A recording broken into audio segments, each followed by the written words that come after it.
Good morning. Hello, hello, hello. How enthusiastically I said that. Welcome to the stream, everyone.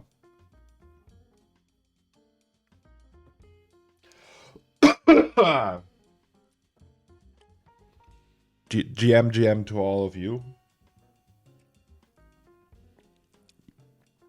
I hope you had a nice weekend. I really didn't had a weekend because I kept working. But more on that later. How are you guys? How are you feeling? How was your guys' weekend? What did you do? Did you party? Did you sleep all day? Did you eat good food?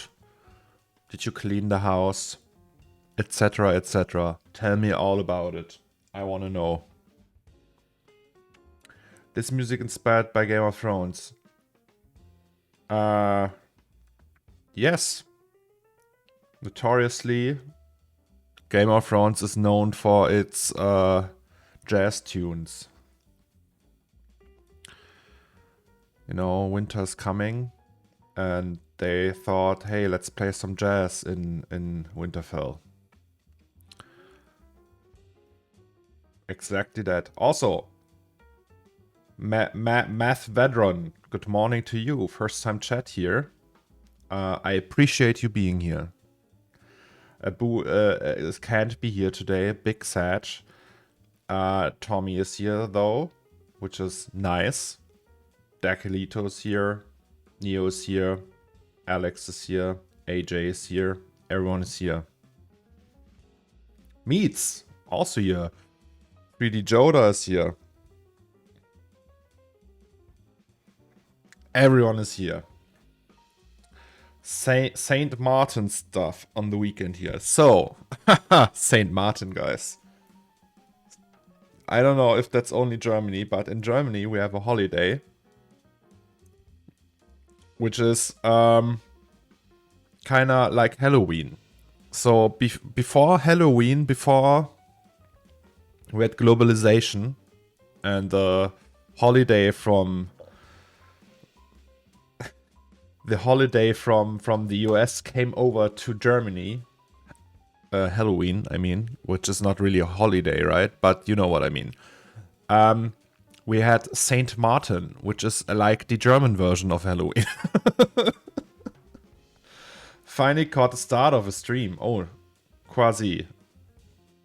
I'm very glad you can be here with us.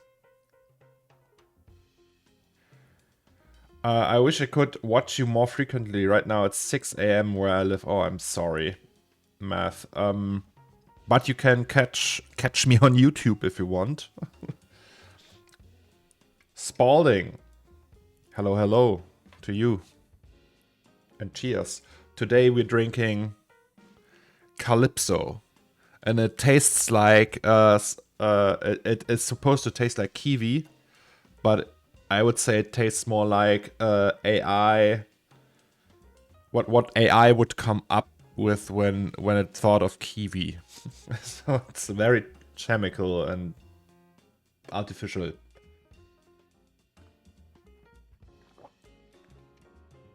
Now Halloween is bigger than Saint Martin, even though Saint Martin actually has the nicer tradition, in my opinion.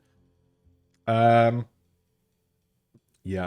never was a big fan. Like when I was a child, I was a big fan of Saint Martin, but these days I think Halloween is more fun because of the costumes. Saint Martin isn't associated with costumes.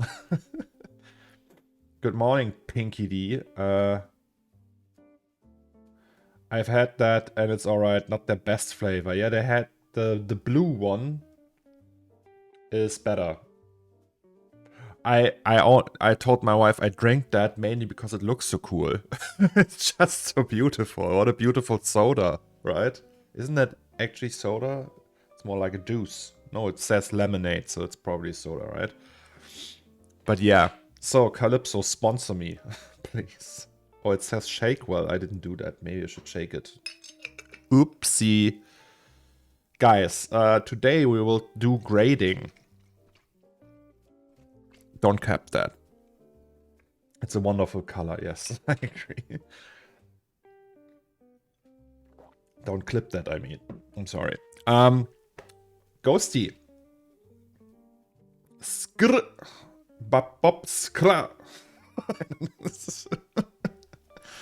And Catello, yes, it's very healthy. All right, shall we start the very productive day? So, I can tell you that I already graded it, but I did that to learn the new software. So we will just grade it again. I will just repeat the whole process.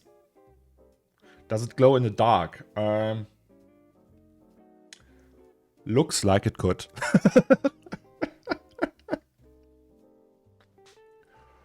I mean, it looks like something that would glow in the dark, yes.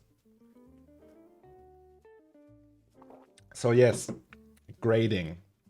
I don't know how many of you are from Insta, Facebook, or just from Twitch, but on Twitter, I usually keep the folks more updated. And as some of you might know, the whole thing rendered for 27 hours.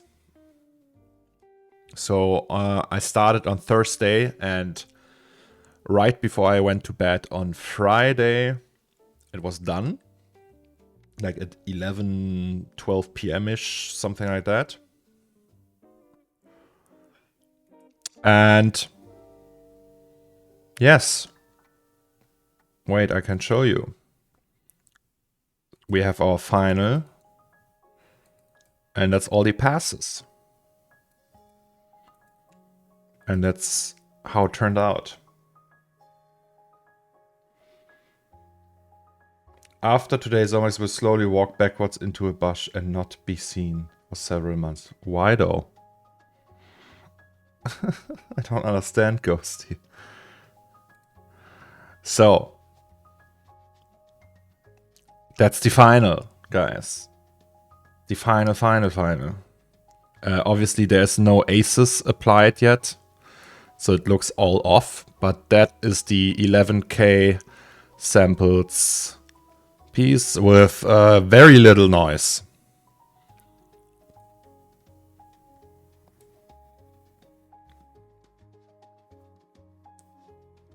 Because final today. No, it's okay. Twitter launched 8 monthly subscription with blue check mark. Yes. Twitter is all weird these days. Did you zoom in every pixel possible yet? Yes, I mean, guys, shall I show you the graded one? Possibly not finished yet, but... so... This is how a graded version could look.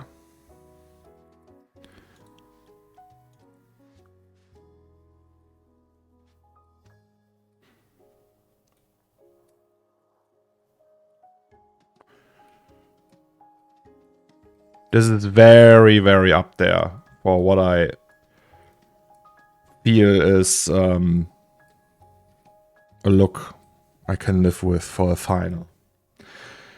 I got my Twitter locked because I added my birthday and was apparently under 13 when I made it. Oh, quasi. Shit. Sorry. So yes, this is the graded version. But how did I get there?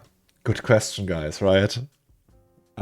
So I learned a new software over the weekend, which is called Fusion. Guys, so there are 2 fusions. There is the Blackmagic Fusion, and there is Fusion 360. Fusion 360 is a modeling tool, and Blackmagic Fusion is a compositing tool. So, the we started, like, on the weekend I started with Photoshop and was like, yeah, I will just grade it in Photoshop again, not with Fusion, and it looked like that. And then Alex sent me a grade. And that looked like that. And then I rebuilt his grade in Resolve, in DaVinci Resolve. And then I rebuild it in Photoshop again, which is the version that we're looking at right now. So there's one in DaVinci, I believe, right? Yes. In DaVinci, there's an included version of Fusion, but I used the studio version, the standalone version. And that's what we're gonna do now. So, guys, this is Fusion.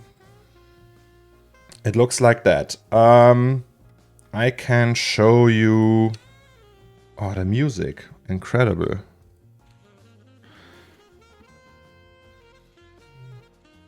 I have to turn it a little bit down.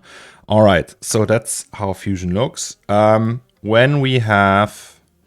So this is the out of render look. We rendered the whole piece and that's how it looks pretty much, right? But what we did is we rendered passes. So we have a pass that just shows us the light for the small LEDs, for example. Then we have one for the sun. That looks like that. It's just the sunlight. Then we have one for these lights. And so on. So we have one for that light. Right? And wait, can we put it to fit? Yes. So what I did is I would bring all these passes together and merge them into one image that would look like the complete version of it, like the beauty pass. Why did I do that? Because then I can change, like slip in small changes in between, right? So I could, for example, I have this light here, which is the fridge light. And I could change the color a little bit so it would be more strong in the final, right? That's the reason why I use that comping tool. So I would do all of that, right? So it's very complex. And then I would just bring that over to Photoshop and do a little bit post-production there. Yes, so we just do comping in here and grading in Photoshop. Because Photoshop is kind of made for that, a little bit at least. And I would use Camera Raw, which is like working in Lightroom, which is like editing photos. So you can color grade everything in Photoshop with Camera Raw, pretty much. But what we want to do today is we want to bring so because there's no need of me just showing this and say, yeah, I did it over the weekend, I will just redo it, right? I still might use my grade, but I can at least show you how it would look. Yeah, and I learned all that over the weekend with the help from Alex, who isn't here yet, or is he? I don't know, Alex Rich, who showed me a little bit of that, and Tim van Helsing, who had made a tutorial about that, and it's on YouTube. Yes. How did you convert the color space from Asus? You can just have a look for the viewport here. You said click to edit and then Asus CG output sRGB. I usually work in sRGB and not in Rec 709. And yeah, that's the Asus workflow. But there's later we have to do some things for Photoshop, but I will explain that in time because it's a little bit more complicated. Photoshop is special, right? So shall we start? That's a blank scene, and what we do looks frightening. Oh, it's not. It's quite easy actually. So what we would do, we have the rendered stuff, right? All of that. We just take SSS, that's the pass that shows just the subsurface scattering, sunlight, reflection, post, main, all the light passes, and fog. Oh yeah, by the way, I have to tell you something and show you something. Also, that's wrong. Or is it? I don't know. We will see. Over the weekend, I also rendered a fog pass. So here you can see final fog, and I will just show you that, how I did that.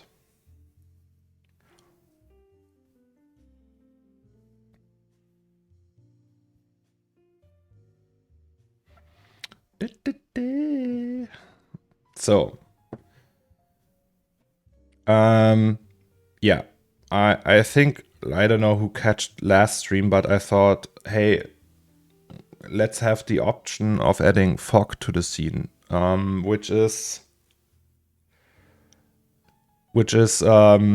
so you could just render the whole thing with fog from the get-go and then just disable the fog pass or just not use it, right? But I thought, hey, I want to have fog, and that's why I created a different scene as a secondary scene.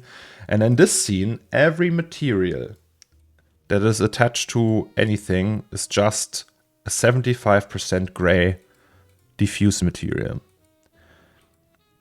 Right? So it's just that. This will bounce, or is it 75? It's 80. Okay, never mind. So this will just bounce around light. And it would look like that. It renders very fast compared to the original scene. So I can just activate that. Try this for EXR viewer. Nah, not yet. Not now. Maybe at some point. But I appreciate it, Andre.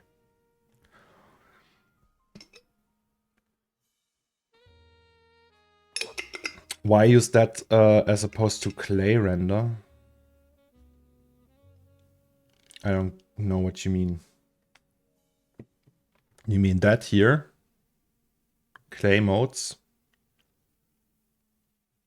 Or do you mean clay render in here? There was an option, right? Because I don't want all... We have materials for the lights, and I don't want to replace them. And glass as well. So we just need like hard surface, metal, wood, plastic, all that stuff. We want to replace them. And yeah, so what I did, so this whole gray material that is just diffuse and not very complicated is just there to bounce light. So it will just bounce light. And then I could just extract this with the mask. So here's a fog mask, a volume mask, and that's the fog layer. And I would just use both of them. And then I had a fog pass. So it would, for 11K, 32 bounces, it would just render 2 hours on all 3090s. And yeah, that's what I did.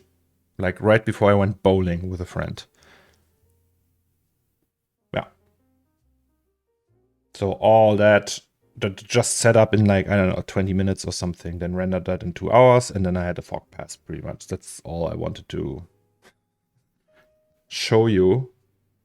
Oh, the wife is writing me.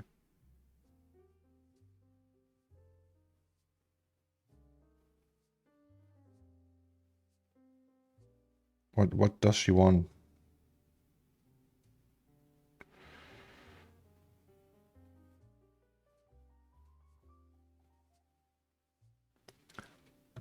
So, yes, fog pass. Can we reset that? Yes, we can. So I showed you that. And that's what we got in the rendered portion. So we have fog here, and then we have main, which is just the beauty. Really, I render that out all the time. And then we have volume and volume mask. So, and back to Fusion, we put, let's just not use that and do that ourselves. So we have our pretty node editor here. And these are the passes we just want to bring together. Hello, Alex. come at the right moment. So we will just rename them. So this is light 1, light layer 1, right? So light 1, this is light 2. We'll just do that. This is light 3. And this is light 4. And this is, I don't know, light 5. And this is light 6. And that's the beauty. So this is just the uncommed all together piece you see in the viewport most of the time. This is the post effects layer from Octane posts, we call that. That's the reflection pass.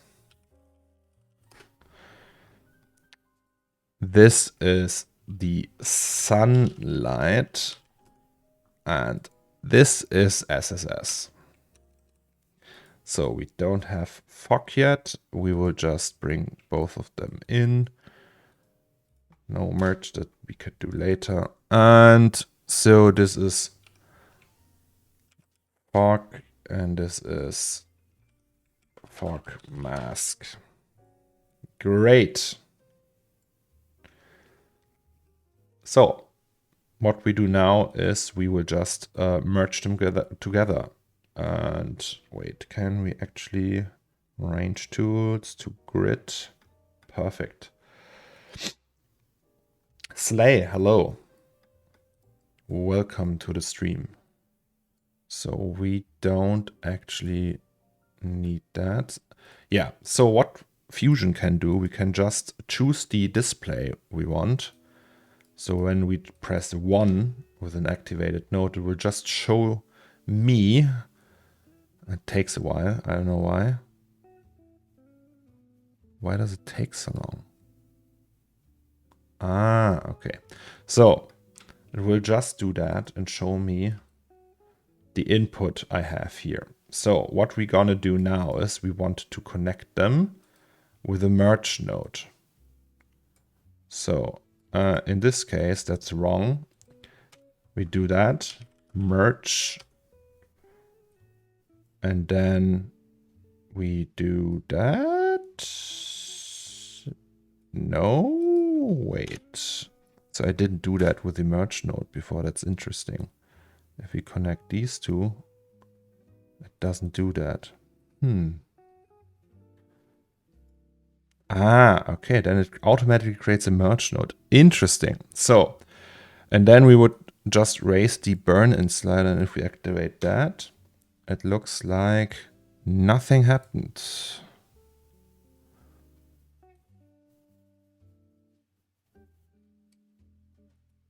Interesting.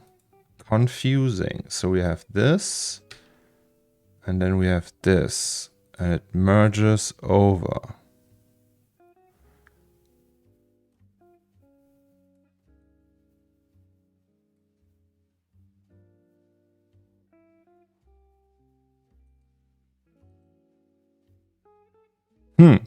So before that, I did that with different nodes, but I was told the more modern approach. So there's channel booleans, and you can just set them to add and then do all of that. But the more modern approach is apparently this.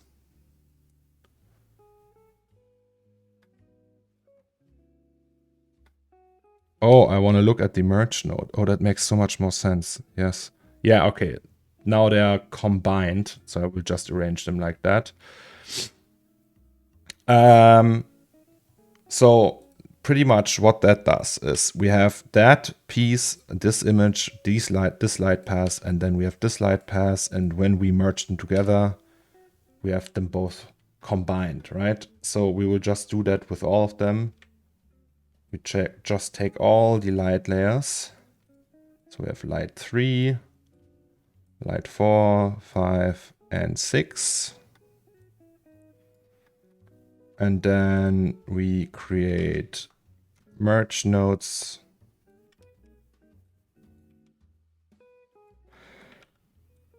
Like so. And then we combine them. That's wrong. I think that's right, yes.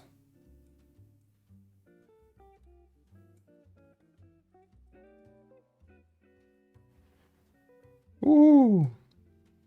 Exactly. Can I edit them all at the same time? Probably not. So all of them need to have that burn-in slider set to 1.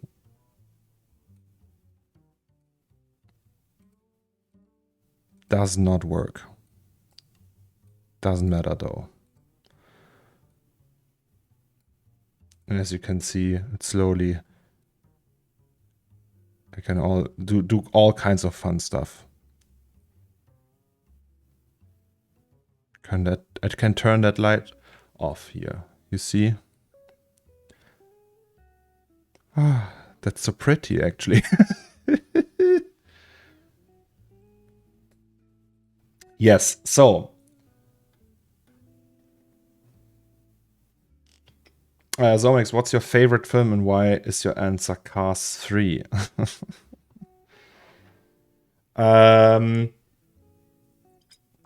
My favorite film is that's like hard to give like a answer to that. Like I have many films that I really like, but Fight Club is one of my most favorite films, I would say. So one thing though, we need another pass, which is sunlight. And these we can also bring over. And now I'm gonna show you a trick. So, when we add the sunlight,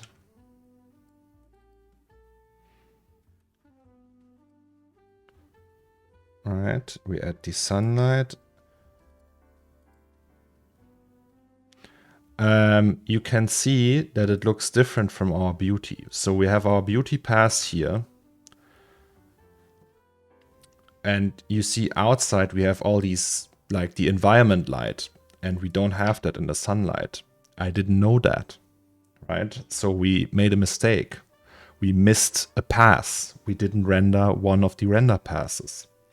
So that means we could either render the whole thing again with the missing pass, so we have it in the end, or we do a trick. So you know, we have everything now, all the passes except that one pass that it is missing, right? So we don't have the environment light, but we have everything else. Everything. Which means that everything but the environment is identical to the beauty. And now comes a little mind trick. We can actually subtract this from that and recreate the environment with that.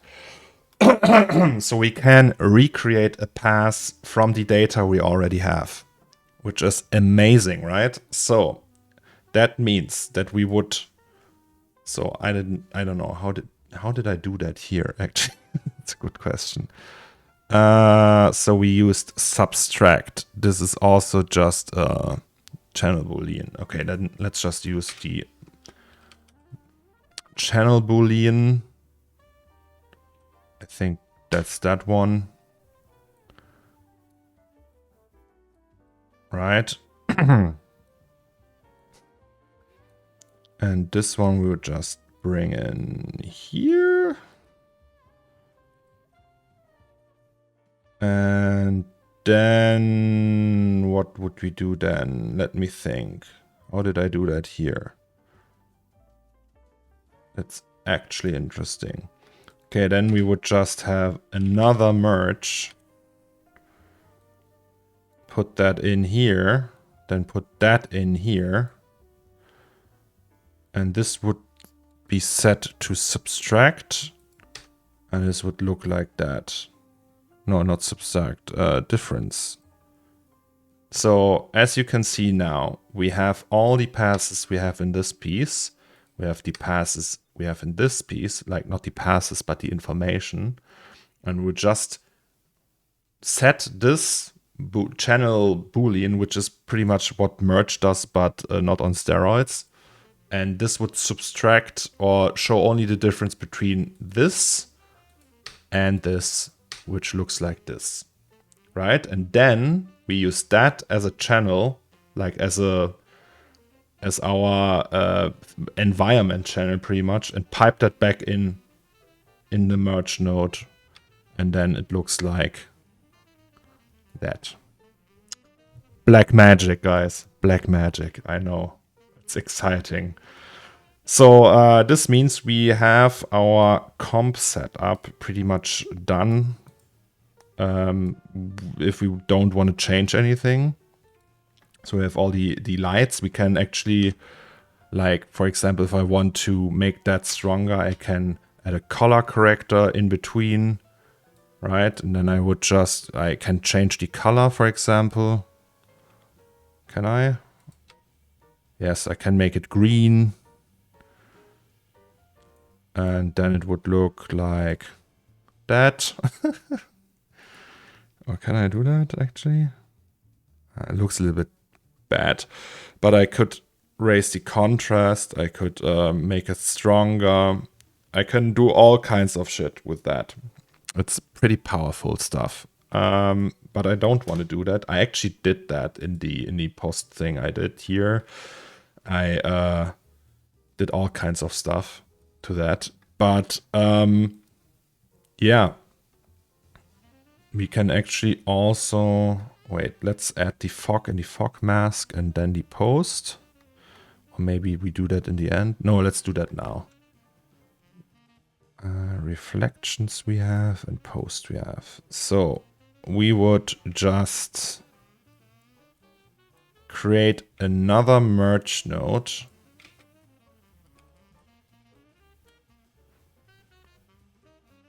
Oops. Right, and then we would just use fog. And the fog mask, I think we need here. So the fog looks like that. Right? And that's the fog mask, which looks like that. And that's the merge node. And if we do that, we have fog in the image. And then we do another merge node. And we add just post.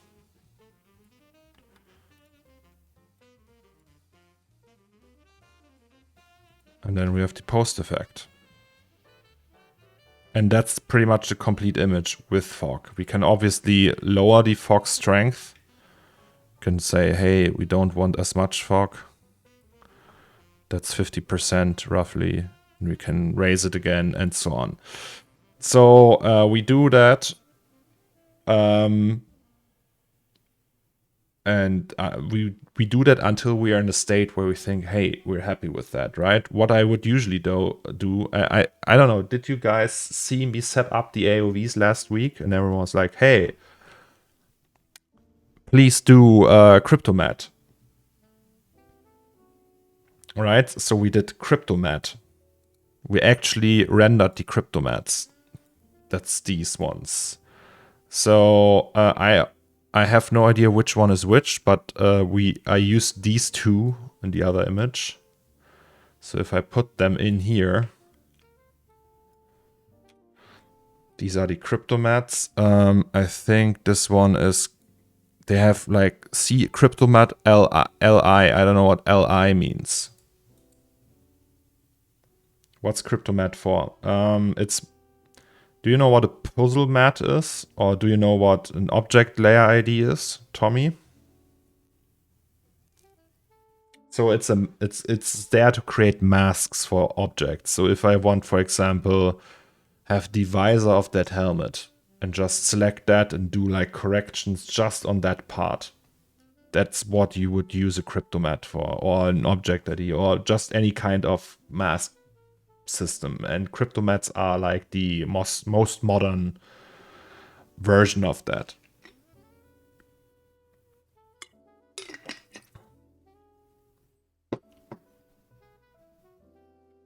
So, what we can do now. So let's say, which one is that? Is that the... I don't know what that means, actually. Which one is which? M and N. And then I have the LE. I don't know. Let's just use that one. So let's say this is our crypto mat. Crypto pass. So that's the crypto pass. Then we create another node, which is called cryptomat.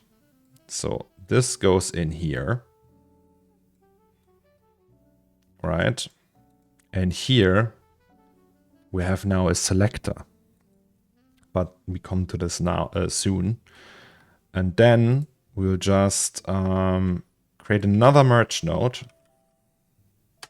Merge, right? We add this to this, and then use that as a mask. So you might wonder, how do I know where the mask is? Blue inputs are masks in Fusion. Green is foreground, and that's like yellow is background. So you would go in with yellow and put that stuff you want to be on top of yellow in the green one, and the blue one is the mask that decides where yellow is and where green is. Pretty much that. Yes, Tommy, it creates, so the crypto mat creates like one for every object, and you can select it with that, pretty much with that tag. But I can show you that in a bit. So we just merge this, and then we have like the reflection pass. Let's use that, right? So you'd set that, and then do the burn in, and then now comes the magic part. So let's say we want to have more reflection on the washing machine here, right? So we'll just move that selector here on the washing machine and then press add. Then it takes a little while.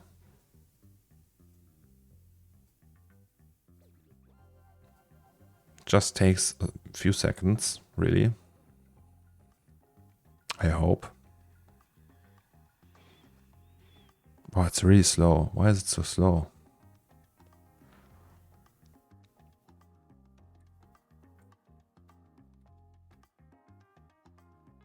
How many years since you start learning 3D?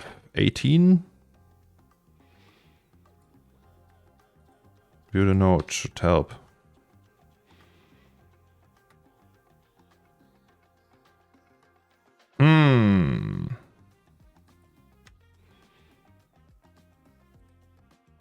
Oh, yes. Okay. I don't know why I did that. Mesh. All right. Yes, so you can see the difference. Here we have now more reflection. I don't know. It's really slow. Why is it so slow?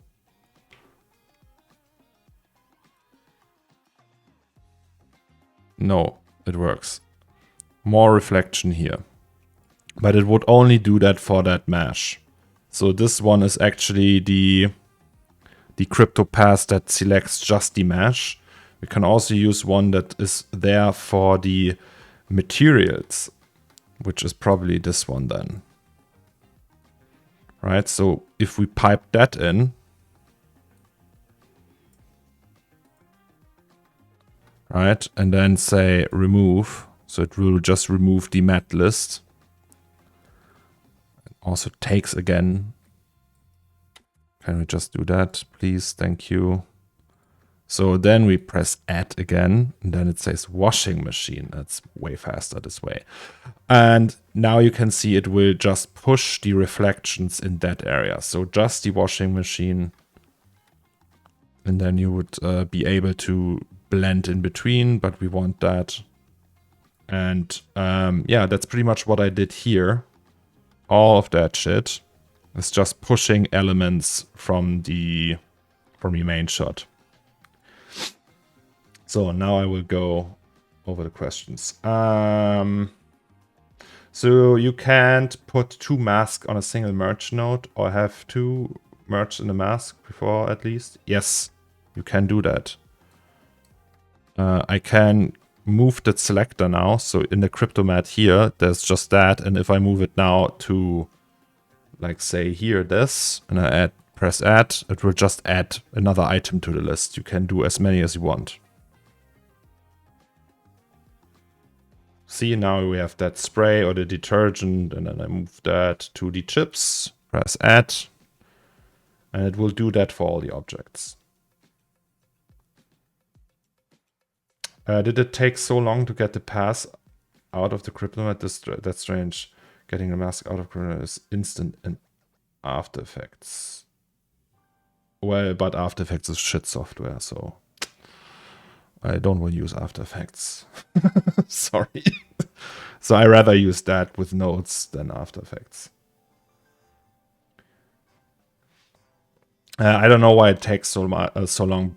Maybe it's because of the resolution, or the Cryptomat is like really big. So no idea why.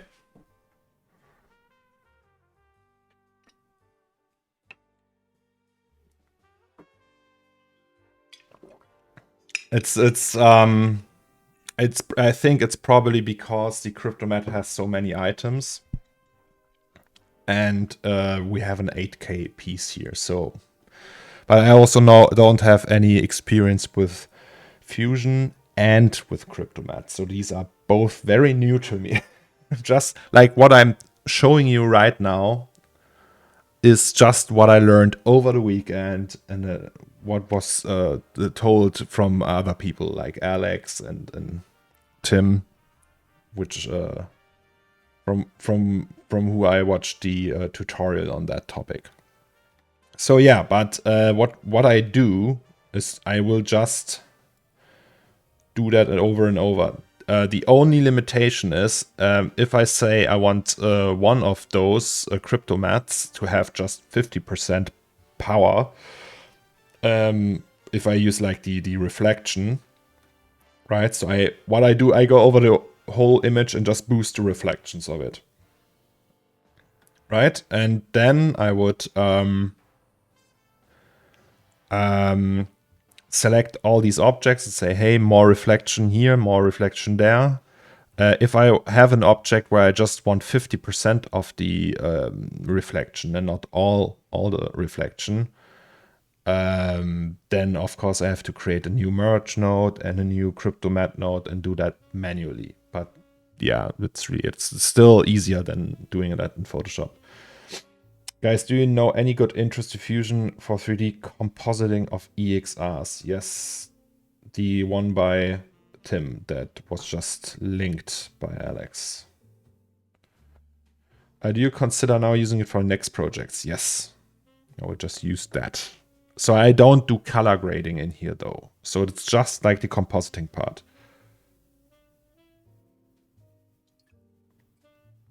So we won't do any color adjustment, contrast, or anything. We could do that in here, but I don't want to. I hate AE these days, having all sorts of problems. Yeah, I don't know about AE. Switch to Nuke, never going back. Okay, I never used Nuke either, so I have no idea. CryptoPass. So let's call it CryptoPass. Let's remove this one. Okay. Crypto pass. Ah, okay, we can't have two of the same name, it seems. Do you use Natron? Was it a question directed at me? I don't know. What is Natron? Animated Paul. I have no idea what Natron is.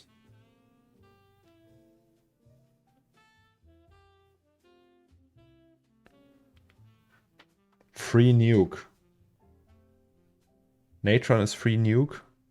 Okay, no. I have no idea what. Never used it. It's also the first time I use Fusion, so I will just go with Fusion for now. What else can we do? So we can obviously move that shit around, right? So let's do that. We have our reflection here, move that. And then if I want a merge node here, I'll just create a second merge node and actually, no. Bullshit. I want a merge node here.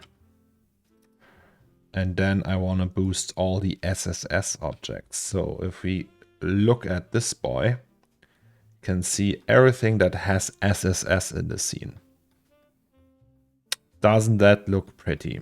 And we can boost that as well. So I would just pipe that into here and then use the burn in again. And all the SSS would look a little bit stronger. And I like that. I don't know why, I just do. So, and then we have the fog over that, and on top of that we have our post, and then we have the reflection. So wait, is that the wife now? No, it's not.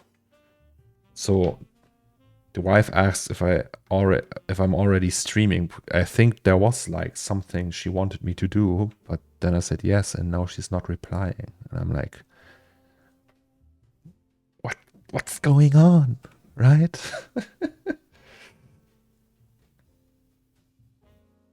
Same node-based workflow, pretty powerful and able to handle massive comps. Not much experience in Fusion.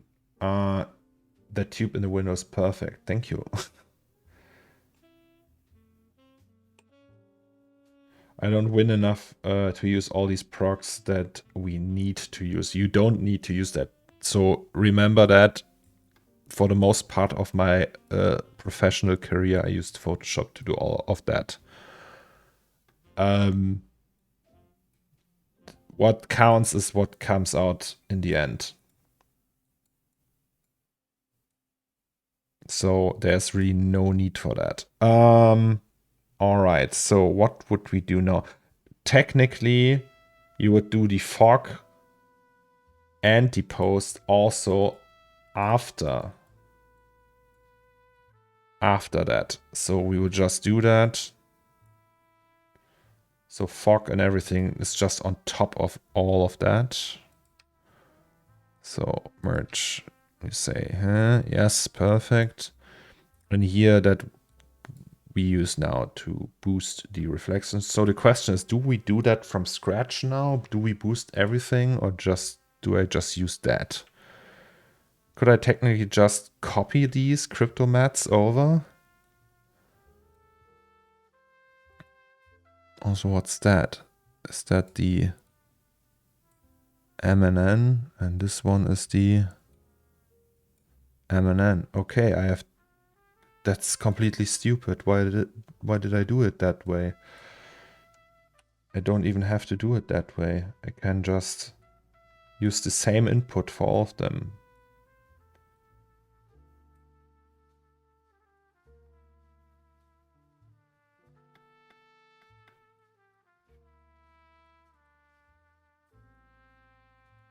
Sorry, guys, just a little bit clean up.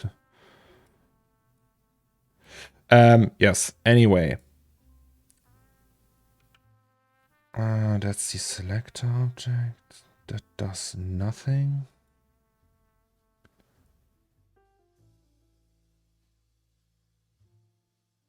no, it does something. It's just like here. Okay. Akrimo, hey, control save. Oh yeah, that's actually a good idea. Let's do that. So, let's call that stream, right?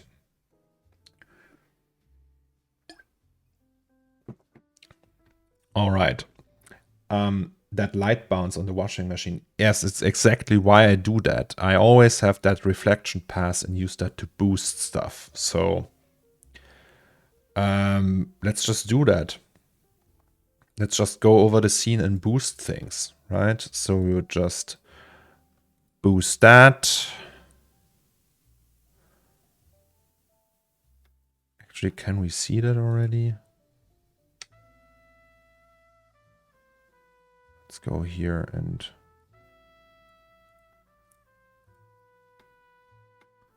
spray plastic, washing machine, toothbrush body. That sounds right. Then we want to boost this one.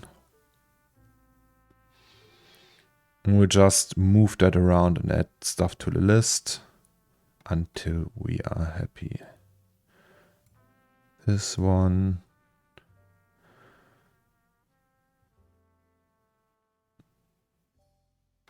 It takes a while. Maybe this one.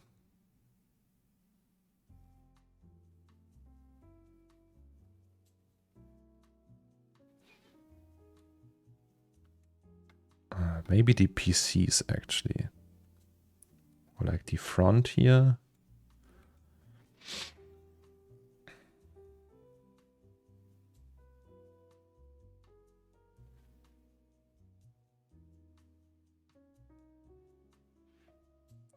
Interesting. Since you're reflecting, I feel like you could also be boost everything and turn certain objects off. Probably, yes.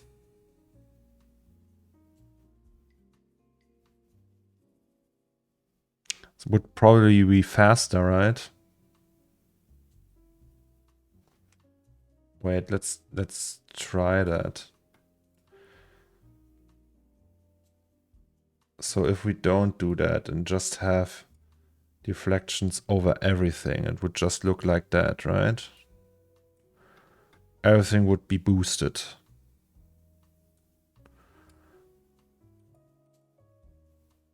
So, and without, it would be...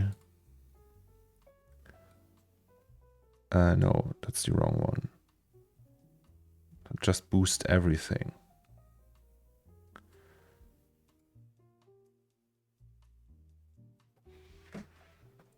But I thought about that actually. I was like, yeah, maybe it's faster that way. So if we do that, we would just need to like, okay, let's keep this one, right? And then can we just copy that? Yes. And then we would move them over. And then we do the old trick. We use a bitmap map.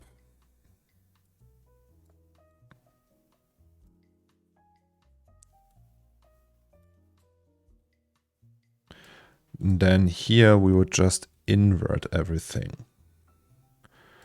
So if we go in here, now it would just take away everything from that list. Okay, and if we empty that list, everything should be back on.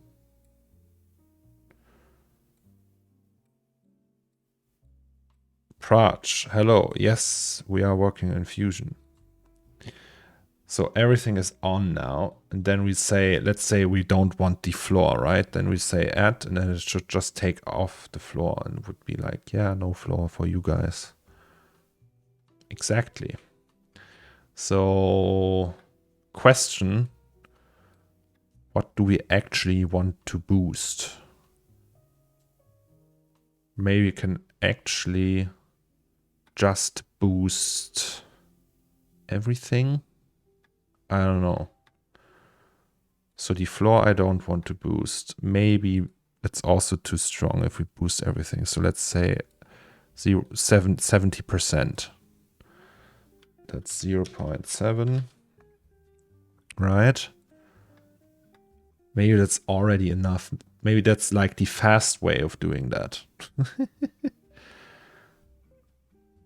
So I also don't want this at like the wall. Will it do the wall now? Yes. Crazy. Crazy.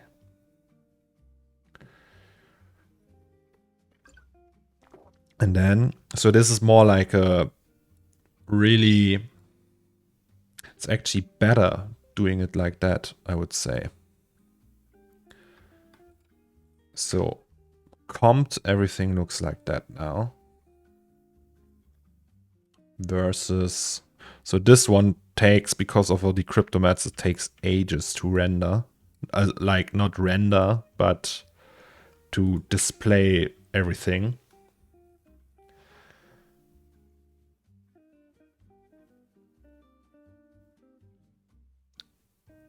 So let's wait for 5 years and then we see. We also are not really 100% done. I will do the flies. So I don't know if we talked about that, but like these like small moths and flies flying around here. I want to do that in 3D and then comp it in. So we will see that too. So see how long that takes. Here it's rendering and rendering and rendering. And at some point it will be done.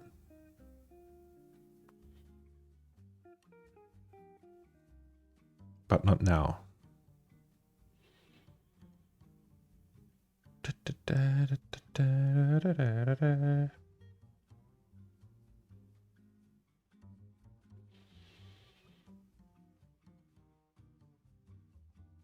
Just give it a few minutes.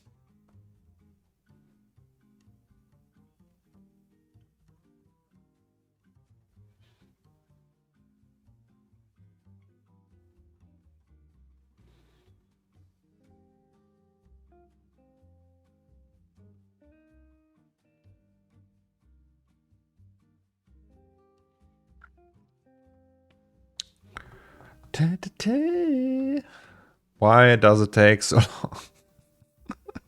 Just... Oh, okay, we're here already. Already? Almost there. All right. So, I just want to see the difference. Okay, yeah, we boosted here. These lights are a little bit different and everything is a little bit boosted in a different manner. Daniel, 1 block. Hey. Why not 2 block? I'm sorry. But hey, Daniel.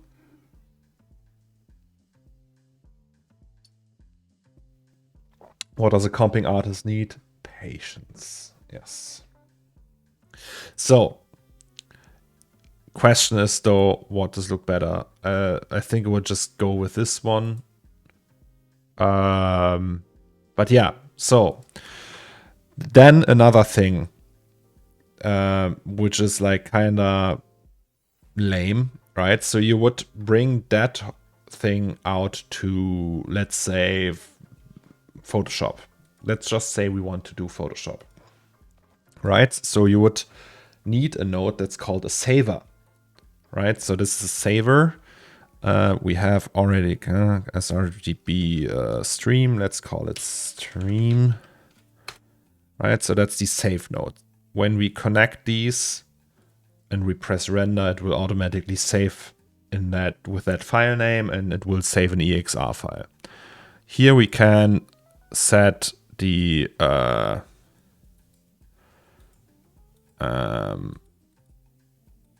compression method and everything. So let's just let's just say we take a pit space wavelet That's the compression. It's just a medium compression. It's fine. It works. It's relatively big, but it's okay. It's just one image, right?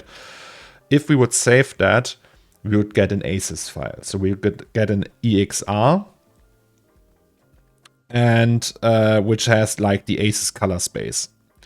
Photoshop can't do Asus, obviously, or we would need like some LUTs to transform the image into Asus and then to sRGB, and we can actually do that directly in here. So what we would do is we would create an OCIO color space node and say, hey, Asus CG to Rec 709 or sRGB. It's actually called out. Wait, where's out? Or output, input.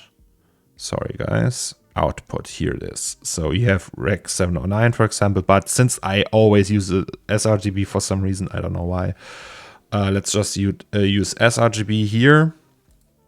And then we would render everything, right? So let's just press render.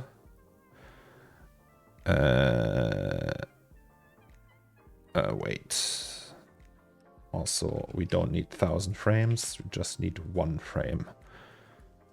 So render everything, just 1 frame. Start render.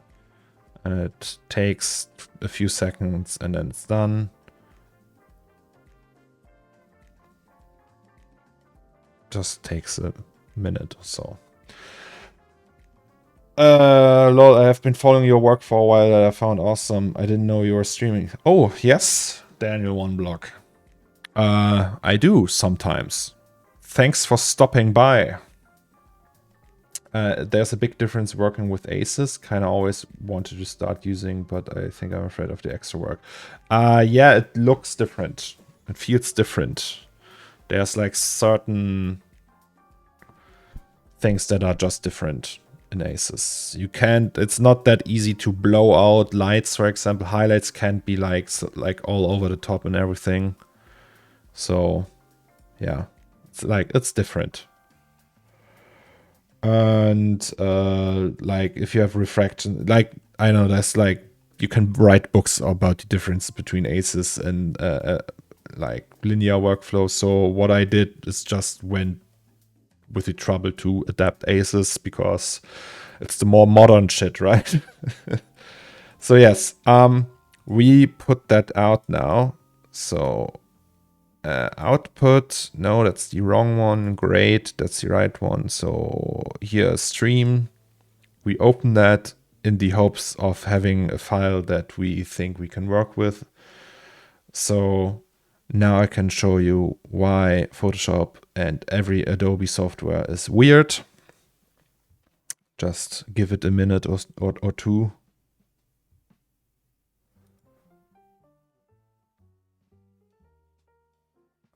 Boom, it's black. Why is it black? Why is there no information?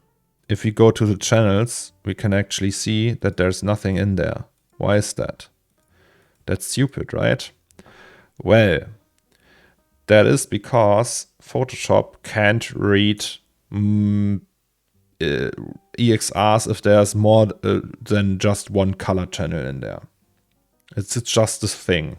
I don't know why. It's just Adobe decided at some point, no, we don't need that. Therefore, fuck you. I also worked with Adobe and they told me all about your work. Okay, that's nice of them. Still, I would prefer if Adobe could read that stuff. So we render that again, right? No, we don't. We go here to the settings, to the format. Is that the one? To channels. And we see all these channels. That's everything they will put into that EXR. So you have like a Z position, an X position. You have like all like velocity. That's good for if you have particle sims. And I don't know, you have a simulation of an object moving around with the velocity, and then you can render that out and you have that data and you can do motion blur and post with that and all kinds of crap, right? Photoshop can't read that though. So we will deactivate all of that. All that we don't want. And then we render it again. Start render. Boom. Done. So we open that again, and then we see the next problem. I hope. So I'm doing these mistakes by choice just to show you guys what happens. Okay, now you see, hey, the image is there, right? But it's all, why is it like, why does it look like that? It's weird, right? So it's sRGB. You just have an sRGB EXR. Why is there no, why is it so overblown? That's because Photoshop, when it opens EXR images, applies a gamma curve to them. Just does that by standard. I think you can turn that off, but let's not tinker with that. You have to do it manually in here. So also we have that LUT, that Asus LUT still activated. So we have to turn that off. Then it looks like that. We go for Asus. Wait, so this is the correct, this how it should look, right?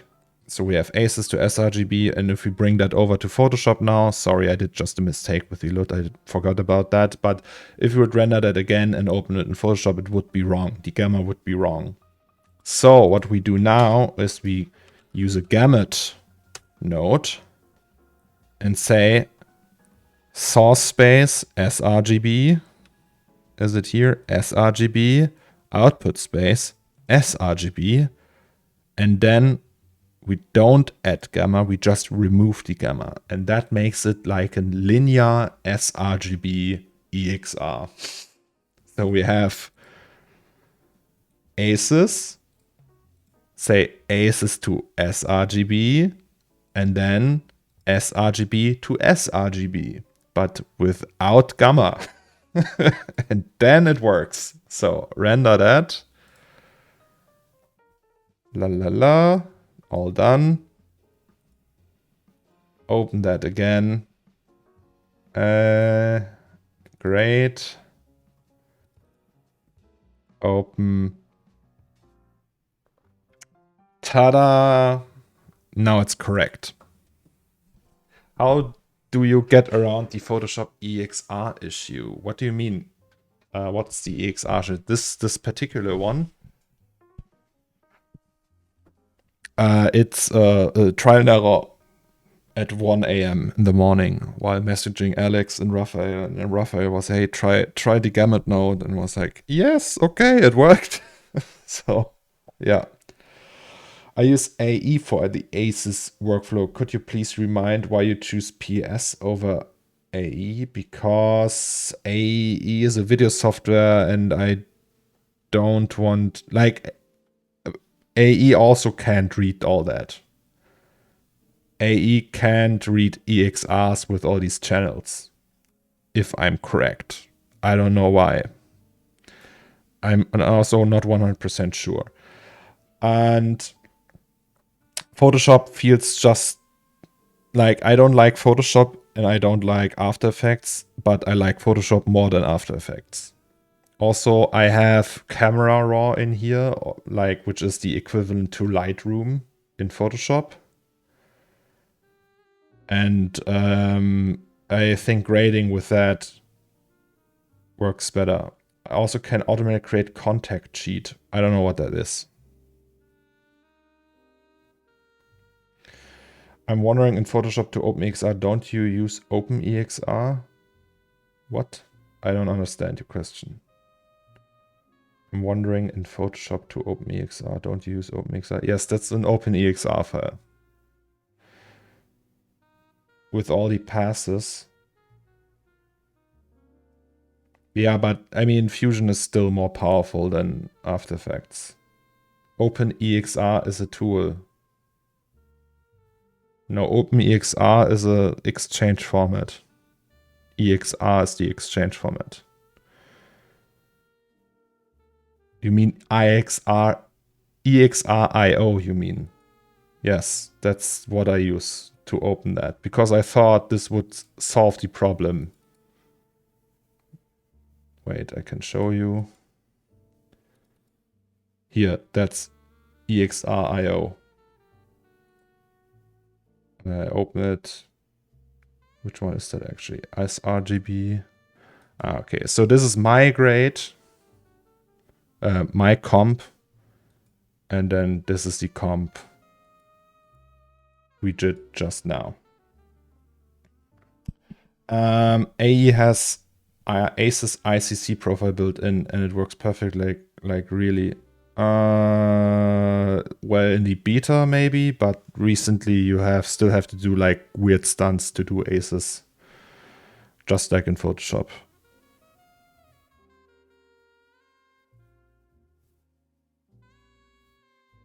But RX Nike won't like convince me to use After Effects. After Effects is the shit software in my opinion. I will never use it for that kind of stuff. So please don't try. It's just like, no, I really don't want to use After Effects. It's incredibly confusing and weird. Like getting the color right, all these workflows, it's just like strange, and it always behaves differently, and then you update it and it breaks, and I don't know. I just don't like After Effects, really. So, and I think like a comping tool like Fusion is in way more powerful and capable of doing stuff like compared to After Effects, in my opinion. But yeah.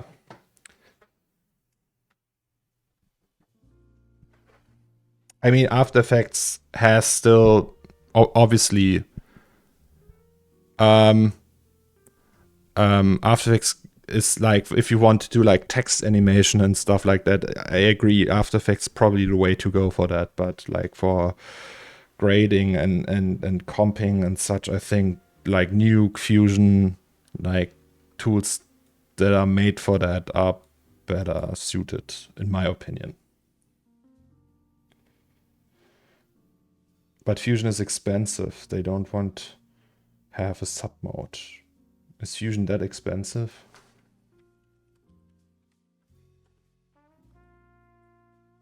Let's check how much Fusion is.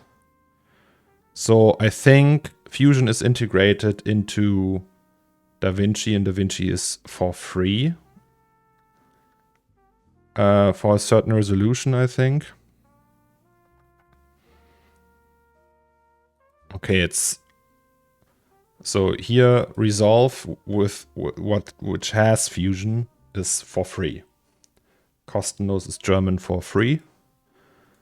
And if you want the studio version, it's almost $400. So it's not that expensive. It's just one time, right? So you buy it and that's a perpetual. I don't think that, like, Moi is almost as expensive as that. So you don't have a sub, you just buy it once and then you have it.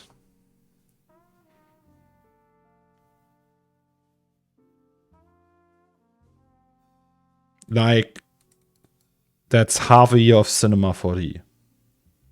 Cinema 4D for 1 year is 600 to 700 something, I think. So it's really not that expensive. Okie dokie. So, and here, what we would just do is, I can show you that with migrate from Resolve. That's final pose. I have no idea. I think that's the one I did yesterday. Yes, it is. So it would just throw all of that away.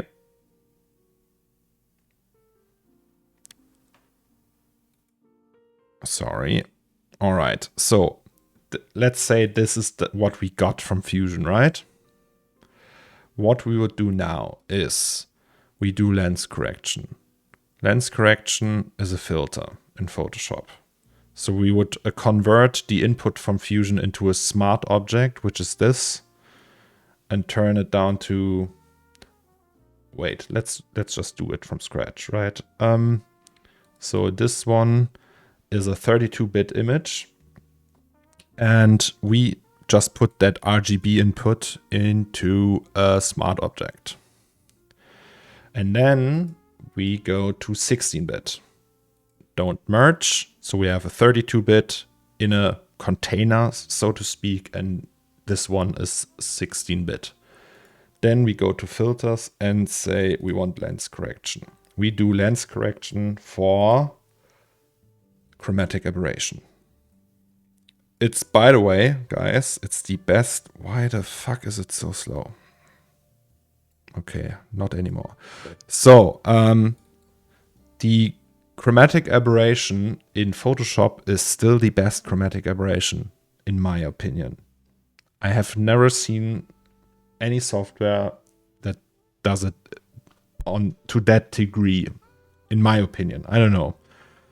Like also what in terms of usability and everything. So what I usually do, and I do that all the time, I just put a positive value in the red cyan fringe, right? So it's plus 20.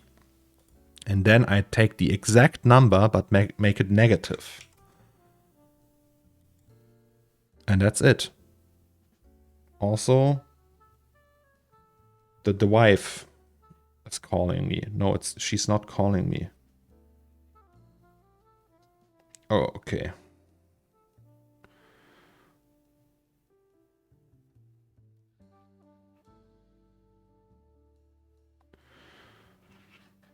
Good morning, Gurnch. Okay, wait. I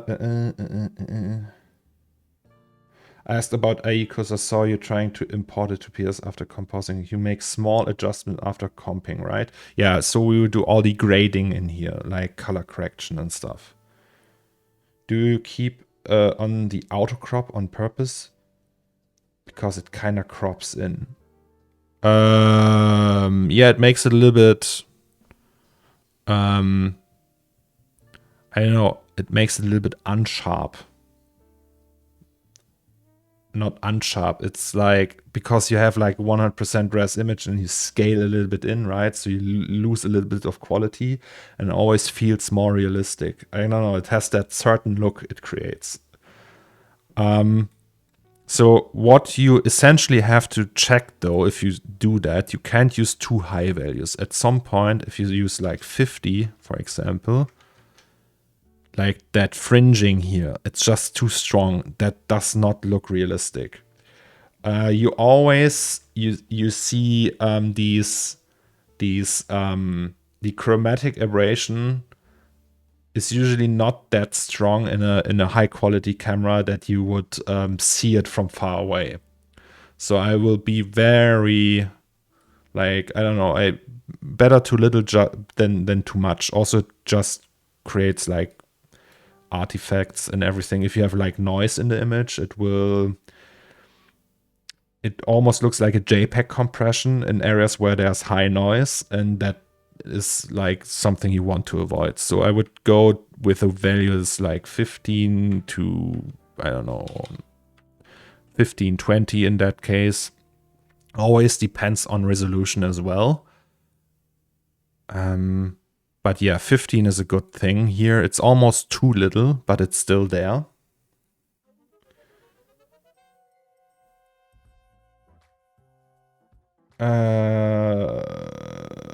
Wait. You mean you don't just uncheck a color channel on a layer and change the size by 0.1 pixels? No, I don't do that. I always use that tool here. And I also don't use vignetting. I just use these values, these two values. How long did it render in the end? At 27 hours. Yeah, you can obviously also do that, but then you lose like the edge here. Then you have like the slight pixel thing here. What can you do? Edge extension actually. Yeah, but also I always have that checked, to be honest. And then press OK, and then it's a smart filter. Right? How are you feeling with the full render? It's nice. It's great.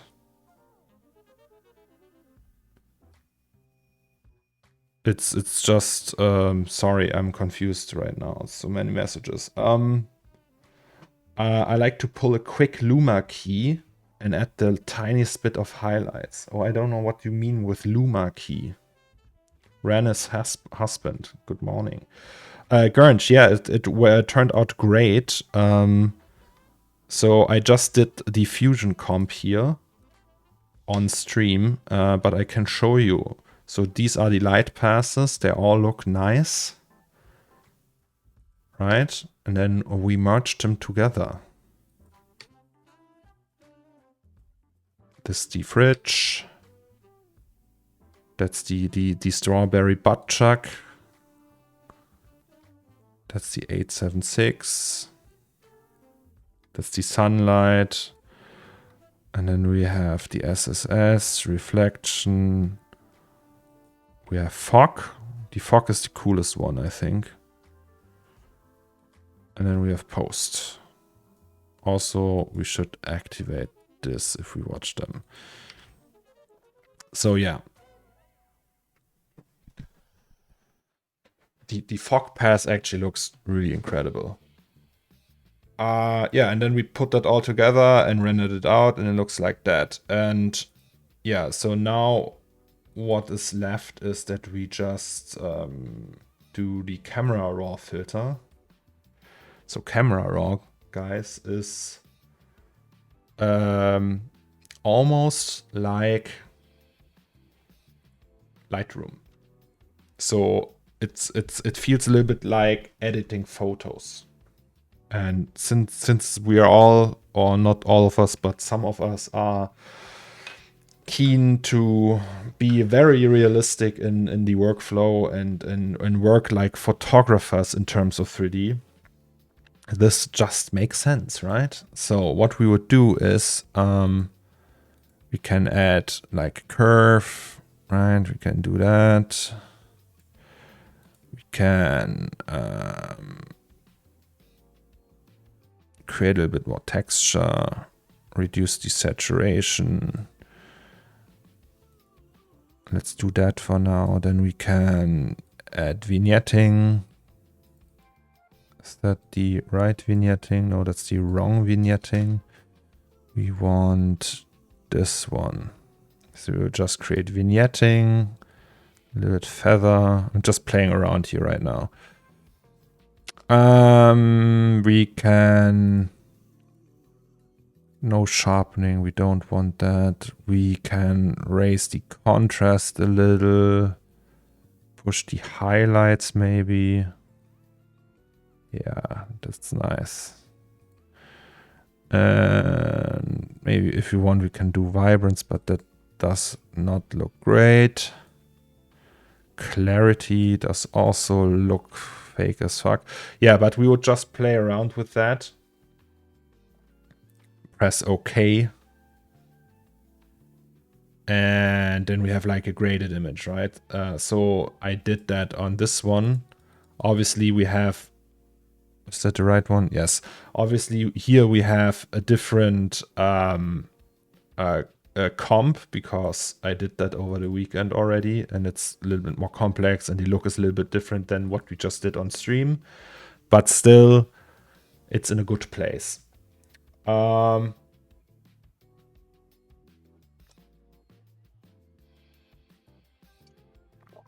Yeah, that's the only, and I have to agree with like Reese of Raft. So this work the whole workflow with comping that and going to Photoshop, that only works for stills.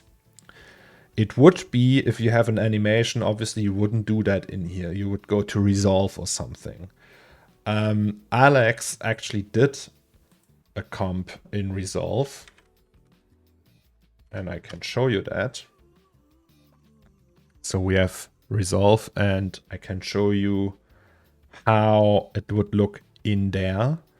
But then I thought, okay, I don't know much about Resolve. Resolve is still like, I don't know, it's just, it feels more like I really don't know much about Resolve. It's just, I'm too stupid and I have to ask all these questions all the time. And I feel just more safe in Photoshop, and I also can do more in Photoshop. Photoshop feels just more like home turf to me.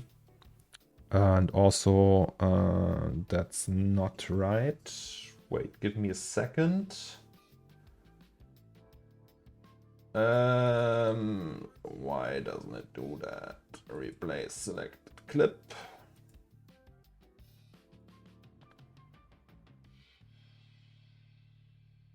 Just a second. All right. So here we can go to color grading, and it will look like that. And what we did there, or Alex did here, was, so we have the input, that's the Asus transform. So here's the image. That is the Asus file we got from Fusion. And that's the Asus transform. So it knows, oh, it's Asus. Then we have in vignette. Then we have like small adjustments here with the curves and everything.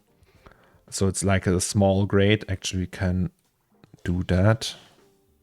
So yeah, that's how it comes in. Asus. Vignette. Small adjustment. Another adjustment. Another adjustment. And this is a color space transform that transforms the input gamma to Rec 709 and the output gamma to Cineon film look. And now, hold your horses, guys. It looks like that. Completely flat and boring. And you say, hey, why do you do that?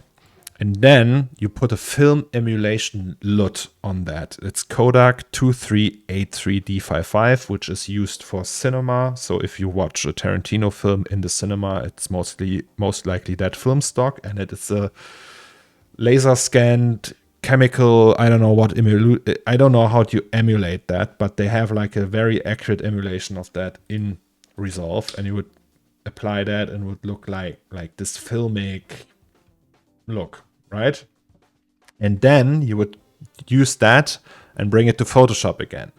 But then I was like, okay, I don't know much about film LUTs, about color spaces, Cineon film look and all that. I never use Resolve, so I will just not do that and try to replicate that look in Photoshop, which is what I did here.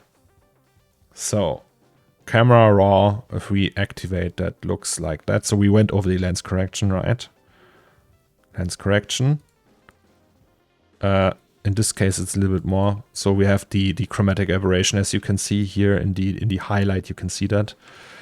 We have the camera raw, which does all the grading for us. We have like a little bit of grain in the image, and what I do in the end, which is probably, if you ask like a photographer that has to sharpen its image, there's like thousands of techniques how to sharpen images. I use unsharp mask, like a little plap, right?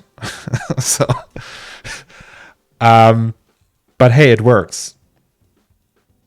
So yeah, and that's it. So that's how a final image could look. Final graded piece with very, like, a lot of detail. Obviously, we're not done yet because we want to add a 3D element to the scene. And that's what we're going to do now, guys. Can you show the camera raw tweaks? Okay, in this case, it's slow clap. Why? At a what? like these little flies, like mosquitoes and moths flying around. Also, Quasi, why a slow clap? Are you not impressed? are you sad? It just looks like that. Camera raw tweaks are so we have curve. So in the basic tab we have this. We just add contrast and push like certain parts of the image, like the whites, then reduce the shadows a little bit. The highlights get pushed. We push the texture and lower the saturation. I think we also do a little bit of color grading, just to get like this very purpley tint out of there. And then we have grain and vignetting. And that's pretty much it. No, that's like a standing ovation. Oh, I thought it was like a slow clap. Like a golf clap, like a I'm not sure, right? Cancel, yes. Exactly, Gurnch. Yes, so motion blur, we need motion blur. But yeah, so I went over the comping and the whole how do we set that up and stuff. And for everyone who missed it, you can watch that on YouTube later today.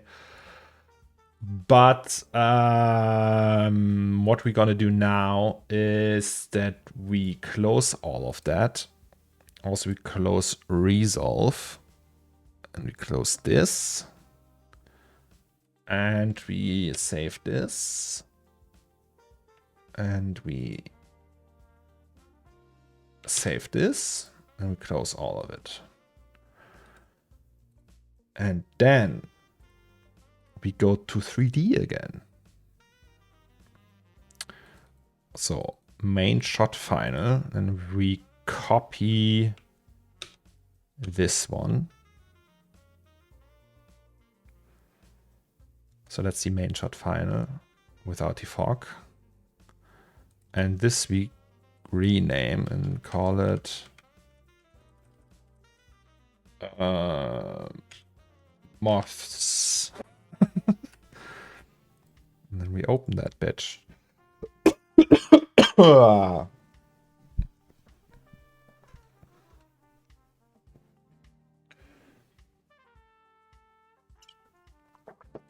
Oh, nice.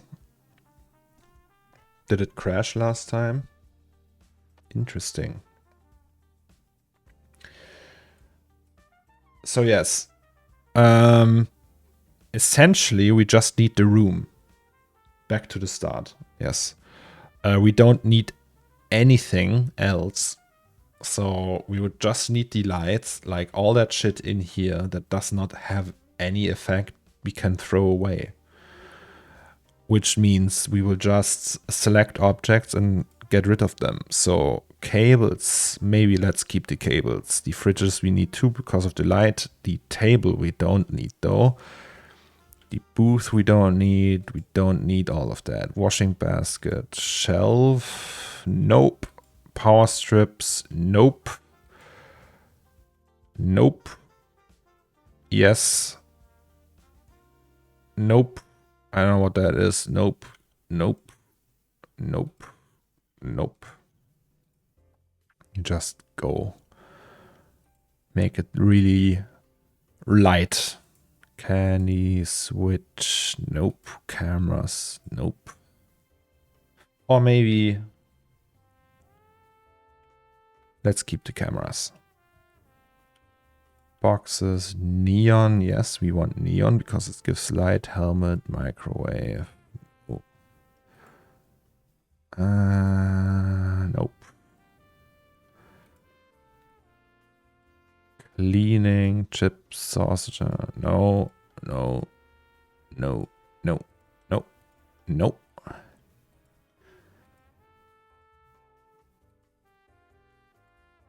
Yes. No.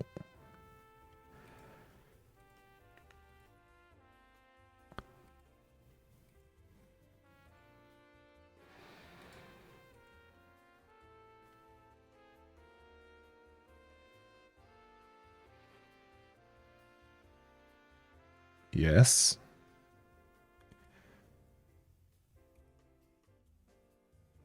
So that's pretty much it.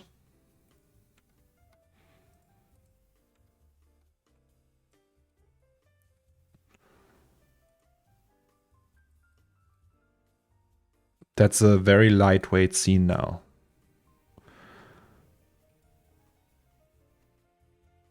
Okay, descale. It's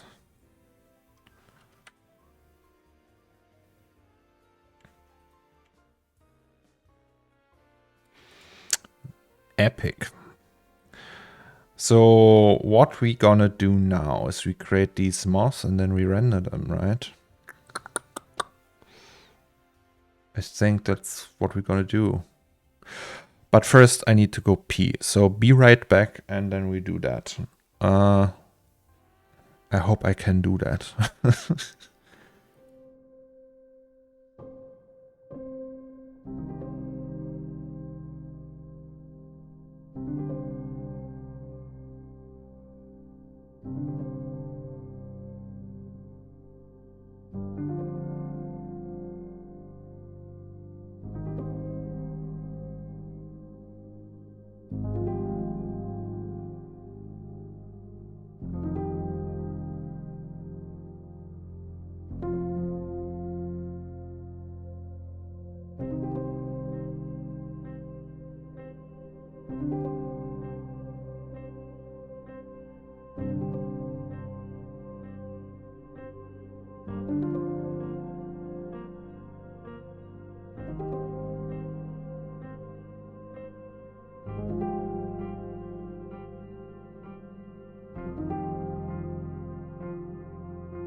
Hello, I'm back.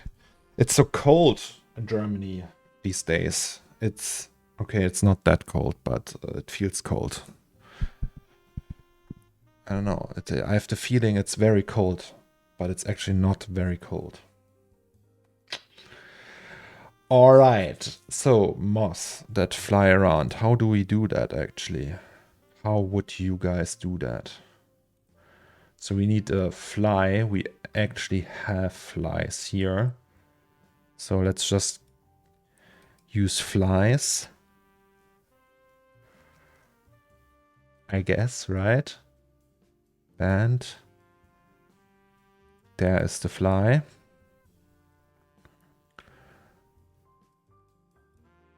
And then we have to animate that. But I don't know how.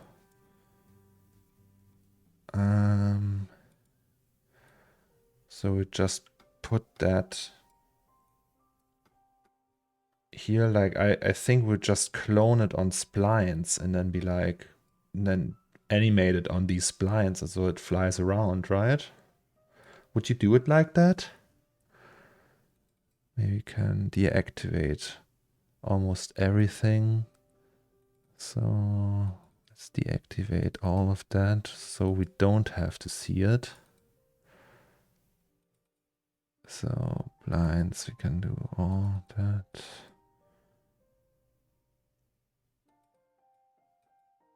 Yes.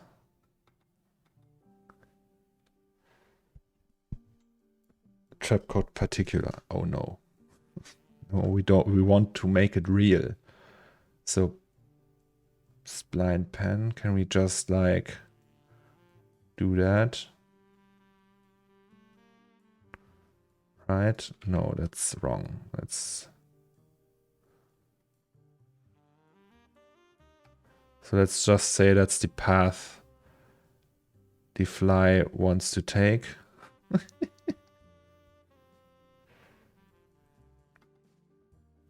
And then we say it's a B-spline, uniform, low poly uniform. And then we say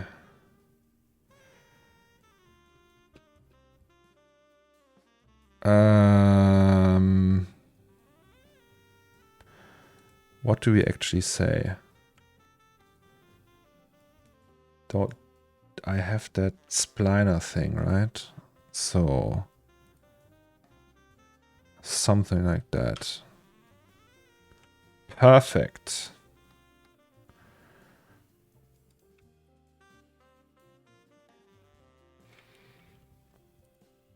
It's probably too big.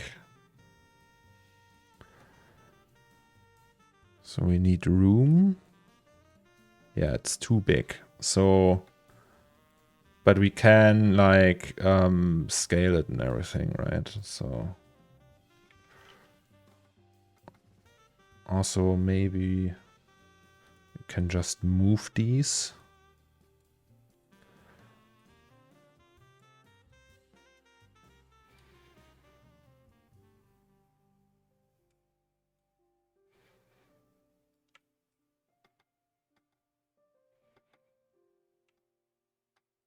B-spline. Billy is funny today. The B-spline. I don't know, guys. Is that the right way to do it? So, as you might know, I'm not like the most well-versed animator. But I will just try my best here.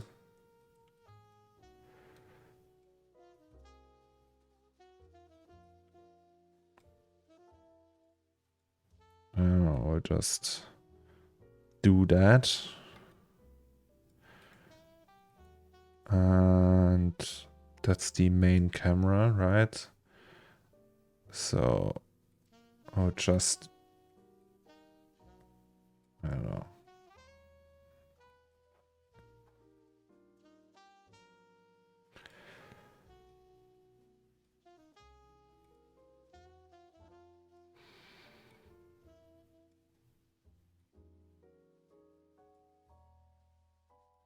I have no idea.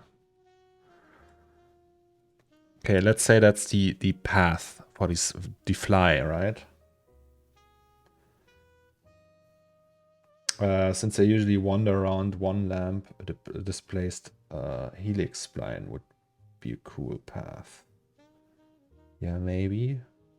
I think we have just to find out, right? So, do I clone that on that? Can I do that? Like object and just set a spline? And then rate? Isn't that what it does?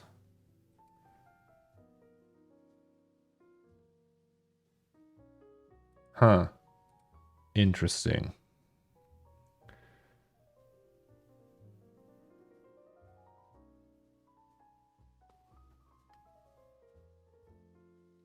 Rate variation.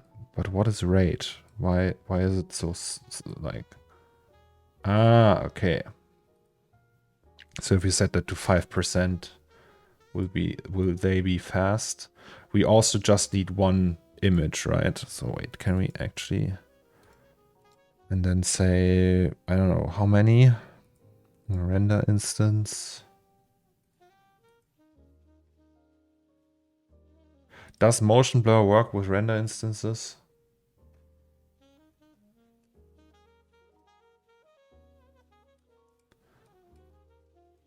Maybe 10. Maybe 50. Also, we just we don't want no,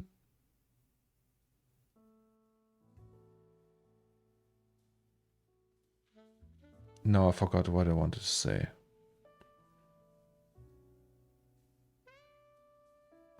50 is too many. 50 flies. 25. We don't want, we just use camera motion blur anyway, right? So that's fine. That's what I wanted to say. So we have this. Okay, I don't know, from my perspective already looks like okay. What's that? Rate variation. Can we put that to 100?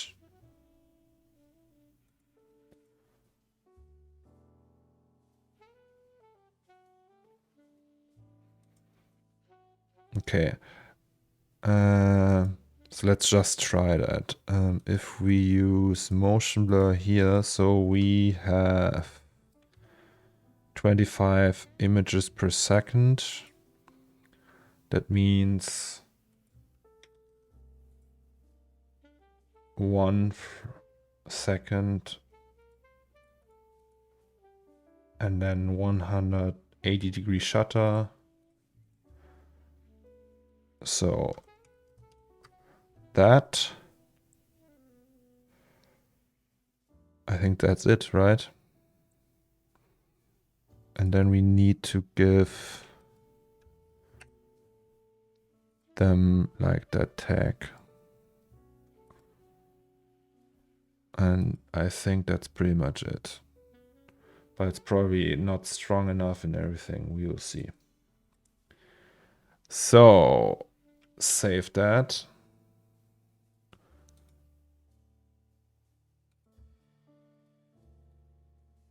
And hope for the best.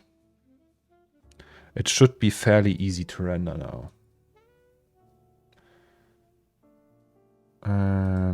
But we don't need all these samples, so 16 is okay. 11K is okay.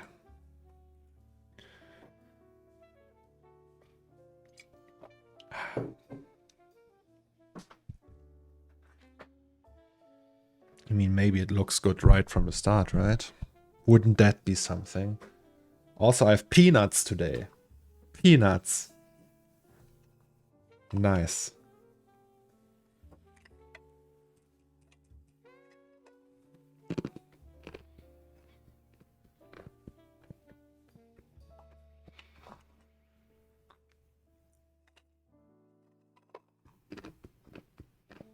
Did I press the button? Yes, I did.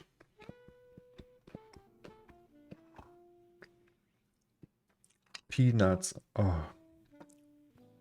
Reese of Raft. But that would hurt. Like a kidney stone, right? Mmm. Oh.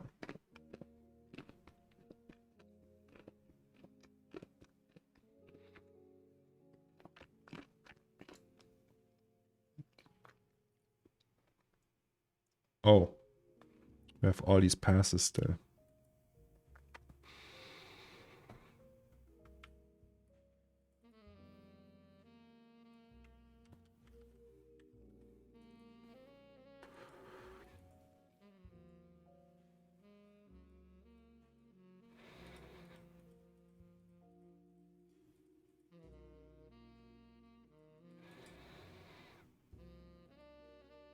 Okay. Will we be able to see anything at all?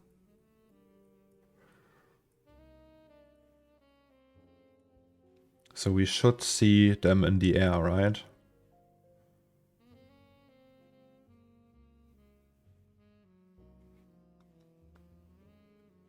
Like flying around.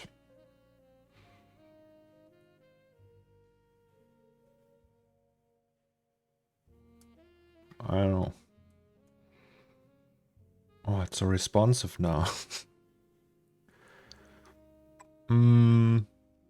So where do we have some?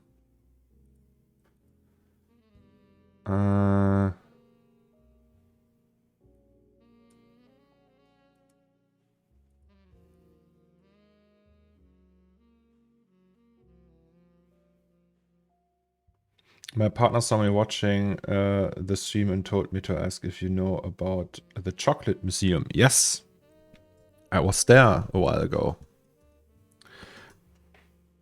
Chocolate Museum.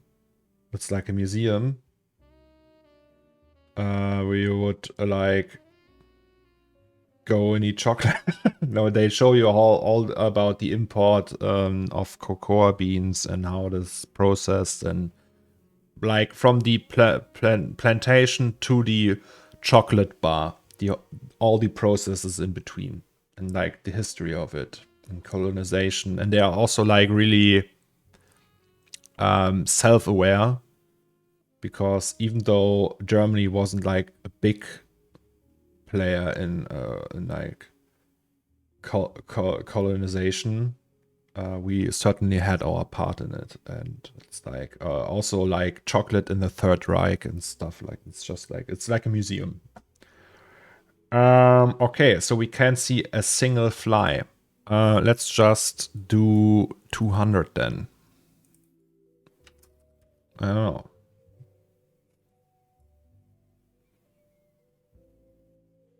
Yeah, also they have like a small, so that chocolate museum is like in partnership with Lindt. I don't know if you know that. Lindt is like it's they make chocolate. Wait.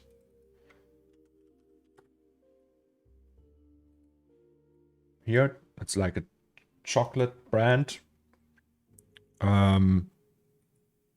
Wait, is it USA? Probably you have it in the US as well. It's like Swiss chocolate.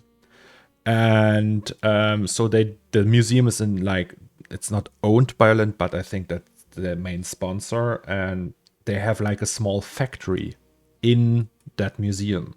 So they process and create chocolate bars. And you can go through the factory. So you as a person can just go to the factory floor and see the machine making the chocolate bar, and then there's like a little latch and you can press it and it gives you a chocolate bar. It's crazy. And you can eat all day. Yeah.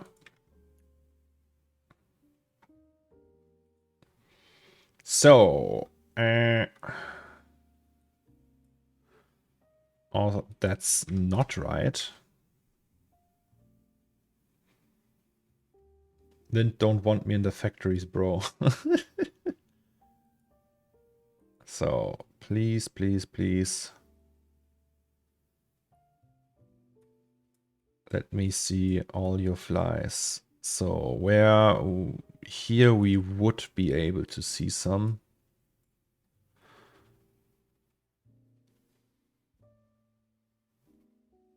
I hope. Aha! Alright, so there are flies. The motion blur is just not working. Or is it? What if we do 50?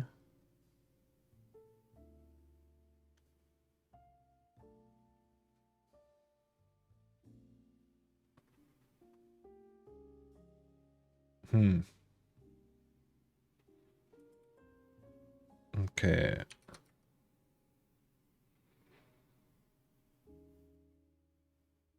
Wait, we still need flies. So here we have flies. There's one fly. But it's not fast enough, or it's just not able to display it because of render instances.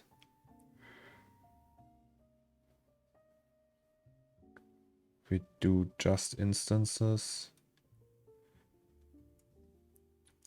So yeah, that's a good question, guys. Why can't we see the motion blur?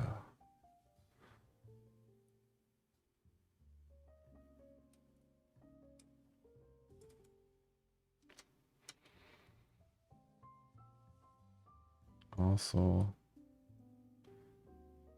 okay, is that still working? Maybe we should see the pipes. Okay, here, like here somewhere are supposed to be like 5. So that would be here.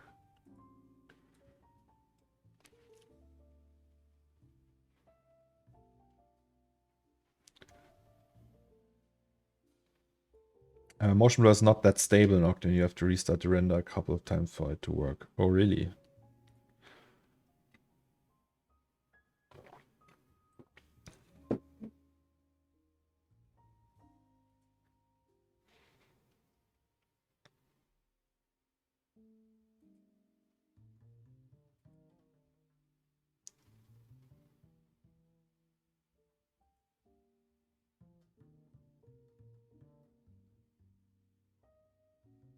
Okay, so it's still here. Now we can't see anything, which means that the motion blur is working. Here we can see it a tiny bit, which is a sign that it's maybe too fast.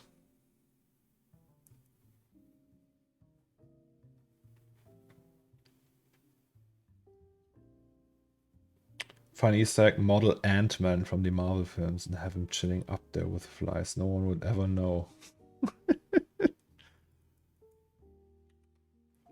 So, like, back and forth certainly helps.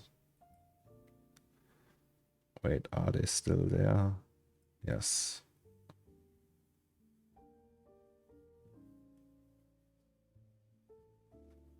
Okay, so you have them in the air. Like, just a few of them. That will be certainly a lame addition to the party, but hey, right? How do we make a pass just for them?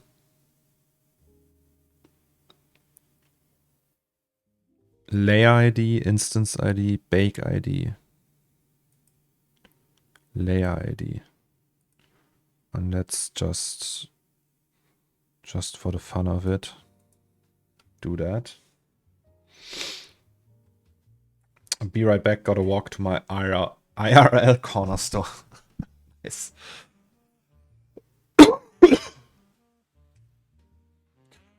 Always forget Zoix. I've seen you supporting some model projects on Facebook. Appreciate that. Did I?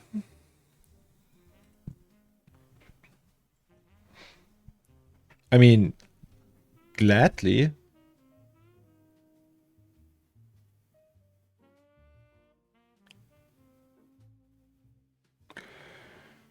It's looking kinda weird though.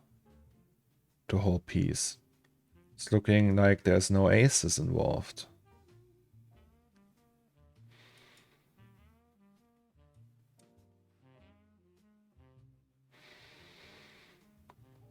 It's kinda dark. Why is it so dark though?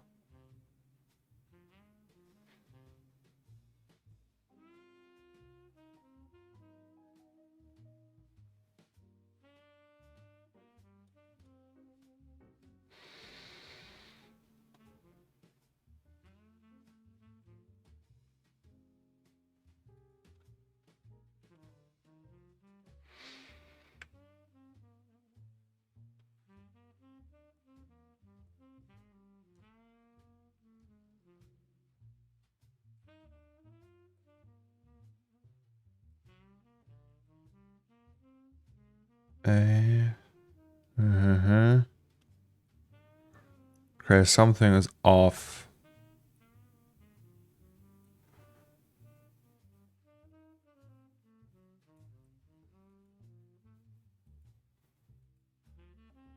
Good morning, Glapik.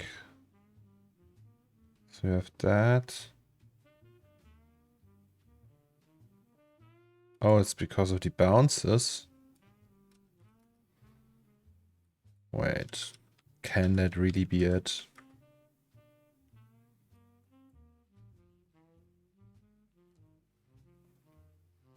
Still looks too dark.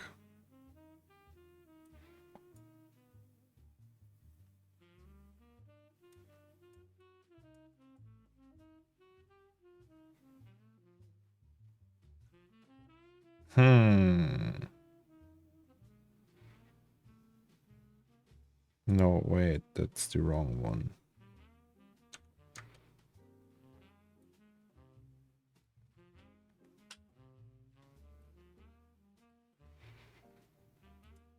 So why is it so weirdly colored and dark? It looks like there's like some error. Maybe we need to do that and just delete all of them. It's just an issue with these. So aces, everything is right? Yes. Oh no, it's that. Never mind, guys. Yeah. ACCG. I don't know why it was ACCG. Maybe. Yeah, I was probably scrolling and went to this and by accident switched it. Okay.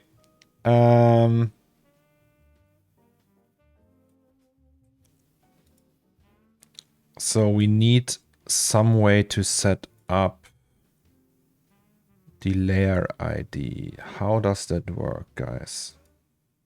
Back to AOVs. Is there a layer? Like render layer or something? Render layer ID. Hey, that sounds good.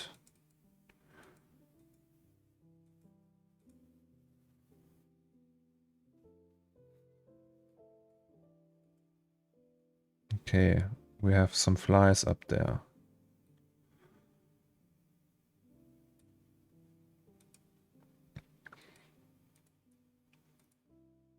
Render layer mask.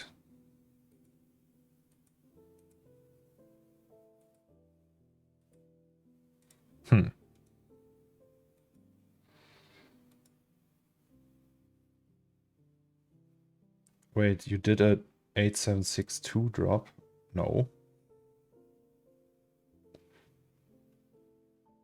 I did a plus drop.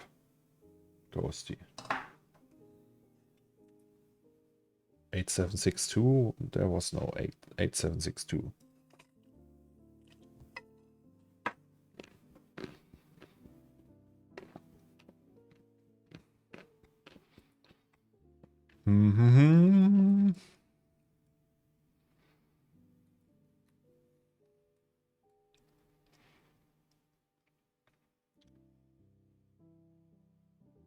Wait, let me check. Oh, yeah, okay. That you mean. Yes.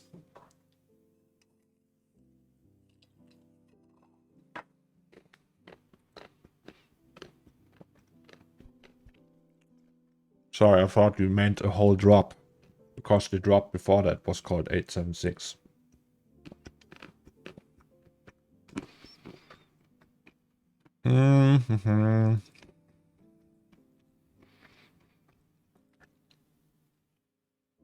Alright, so this works.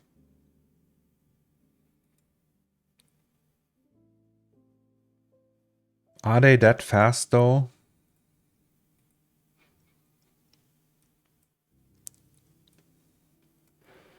Probably not. So I would just say 10% again.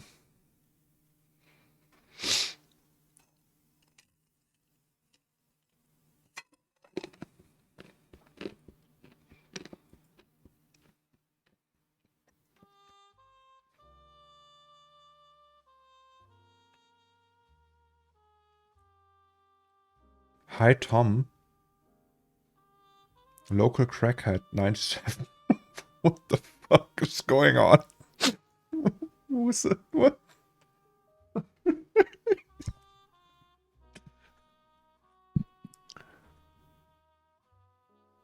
I think he's talking to you.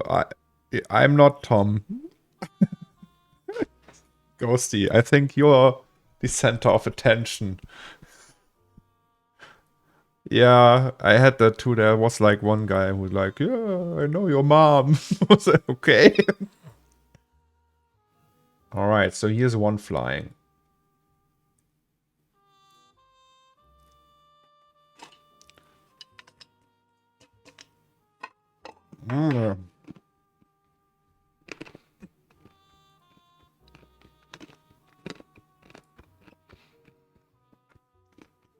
So yeah, that's flies. I don't know.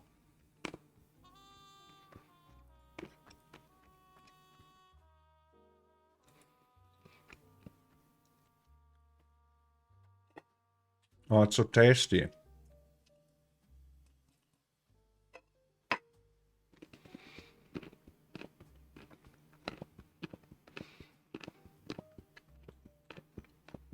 Why is it so slow again?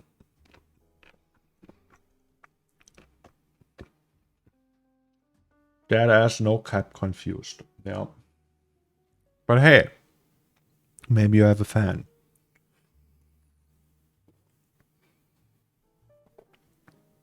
So this one works. Here, these we can't almost not see. They too fast.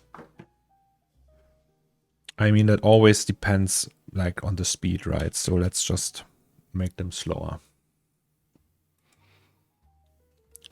That's not slower. That's more like it.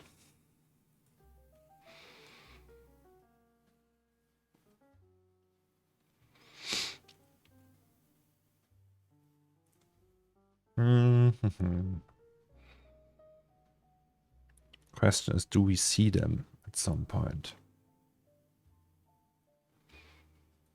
Or also we can go nuts again.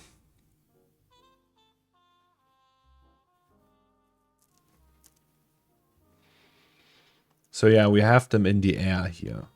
That's at least something, right?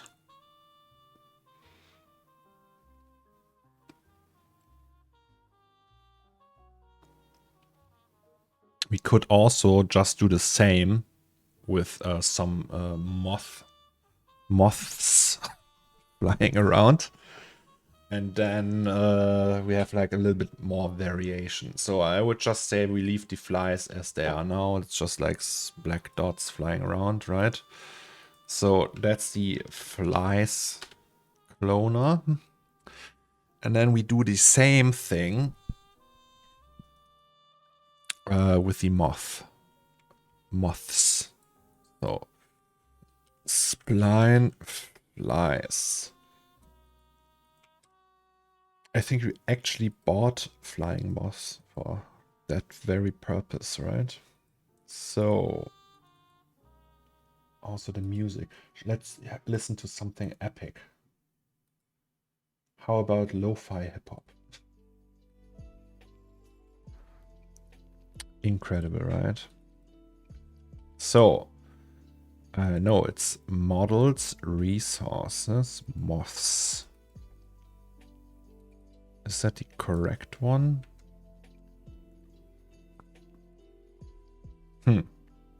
No, we actually worked with that one. I think it's that. Yes.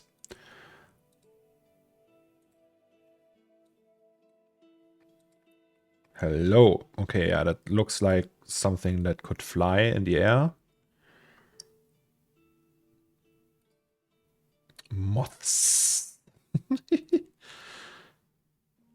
I mean, you could actually rig that. Like, no.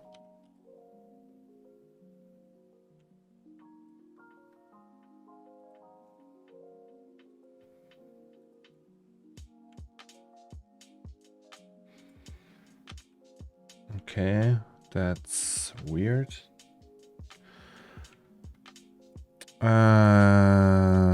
That's the eyes. Oh, that's the fly. Okay, so split. Right, and then do this.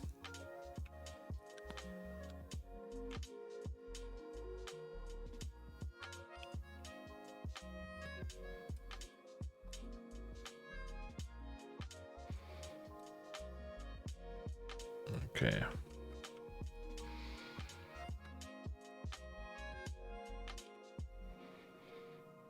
Okay.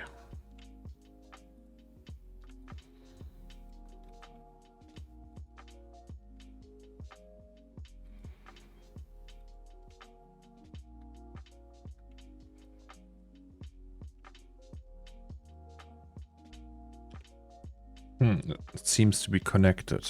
Interesting.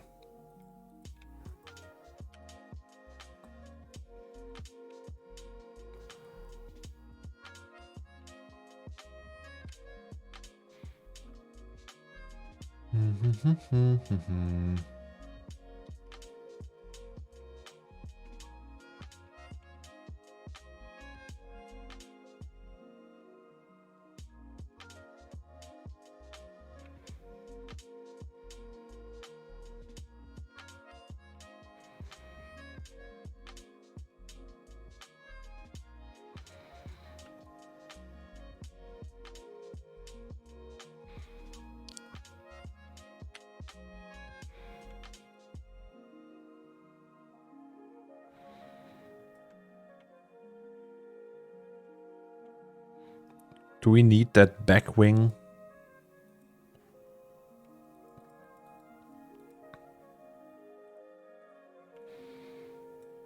So let's just... What the hell is going on here?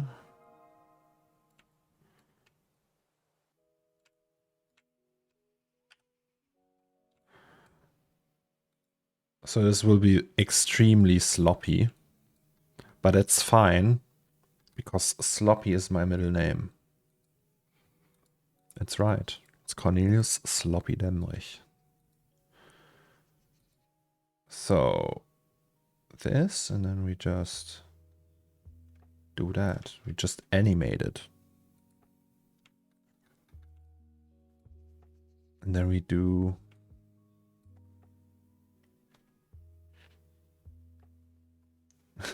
Let's sad as leave those fly wings.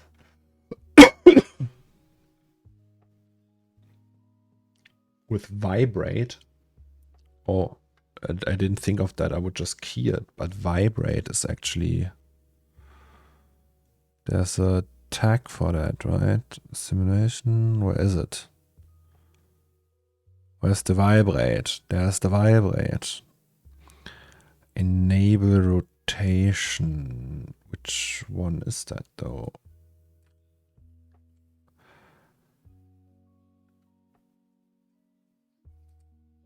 No, that's the wrong one.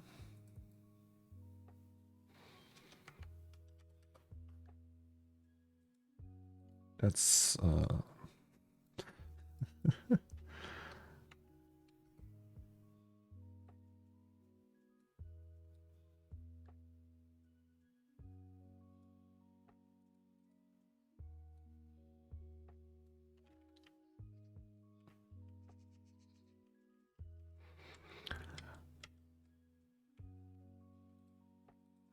sorry.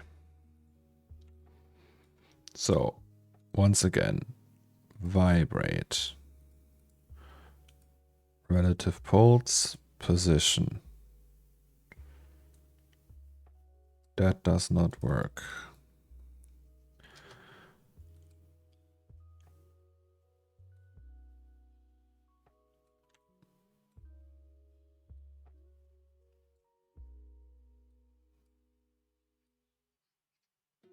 No, what?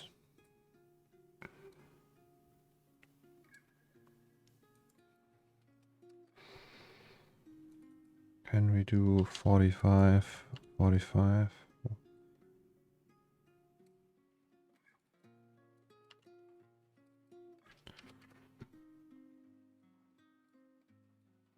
Okay, now it does nothing. Okay, I think we just have to play around with this because this is certainly not right. So it's still doing that. So X, that's Z.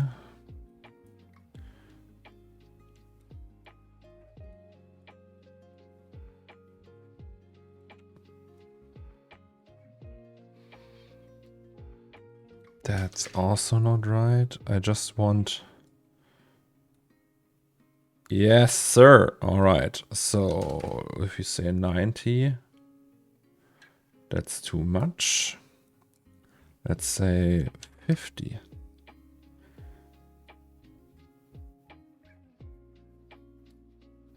50 is all right. Let's do 40.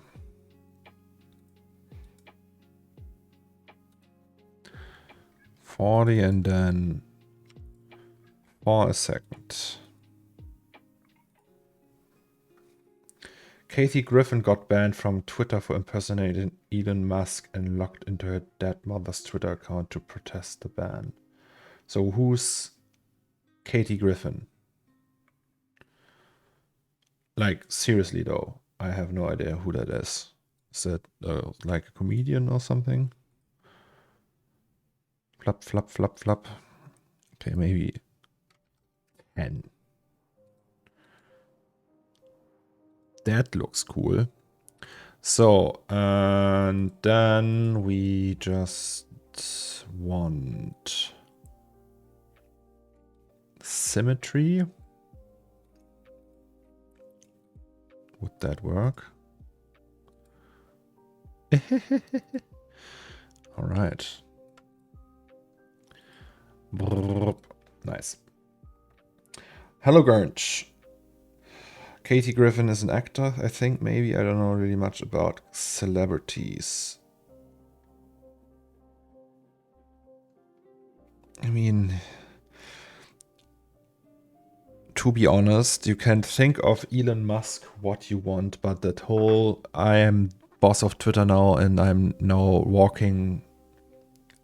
It's like going to a Minecraft server and saying, look, I'm the admin.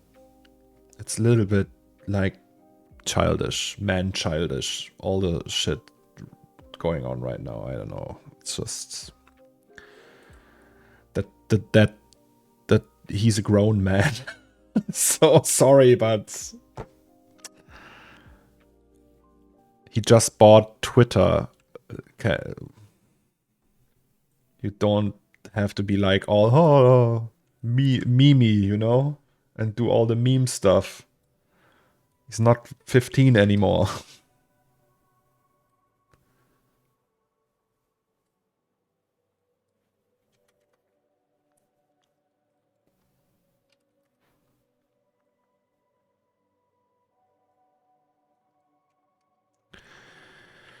All right, so that means we have our little moth friend here. Moth animated. He's been so cringe in the past week. People or Elon Musk? I think Elon Musk, for my part, is very cringe right now.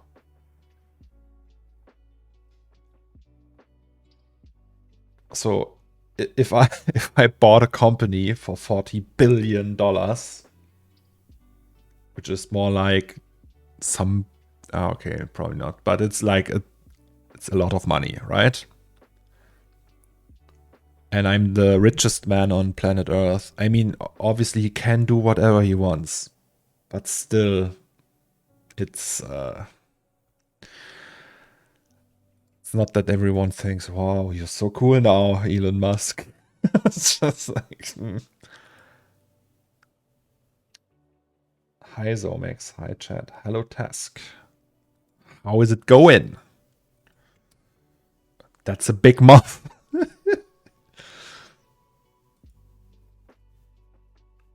Yeah. That whole I have to tweet like also like attacking like that where he attacked AOC for that sweater. It's just like so I don't know, it was so stupid.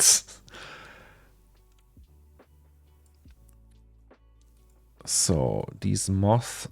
Sorry. How do you English speaking people say moths all the time? It's so difficult.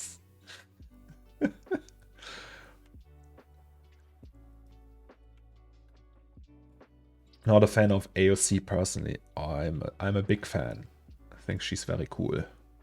I hope she's becoming the president of the United States. Not that it affects me really, but still. But yeah, I mean, it's a politician and everything. You have to be a little bit. Okay, so it's doing its thing, and it's the size also fits, right? So I would just say spline moths. Can we just rotate that one? Just be like, oh no, let's just create a new one, right? So moths would probably Where would the moths fly around?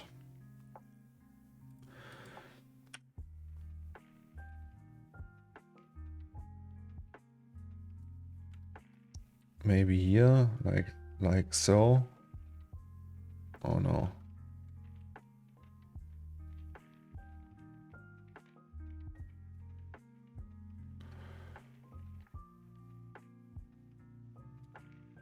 Oh, okay. Well, doesn't matter.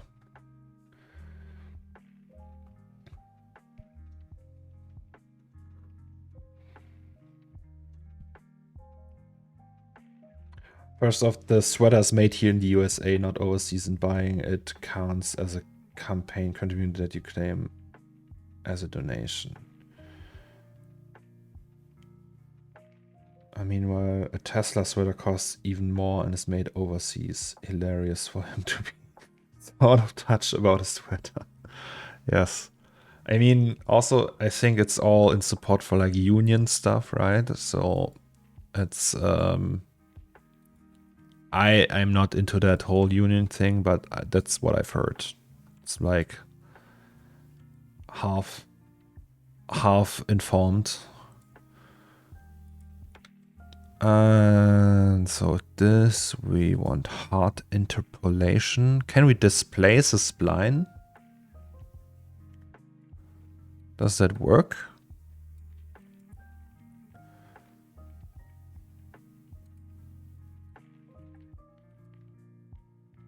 If we go here now and put in noise, oh my god, it works.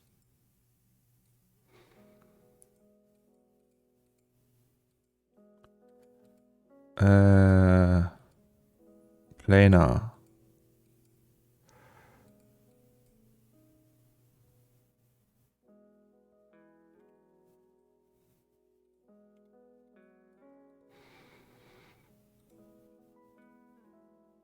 Okay, so let's say current state to object.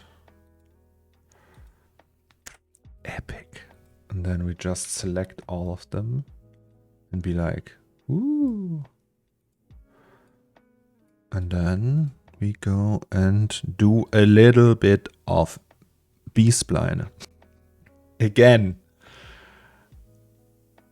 Oh boy. Okay, maybe it's too crazy.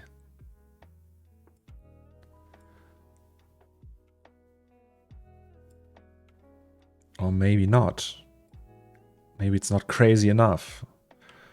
So then we do spliner, uniform. Can we do 50? Yes. And that's that. So, moths.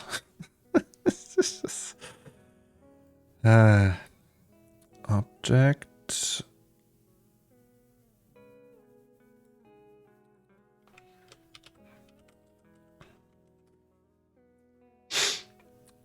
He screenshot AOC's website where she sells a sweater for $58, which isn't even that much for a sweater, and then said, but Twitter only costs $8.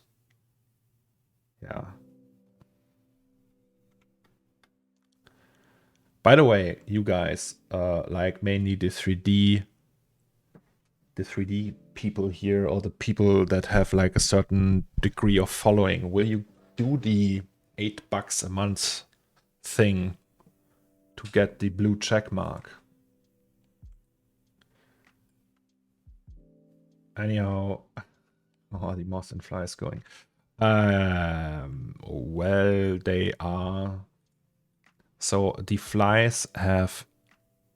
So I made them work.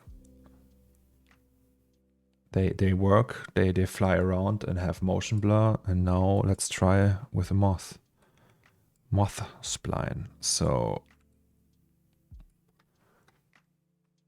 how many do we need? 10? Is that enough? 15?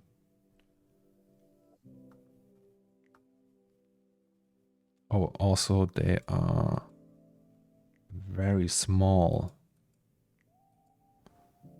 Why are they so small?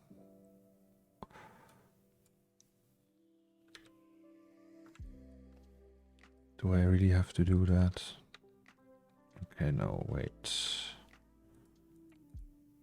Scale 9. Okay.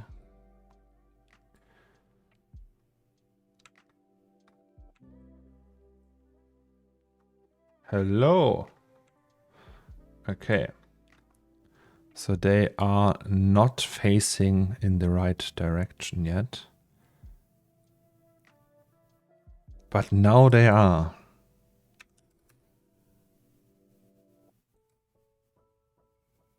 And then we will use this and say spline moss and do an instance. And use that as a rail. So we'll just do that. And rail, and then they all look. They are like straight flying, right? Also, they are not all the same size. So I think we should introduce a random node for that. And be like, wait, so this is flies and this is moths.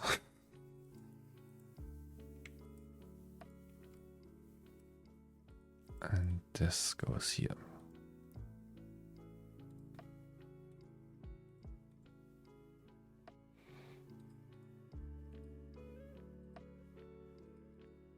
Oh, fuck.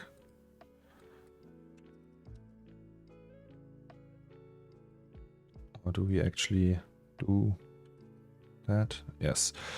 Okay, and this pretty much...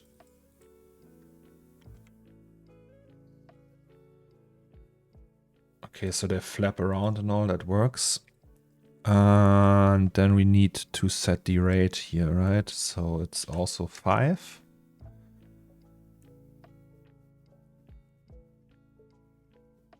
I think.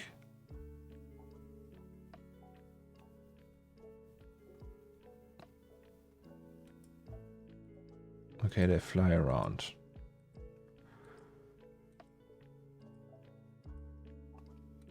Epic. Sorry guys, okay. And now if we go to frame 25, for example, it should work, right? Animated power. Oh, what software is that? Ah, Cinema 4D. Yes. It is Cinema 4D. Cinema 4D for the win. It's not free. Hey guys, shall we start a counter movement? And say, just tell the people the price for Cinema 4D. It's $700 a year. it's just like as a counter to the to Blender. It's not free. By the way, did you know Cinema 4D costs $700 a year? You know what's free? Not Cinema 4D.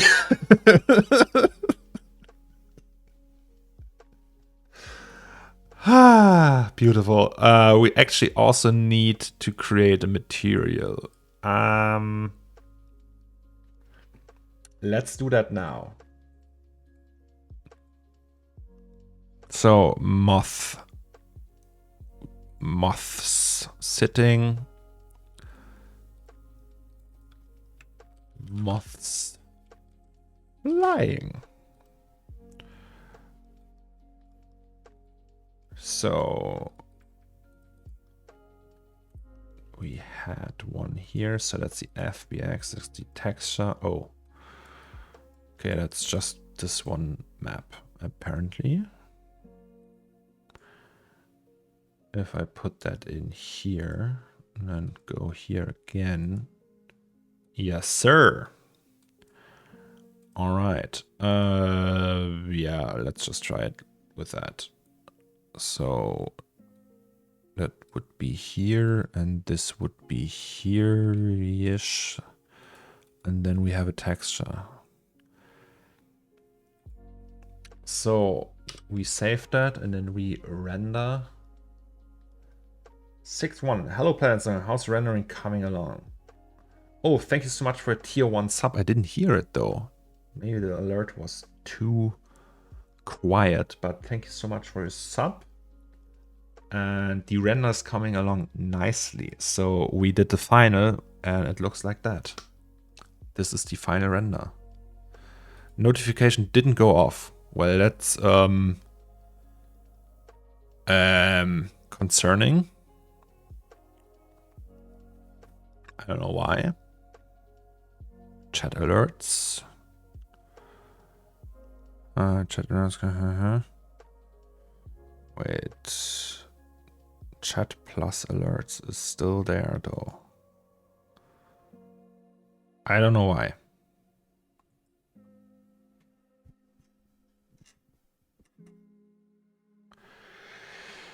C4D is most expensive 3D software on the market compared to 3ds Max, etc. That is ridiculous.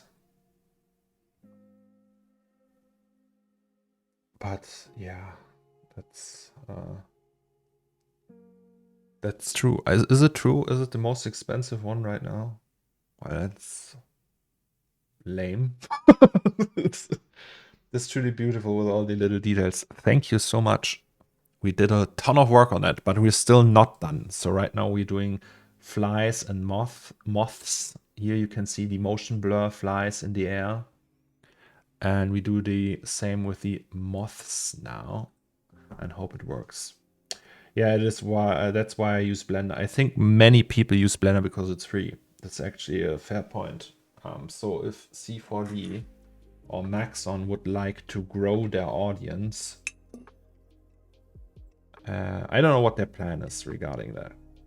I think they are not dumb, right? So they will know.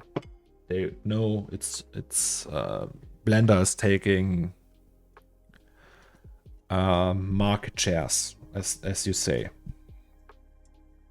C4D has a much better user experience than Max. Max is only used for converting by me. I have never used Max. But yeah. But C4D most expensive 3D software, also most cracked and illegally obtained 3D software. Is that true though? Is it really? Doesn't like Maya get more cracked? I have no idea.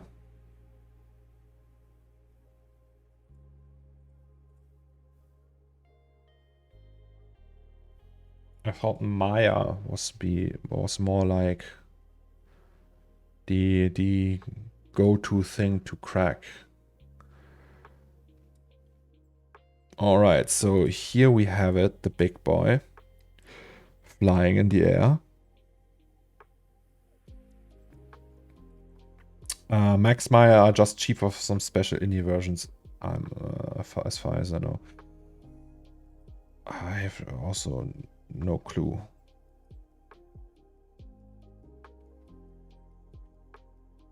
So wait, we do that, and then we go forward.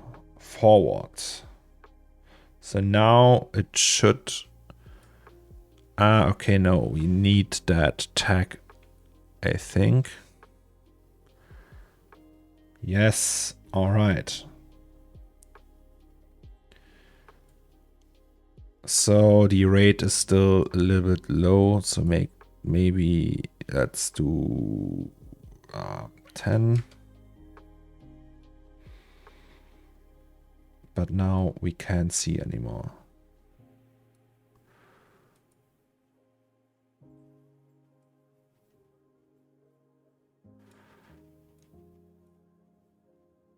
Random seed. Is there also a random seed here? Iterate random.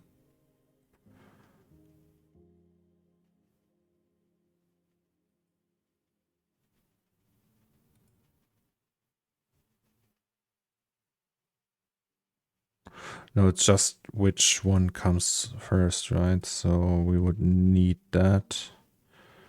Okay, let's just check where we can see some of them. So it's here. Here somewhere we would see them. I didn't know what 3D was until I was more than 20 years old. All of you youngsters are lucky. Yes.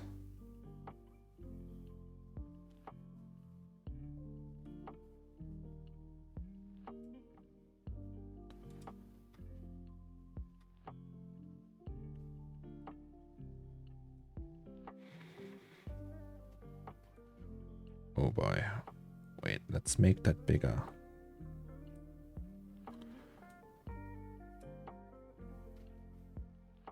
So here there should be moths.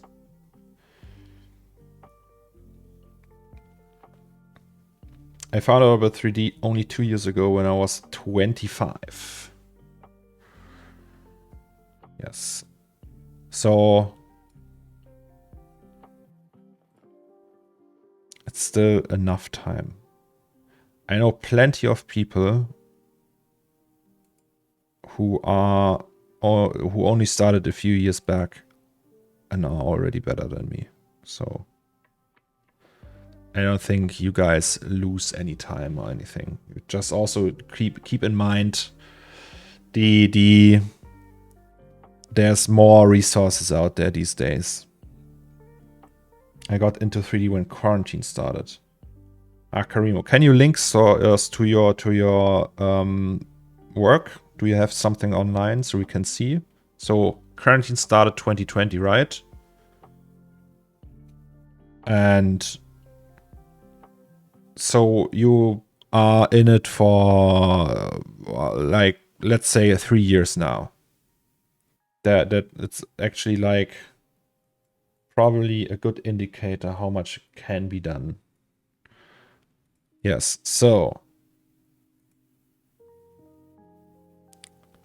I mean like having all the resources you have these days and versus the resources I had back then when I started, or everyone had back then, this is looking incredible. Like you can do a really dreamy, full-fledged 3D picture without much effort, I would say. So obviously I don't want to say that that's low effort and anything, but you started 3 years ago and you managed to get something like that out of it, which is cool. Like that's a epic picture, right? It certainly tells a story, it's moody and everything, so nice job, I would say. 3 years. Like back then when I started, or when all the old farts started back then, like in their childhood when there was no internet and everything, creating something like that would be a dream. Impossible. This looks so cool. It's getting even better and better. 3 years, guys. Like, I could do that probably in the... I don't know.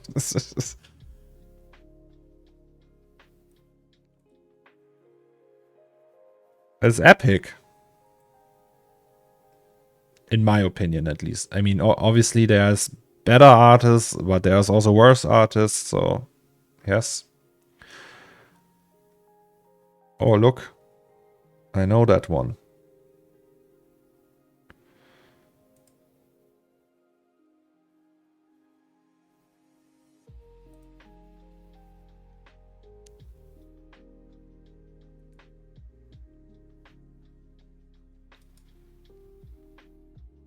Okay, so we have the moths flying around. That's a good sign, right? If we go here and say layer ID 2, layer ID 2, all right. That means, Gernch, do you have any idea how do I render out just the just that? Is it like with render layer ID? Is that the right one?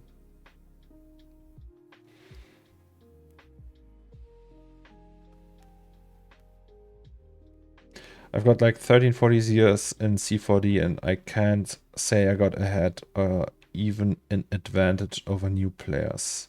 Especially knowing the amount of tutorials available now that weren't back then. When I started, you could only really learn by doing it or knowing someone who learned something. Yeah, on the manual, but yeah.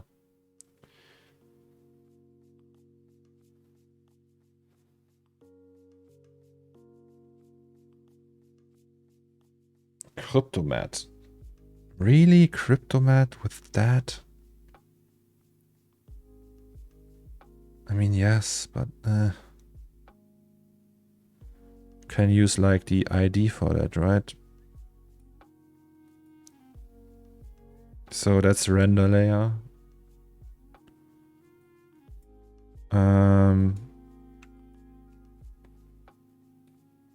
Instance ID that is, right? So let's say it's 1.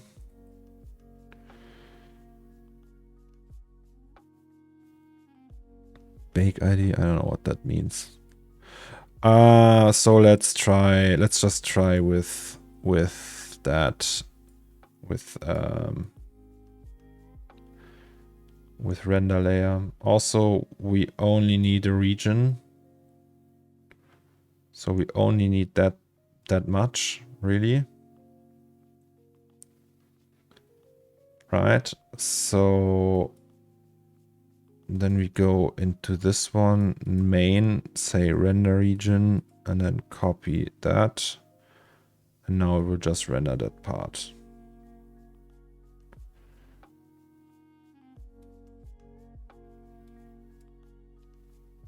And that's what we're gonna do now. So render AOV group. Create a path. Moths. This is a pass. The moth pass. Moths. So it's just render layer, right? We also don't need a million bounces for that, so let's just do 16. Oh no, that's wrong. What is the default for that? 4? That's fine. Fine, fine. Everything is fine. Save that. And we can only render on one PC, but it should be enough. How long will it take though? 16. Let's just do 7,500 or 5,000.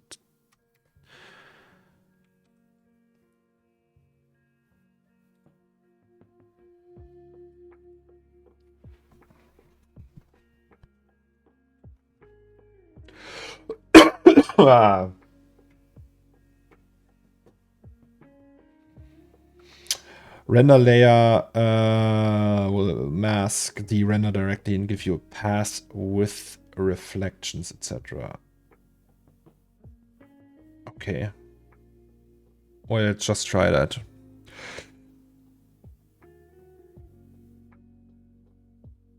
If it's not working, we'll just use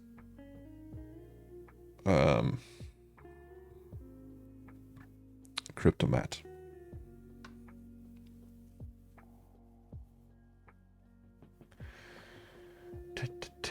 Creating geometry.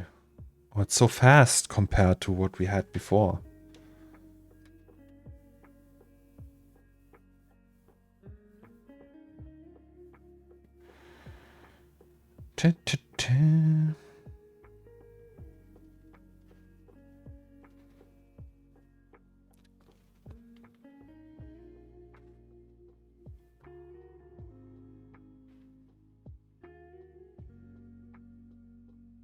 Just give it a layer ID, enable render layer in the settings. Oh, here it is. So what I want this picture here and a mask for that. And now I just have render layer. So it's wrong, you say. Huh.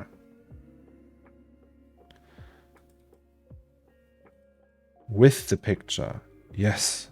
With the picture. I want the picture and a mask. Just the matted moths. No, I want this, like here, this what I have right now, and a mask. Not just like I don't want any transparency or that kind of jazz. No alpha.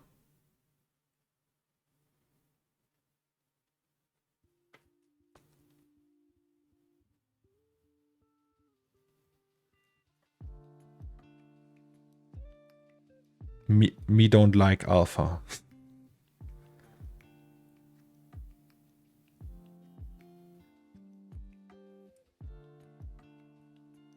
Look at that. Look at them go. Flying around here. Question is... no alpha, but I'm something of an alpha myself. No, I'm totally... What is the... What do the kids say? Beta? Oh. I'm everything but not an alpha.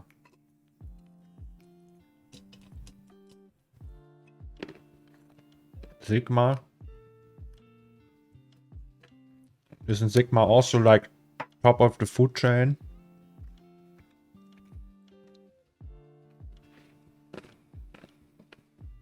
I'm not top of the food chain. How long will that shit render though?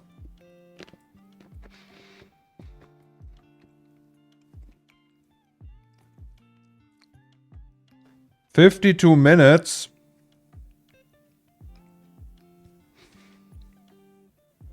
Okay, that's too long.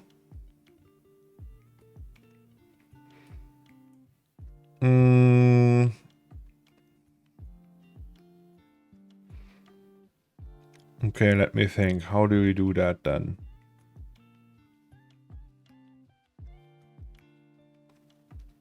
All 40 seconds?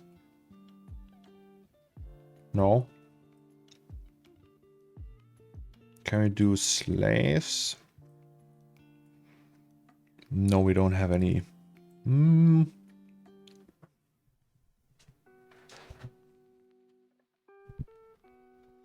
There was a rumor that plant-based meat was giving man breasts. Who believes that shit?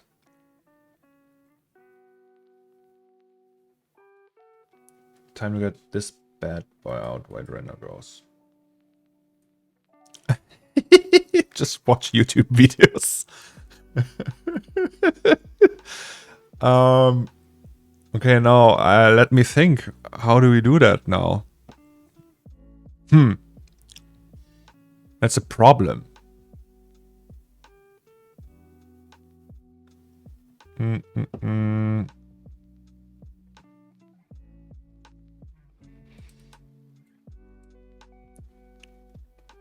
have an idea. So that is...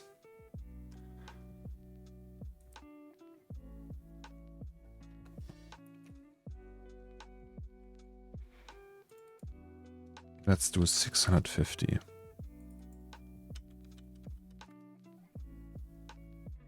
We really don't need that many.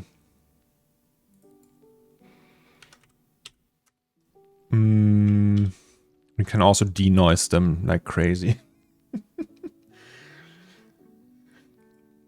Washington Post. There's no evidence that eating Impossible Whoppers will give you breasts. Yeah. No shit, there is no evidence. It's just...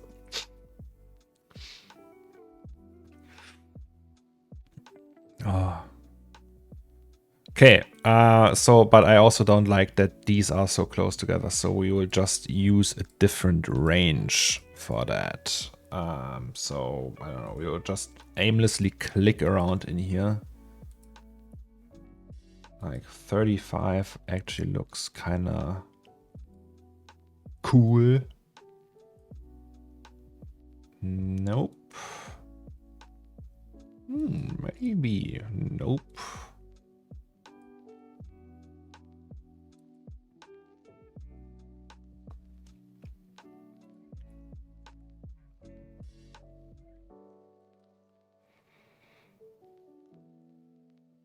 Okay. Maybe that? I don't know. Let's do 80. So we save that again and then... hello! Buhero TV. How is it going? So, moth, right? Moth. Question is now, is that enough? Let's just create, wait, what was that?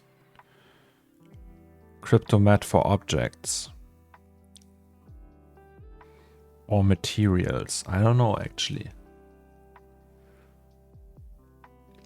Can we do objects or materials? Because when it's objects, I have to like select all of them, right?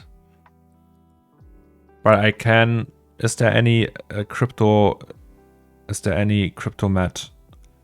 user instance ID? That was the one, right?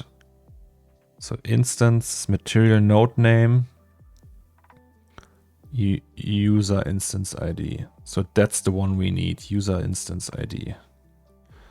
So we go to the AOV manager, say cryptomat, and then say user instance ID. And so this is user instance ID 1.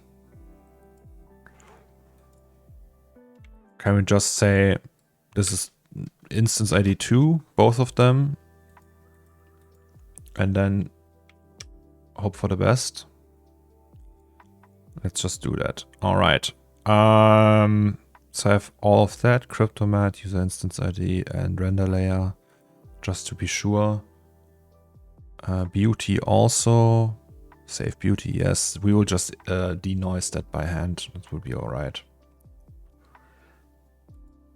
So render that bitch. Hello, Vogur. I'm glad that you're good.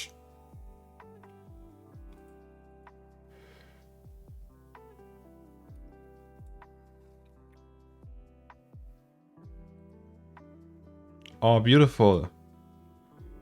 Is that Unreal Engine? Start a render and watch this. It's like going to Japan. Sometimes I watch these videos where people are just walking around in Japan. Like they walk through Shibuya Station and just walk around. No commentary, nothing. Just in the rain in 4K with the atmosphere, sound and everything. It's incredible. I like that. Hello, Korchen. That's Unity. Okay, good to know.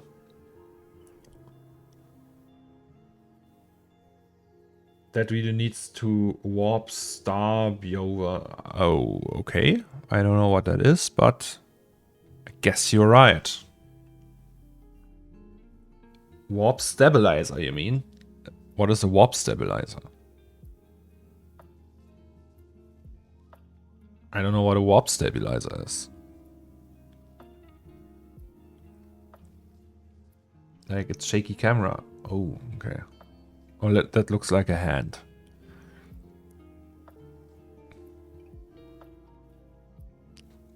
Aha! Okay. That's Unity. Korchen was right. Did it already start to render? Yes, sir!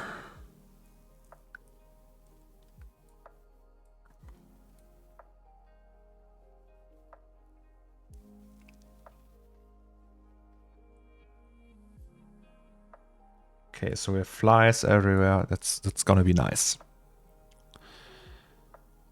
And how long will it render? 650 samples. That's also fairly fast, I would say. 7 minutes. That's okay. We have 7 minutes. Guys, do you want to see 7 minutes of fun? Gernch is looking for a 7-minute video now. Can watch the beginning of an episode of The Office. But then I would get problems probably, right?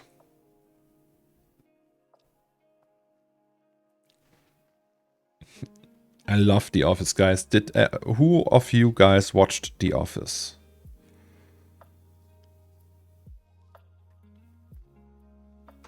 So you're patching onto the original render. I always wondered if that would be a headache in terms of separating stuff. Yeah, just the motion blur part. So we have like moths and flies here around the lamps. And because motion blur has like quite the overhead in terms of VRAM because it has to store the subframes, you wouldn't do that in a very heavy scene. So I thought, hey, we'll just separate that out. And yeah, it's my comfort show. I have a comfort show. Whenever I'm really depressed and sad or I have like anxiety attacks, there's like one show I watch. Oh no, there's 3 things I do.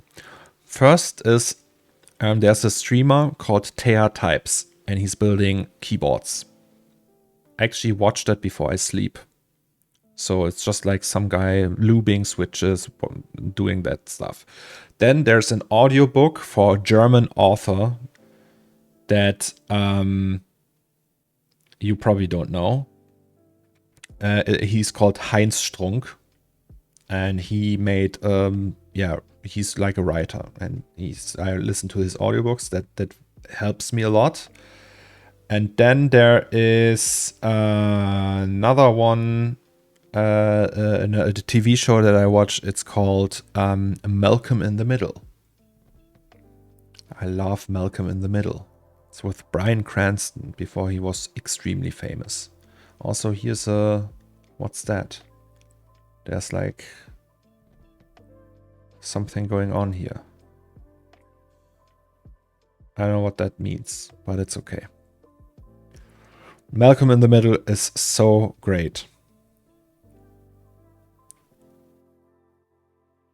Like, you watch Breaking Bad because it's your comfort show. So I like Breaking Bad, but it's not a comfort show for me.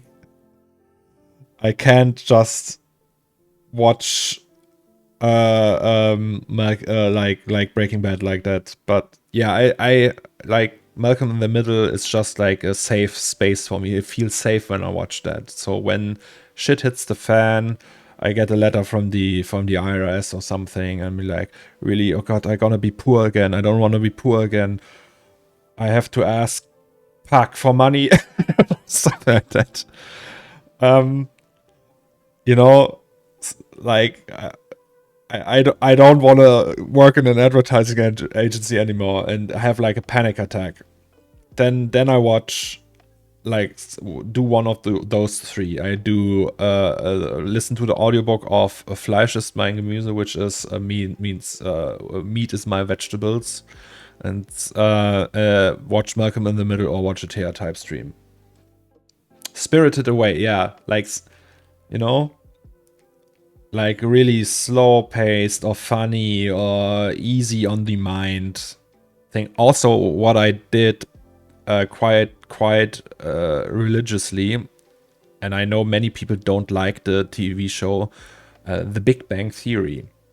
The first 4 seasons are well written and easy on the mind. You can watch that in your bed and just get lost in it. It's very easy to binge. I mean, it's stupid, but still. It's okay. Stupid fun. Also, my wife and I, we talked about starting. Do you guys know the TV show Dinosaurs?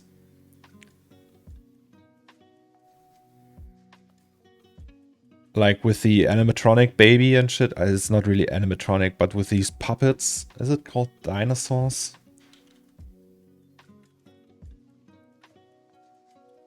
Yes, Dinosaurs it's called.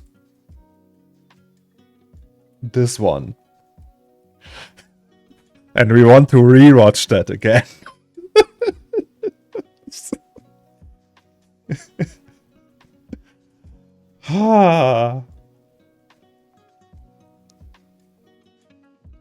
Also, like, some TV shows are really good for comfort and some aren't, and it's weird. It's like also like a color thing, how bright the display is and everything.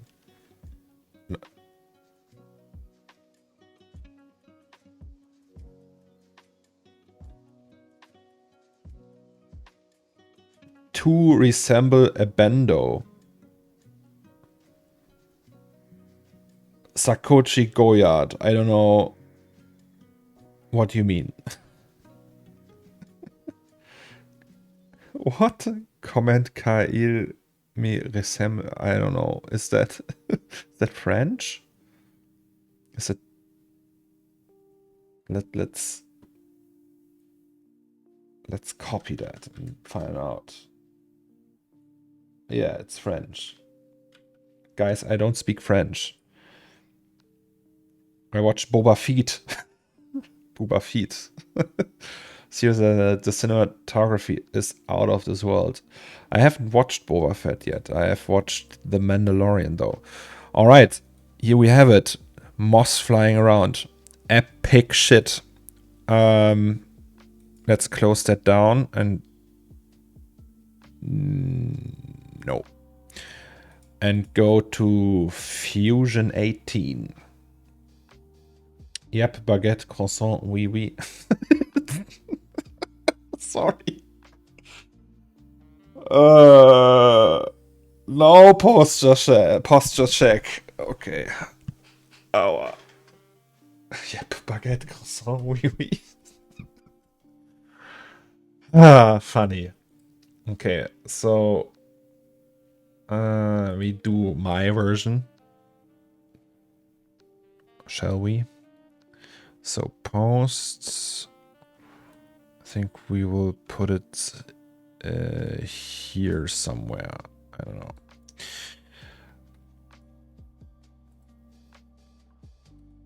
That's the corner store. That's final output. So we want that and possibly that.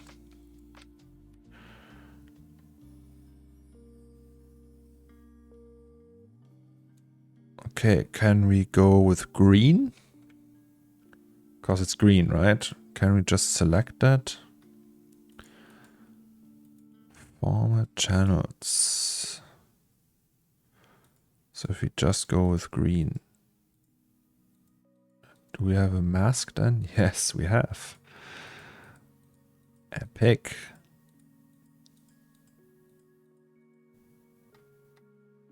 So that means this goes into here and then we have a mask.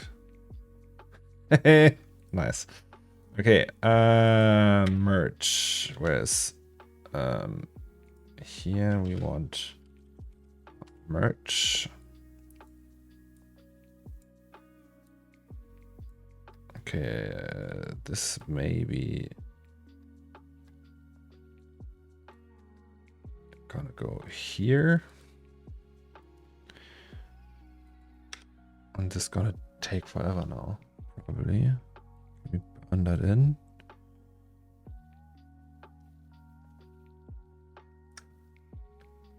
Hello, 1600 MIAI. Welcome. Posture check cost 1k. It's about time we eat the rich. Apologies, I'm watching from my phone. Autocorrected. Still no Wi-Fi though. Watching on 360p. Oh, I'm sorry, meats. Every first time chatter terrifies me now. Ghosty. There's no reason to be terrified. Remember when you reacted to videos last time? There was this one with the paper castle build itself. The dude who made it is a consultant at my school. Really? Well, greetings to him. Oh, look at that. Is it all? Oh no, it's still rendering. Never mind.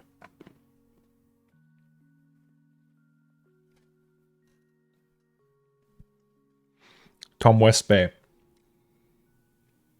I watched Seven vs. Wild for 5 minutes, thinking of you, but I couldn't. I turned it off afterwards. But still, I was telling my wife, hey, someone in my stream did the logo animation for these guys. Yes. Random fact. All right. How can it just take so long? Be faster. Aha!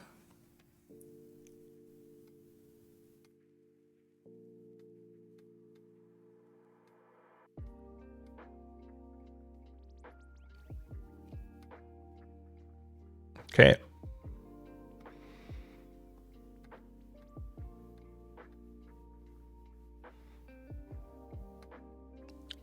I guess.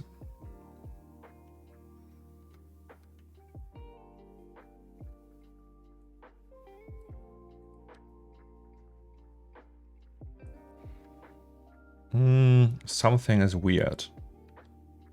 It's so bright.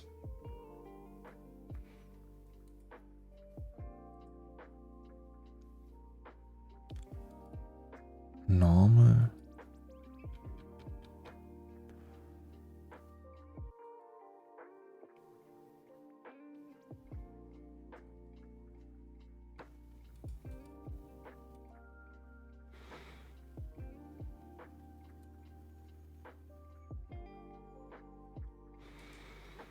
Maybe you have to do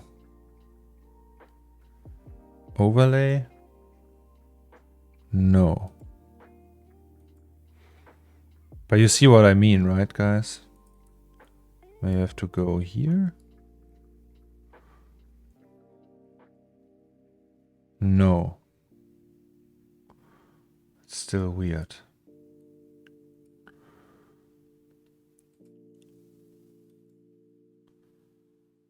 First time it looks awesome. What are we making? Oh, okay. I will give a small rundown. So, a while ago, I started working on a digital artwork. And it looks like that. So, this is where we started. Right? And then from there on, I streamed every day and showed progress and how I did these things. And then we moved stuff around. I think that was the first day I streamed, like building that microwave and the AC unit. And yeah, we kept on building. And now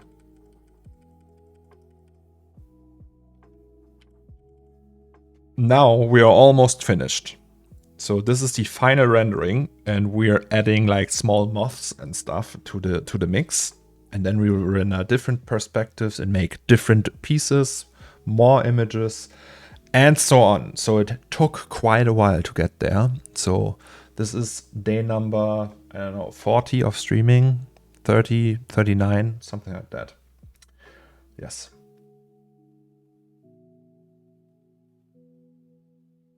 Five minutes is good enough, but honestly, look at the opener they have in the first episode. The custom soundtrack is amazing. Okay, I will listen to that.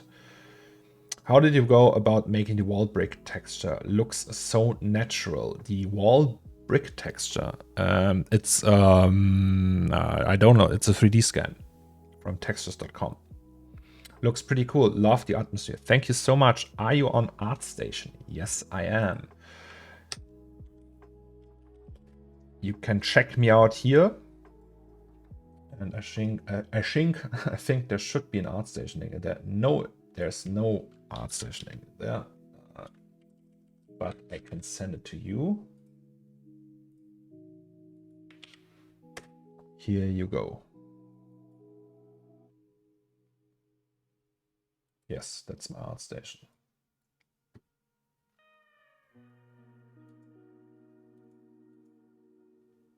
Thank you very much. 1600 MIA. MIAI, I mean. Sorry. So yes, moths. Through your follow on ArtStation. Thank you very much. I appreciate it. Alex. Is Alex in the chat? Alex Rich. Do I have to message him? Because I don't know what to do. Alex, are you here?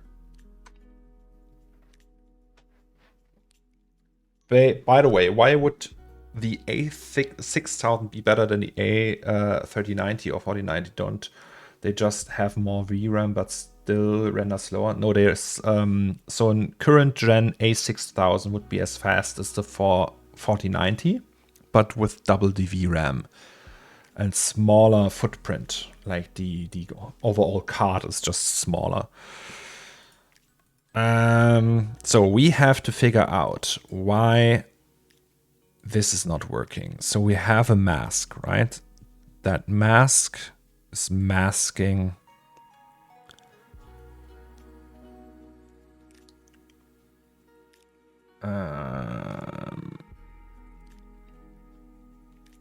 that's a good question.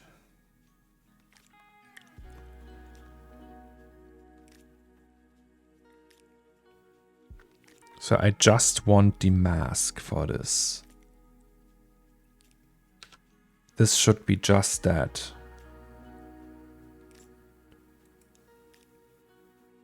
Right?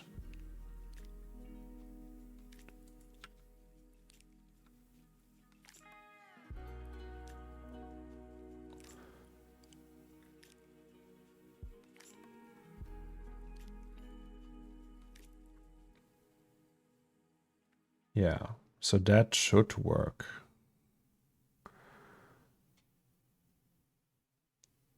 And then we want that apply mode normal.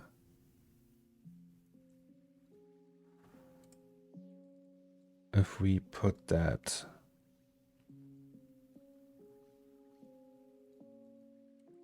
here, it does not work, or it looks like that. Yes, understandable. And this would just mask it, but the mask looks all wonky. Why is that though? Anyone got any idea? Alpha gain? I don't know what that means. Huh.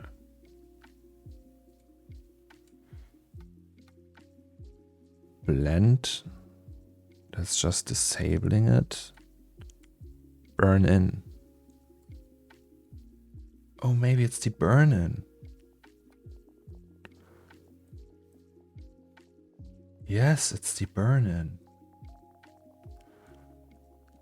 Okay. It's barely visible though.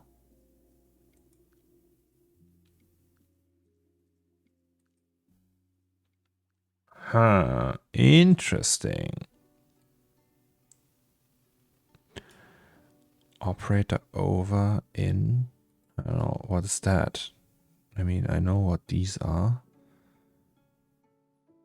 Overlay, software, extrusion. Shall we just go through all of them? Okay, screen is wrong. I mean, you can see it's like half with the opacity. It's just not like really there. It's just Lighten.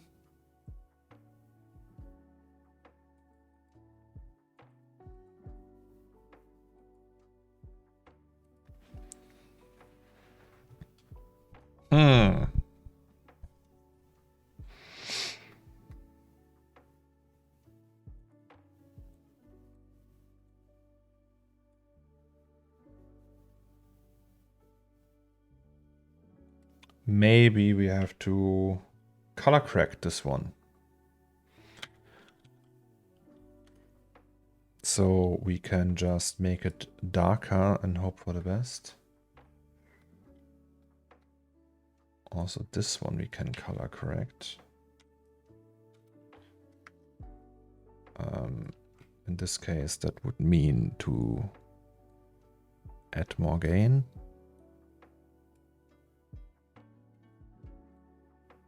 Okay, maybe not. More contrast.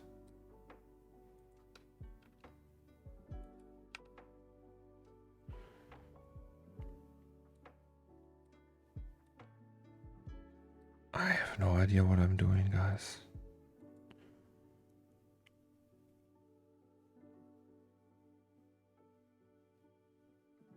Oh, it's green, right?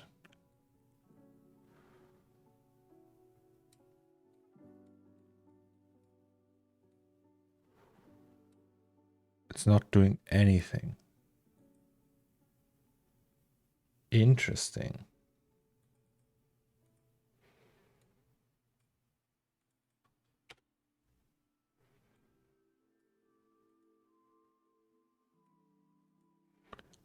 Why though?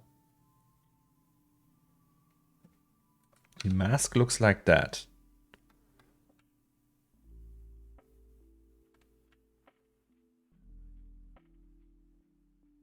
Import. File.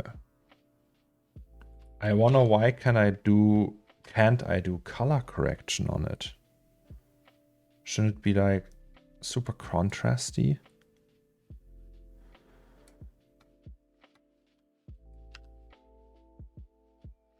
Right, so if I do that and be like, see, it's not doing anything. Full, fast. Strange. Is it maybe because I turned off? Maybe, wait, let's do CryptoMat. We still have the CryptoMat that we rendered out, right? So in final, we go here, rendered moss CryptoMat user ID it was. So CryptoMat, and then we CryptoMat that.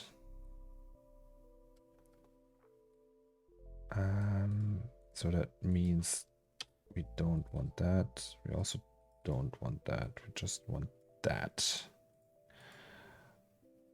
I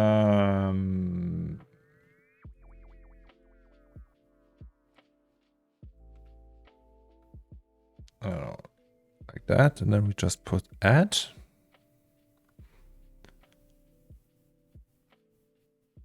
Is that enough?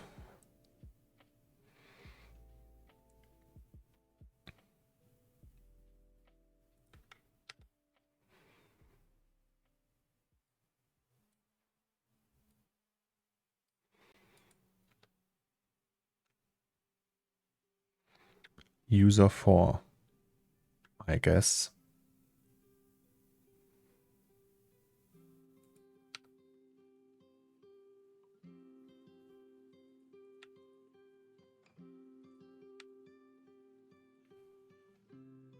Okay. I think that's better. Yes, it's better. Oh my god, it works. How long has this project been going for? So I started a few months ago, I would say. So yeah, in August, middle of August, I created the first 3D scene. And now we have, so almost 3 months, I would say.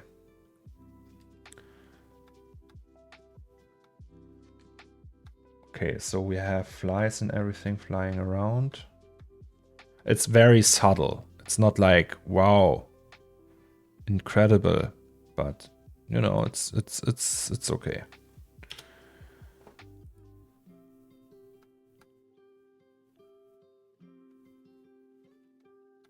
All right, and then if we watch it all with post and everything, how will it look then?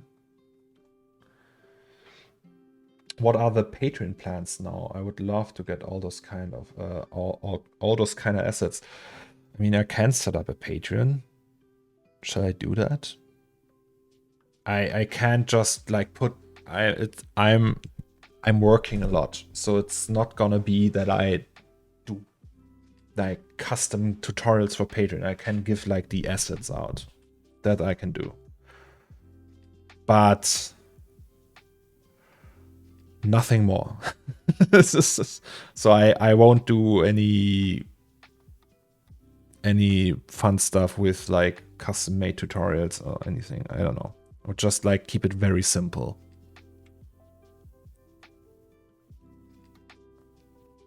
Flies flying around, that's fine. We have the moss here.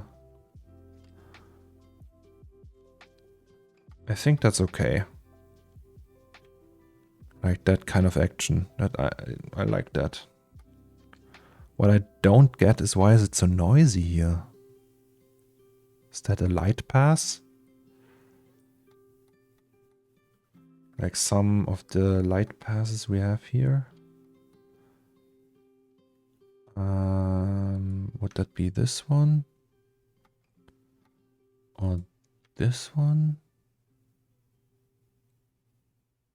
Or one of those?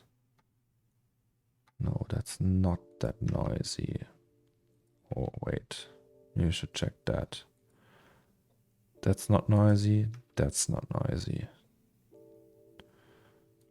Question is, where is the noise? Okay, here we don't have any noise. Here we also don't have any noise. Here we don't have any noise.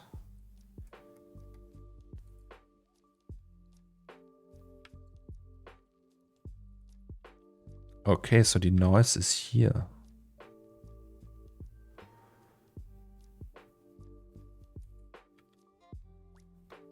What the heck? Okay, that's wrong.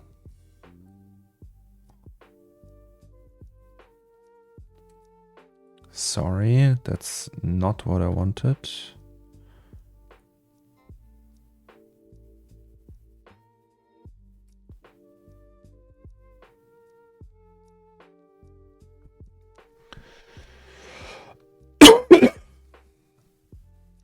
Wow, can you show the individual light groups? Yes, I can do that. Okay, so there's something off in terms of matte. User 4. Can we just use user 2? Did I do that? Set it up for user 2? Okay, that's 2. It's very confusing.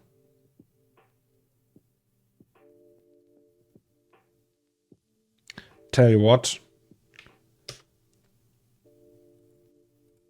Let's render that again. Can you show the individual light groups? They look so cool. Yes, I can do that in a bit. You can have people send you renders and you give them feedback in for 30 seconds, like a top tier thing. Is this for a client or just a personal project? This is just a personal project. Oh, sorry. Just sell it on a marketplace. Do you mean the assets? I could do that too, yes. But patrons could get it cheaper. Patrons get it for free. But you have to pay 10 bucks a month. I don't know. The whole patron thing is complicated. It could just... The thing is, if you go to a marketplace and pay for it, it's just like really... People will be disappointed by how sloppy they are made. They are not like really... There are so many artists who do a better job and just doing them individually and really nicely and everything. If I just want to get the scene and throw it out there and give it to my patrons for supporting me, it's more like, yeah, you support me here, you can have that, but don't expect anything good. You know, it's not like they go to a shop. That's just a bonus.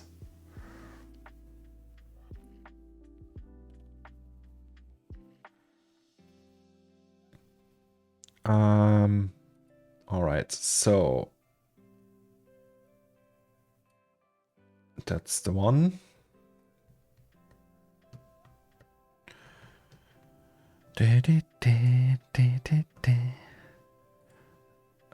Here we go to the AOV manager. So we don't want that one. We want object. Yes.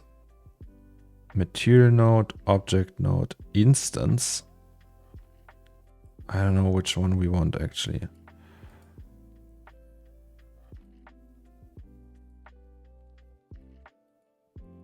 So render AOV manager, here we have it. Instance. Instance sounds about right. So you could just go instance. Yes. This we don't need anymore. Okie dokie. So we just render the whole thing again, which is just 7 minutes, so that's fine. Your models are good. You're thinking too much about this.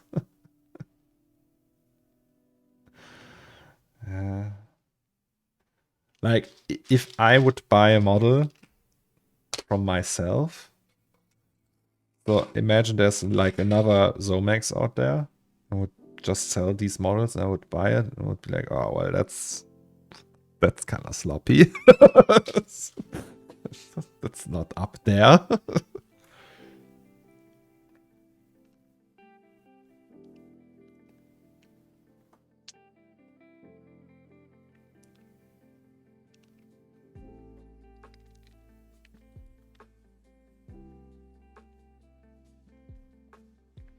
Just getting used to Marmoset. Any experience with that? No.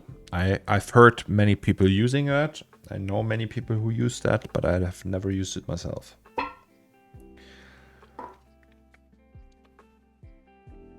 I don't do the best work either, but it's enough to satisfy the customer. Yeah, maybe that's the thing. The perfectionism. It's standing in the way. I could be rich.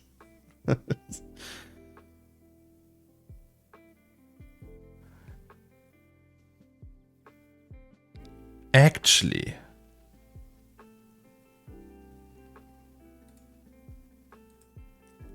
sorry. I have to turn off post. Post is a problem. Do you work with UDIMs or have you tried Mari? No to both. I tried UDIMs before. It's okay. I like them. I don't use UDIMs on a regular basis, so I can't tell you much about it. And Mari, I didn't try. No.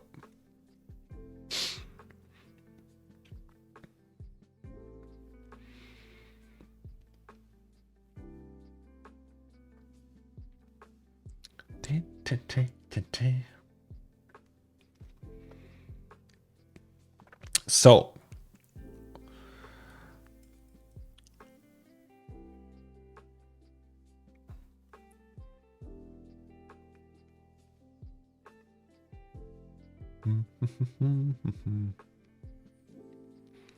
Guys, do you want to send some funny links?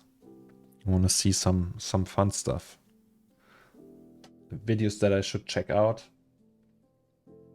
Wait.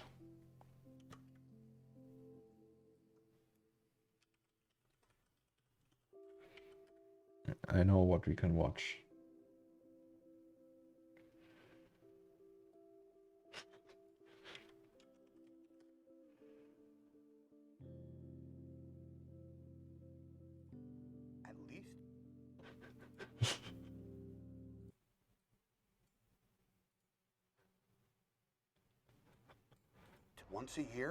At least once a year, I like to bring in some of my Kevin's famous chili.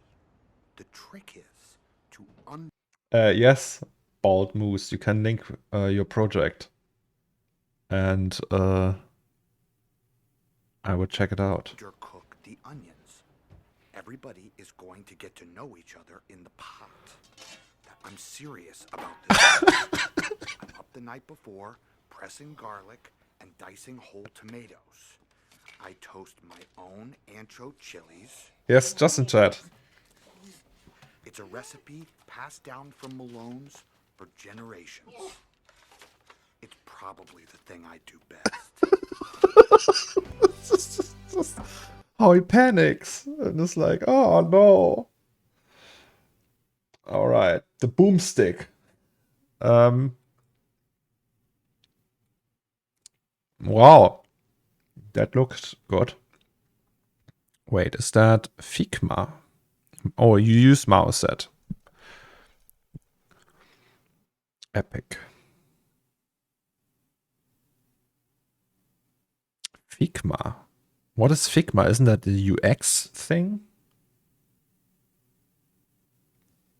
I thought that would be like for user experience and prototyping for websites and applications and such.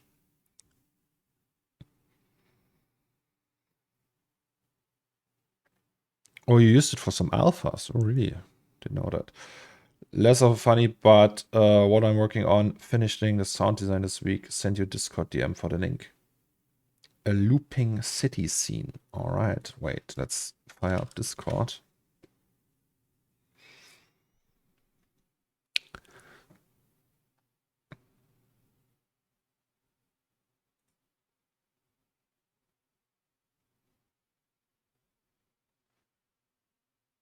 There he is, the Gurnch.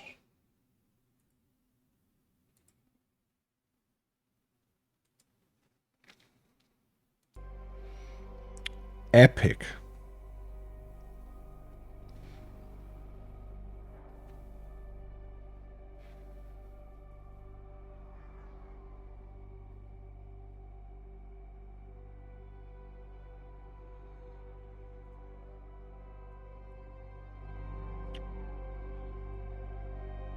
Oh yes, I get the Blade Runner vibes. Nice.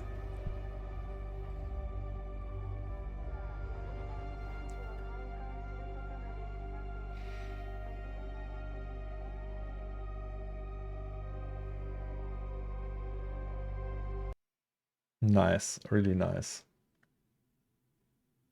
That's really cool. How did you do the windows? Like, is that the texture or is that like procedural? Can we actually do that? Or maybe probably not while rendering, right?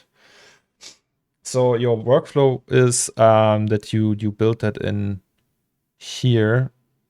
I have never used Figma. It's cool to see that it's not just for UX stuff, really. I thought it would be just like a prototyping thing. So you probably did like that stuff here, right? That's from Figma. And these engravings here, I would say. Daniel One Block, can you give me your advice about my work as well? Sure, send it over and I say what I can. But keep in mind, I'm also just the person, so take everything I say with a grain of salt. Blender, Substance, Marmoset, and Figma for the hand engravings. Okay, yeah, got it. So, Daniel, 3D artist. Ooh, you are in Archviz, as it looks, right? So that's all Archviz stuff. Kinda. Or interior design. Oh, the floor is really nice. I like that. I like the walls as well.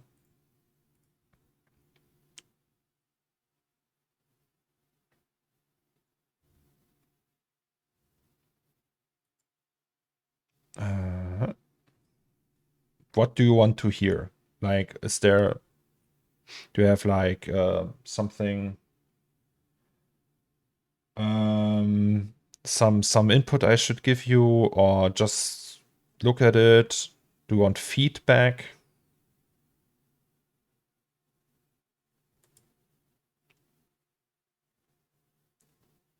Oh, that one is really nice. I like that you can see like almost looks like it's warped. Not warped, but it's like squashed because of the IOR of the water. So it's more like it's flatter than it looks flatter than it is.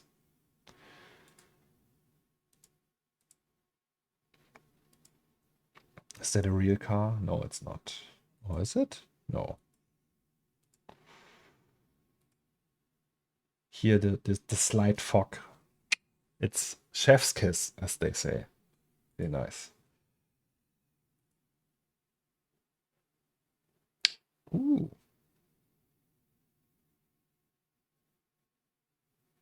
Good morning, Dead Scar. How are you? I'm sorry I missed the stream. I have sorry to Isaac and to you. And everyone else who was there.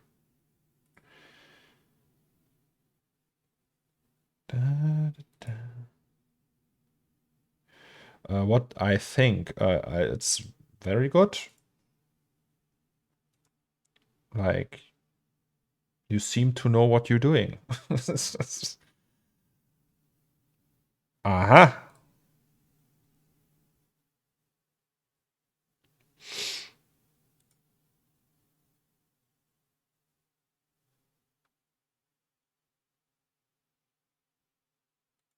I mean, you could always like say, okay, maybe that's just like can be really anal about small details and such, but it looks all nice. It's also like a question of taste most of the time. So this is all on a technical level, that's all really nice. So I would probably not build something like that myself, but I don't know, like maybe it's a client job or I don't know, right? So for me, it looks all really good. Well made, I would say. All right, also we finished this one, which means the party is already over. So you fuck off. And here we'll just... Oh, Jesus, why is it so slow? Hello?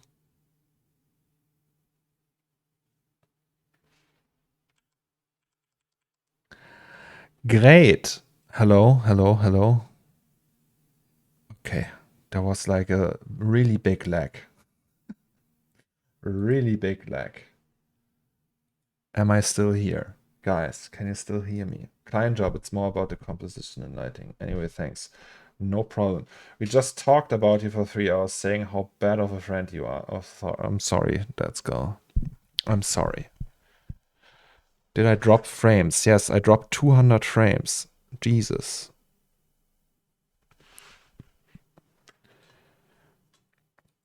But I hope I'm back now. Bitrate is bad, it says. It was. Okay. So, not this one. We want this one.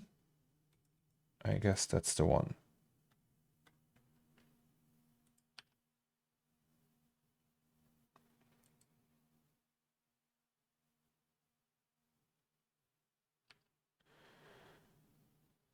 And then we select that one. Please, please, please. Nah, it's not gonna do that.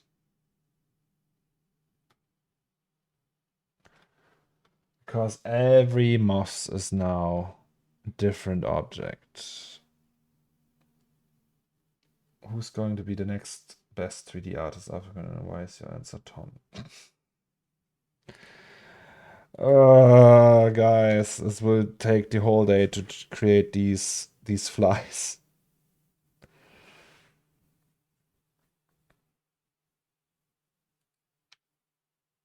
So maybe back to this boy. Okay, let me check something. Let me check something. Maybe we can work around that, right? File output. No, that's rendered moths. Render layer. German internet at its finest. Alex, I have a big problem. How do I... This mask here does not work.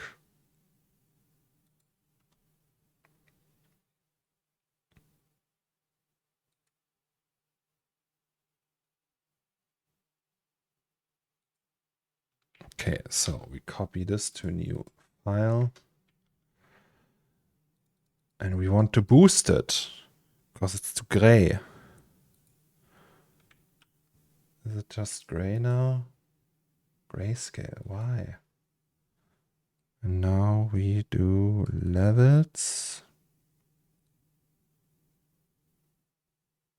I don't know, like that. I have that mask, which is a render layer ID. It only has red and green channel. And it looks like that. It's too dark though. And I can't really boost it. I can't use...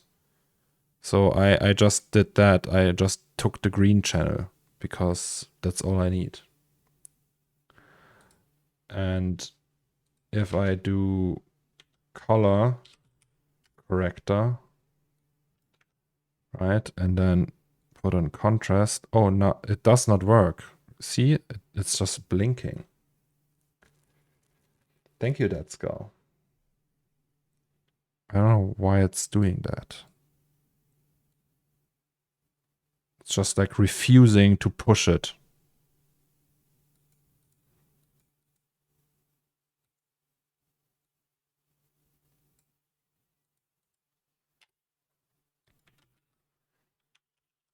Is there something else? Contrast, brightness, contrast.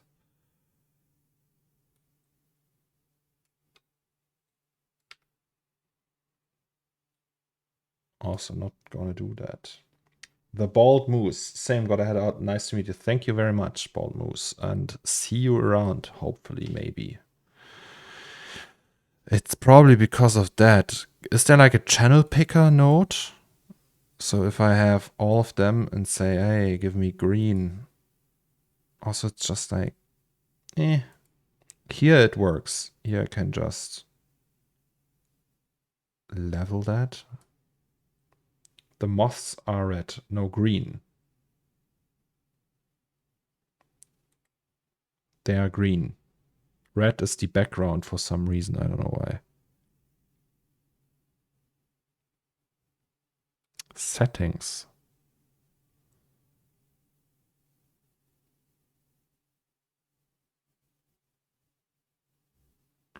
Oh, what? That works? Okay, let's try that.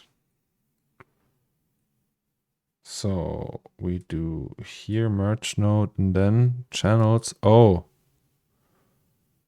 Wait, what? You say that? Okay, wait. So no cryptomat.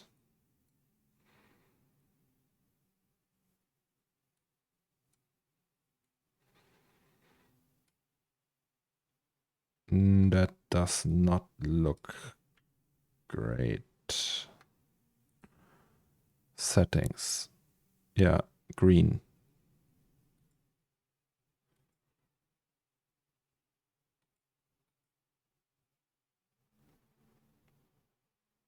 Oh, actually, now it looks good. Ah, no, never mind. So, merge. Ah, in the merge node. Okay, sorry. Never mind.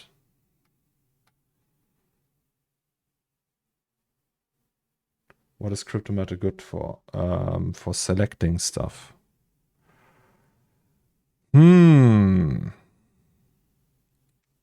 Oh, here. Sorry. Here is also green. But now I have the same problem again, Alex. Now it's too bright. See? It should look like that. But it's doing funky stuff. How's that in the merge? We had that before. That's why we used the Cryptomat in the end.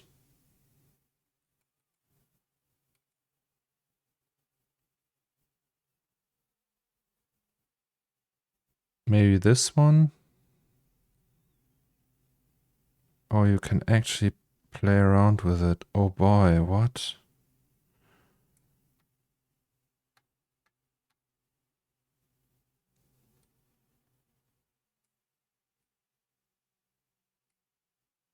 Epic.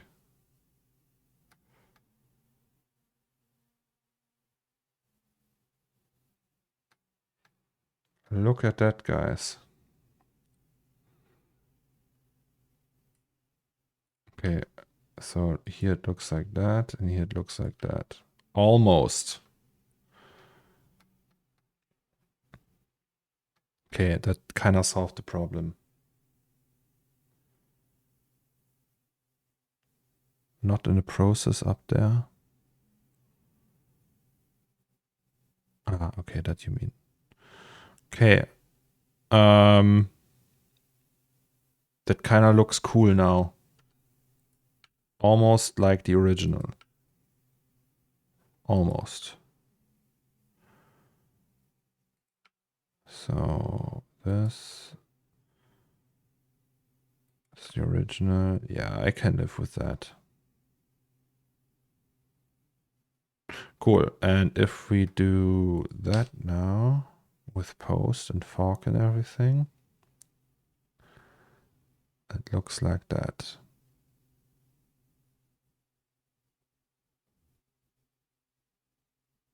You can barely see it. But it's okay. If you go up close, so it's only meant for pixel peepers anyway, if they really want to dig in and explore.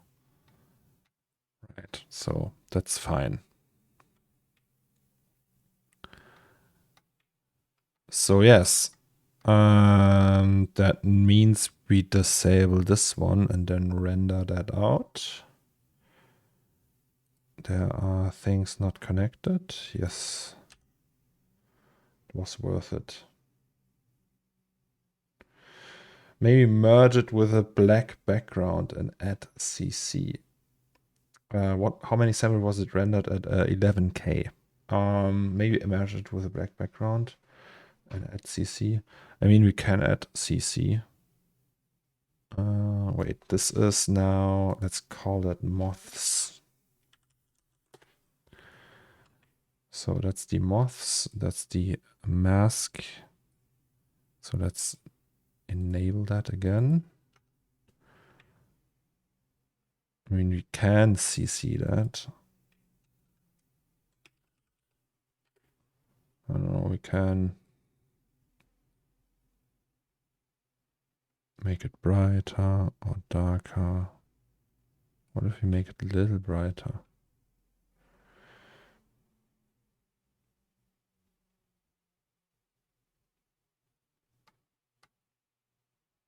I mean, can we also do like,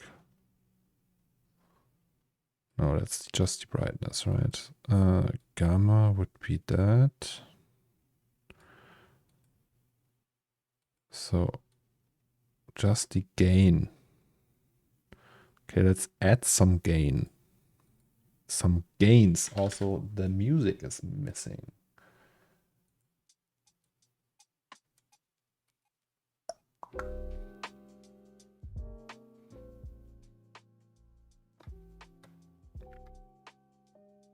So how does that look now with everything involved? What are, from your experience, the best paying kind of clients? Industry, like best paying? If there's, yeah, bigger companies involved, usually they just don't care about $200 more or less.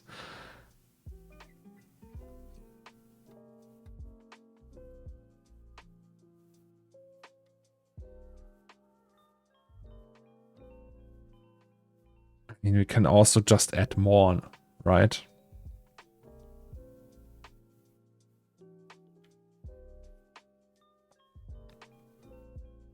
We can add way more.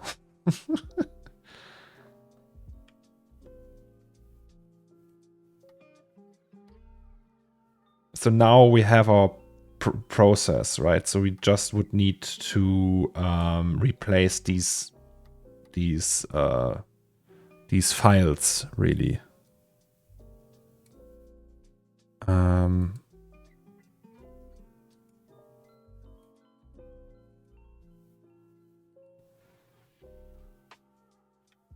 So let's just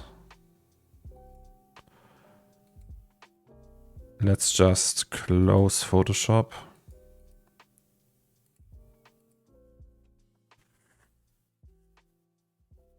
I mean, we can try that. We just go ham with the masks, with the moss and everything. I just want to try that.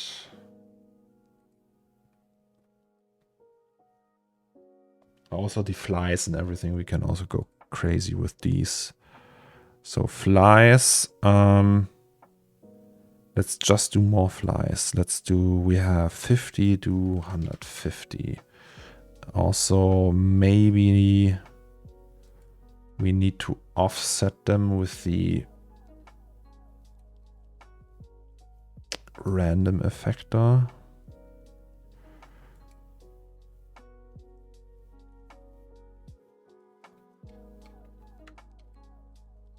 Like that, is that... Okay. So 80 it is. 80 flies. And then these ones, we have, I don't know, 30. That's a lot of moths though. So 15 we had before. Okay, let's do 25.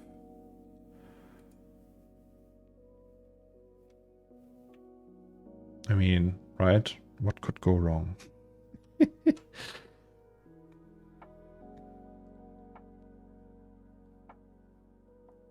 If there are flies now, you also need to add Fliegenschiss. Do you really see that though? So, another 7 minutes. By the way, you don't need to disable the view transform. That's just for the viewer and won't affect the output. Oh, really? Okay. Didn't know that.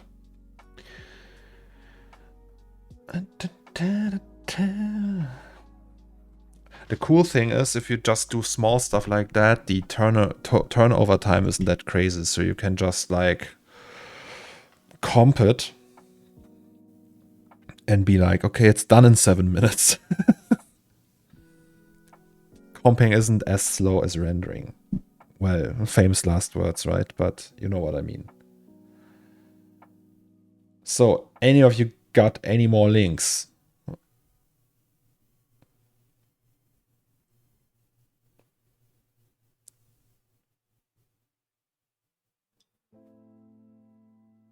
Moths are us. Yes. I'm just leaving Fusion open in the background. I hope that doesn't affect it too much. Moths are us. That's actually good, yes. New title. No, but the title will be, I'm like 99% sure, it will be You Touch, You Buy. I still love that. So that's the name of the store. You Touch, You Buy. It's just... That's just the name. Also, oh yeah, guys, yesterday I was like to Jasmine, so we were ready to go to bed and everything. And I was like, damn, I really need... I want to do more with that project. I don't want to do like secondary shots, really, because that's always the thing. So if the main shot is done, like the secondary ones, it's just different camera perspectives, and it gets really boring fast. And I'm like, oh god, I'd rather not do that. I would just love to create a new scene. And my idea was, where is it? Where is that? Oh, I actually didn't like that. I just retweeted that. So the idea was, what if we create an outdoor scene like that, where it's just like one small tiny building that is the corner store?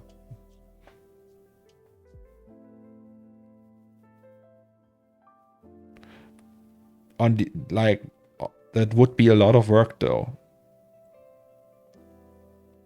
But so I don't know. I'm not 100% sure if that's the right idea. Maybe, so I will think about that.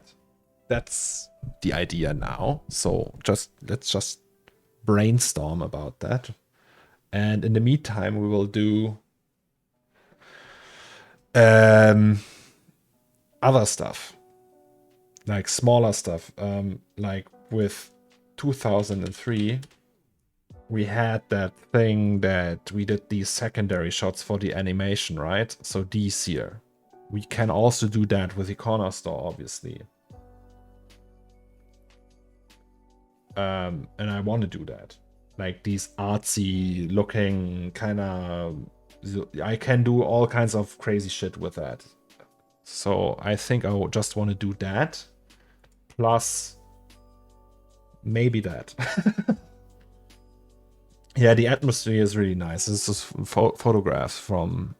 Is he the photograph? Or is it just reposting it? Photography and digital art. Yeah. I should maybe follow him.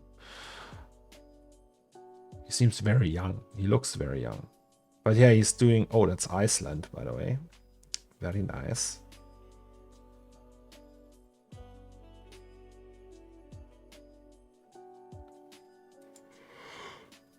I wonder how raw that is. I mean, obviously the lighting isn't fake or anything. But like that overcast sky and such, I wonder how... It looks like it's just an early morning scene. So it's like 6 a.m. in the summer or in spring or something, or 7 a.m. and it's just nobody out there yet. Looks like that.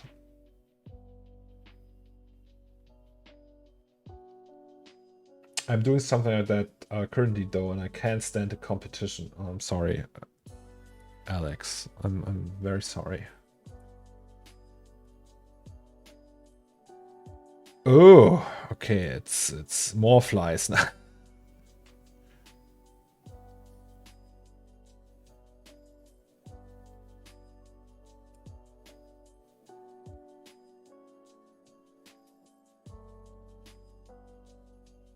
Well, that's what I asked for, right?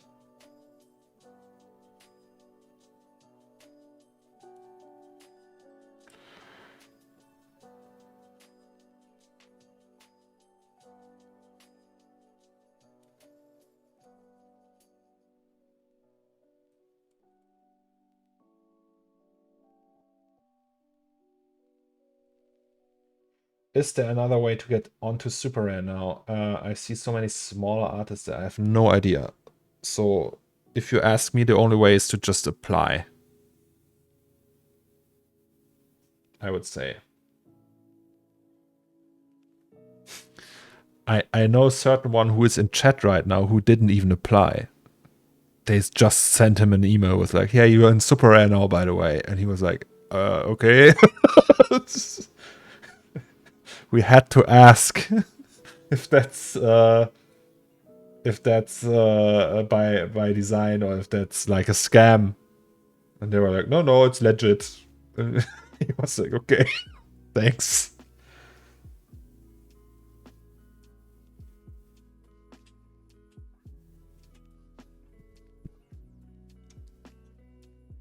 No way. Who's that? No, it's not Ruff. It's not. Ruff is there as well. He didn't do anything yet, but yeah, Ruff is on the platform as well. No, it's Alex. Alex just was like, they sent him an email, be like, hey, welcome to Super Rare. And he was, I didn't apply. You sure? They're like, I think they didn't. I had to ask them in Discord. Like one of the mods was like, yeah, seems legit. They checked and was no scam or anything. It was just, I don't know.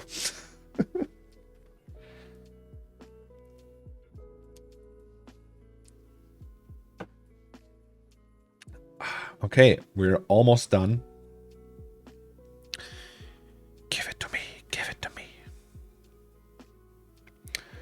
I am very jealous. Yeah, I mean, but super rare, being on super rare doesn't guarantee that you will sell. It's very hard to sell stuff these days. And I'm very curious if this piece will sell at all. So, yeah. So, also, I have still one unsold 101. But I might just burn that one.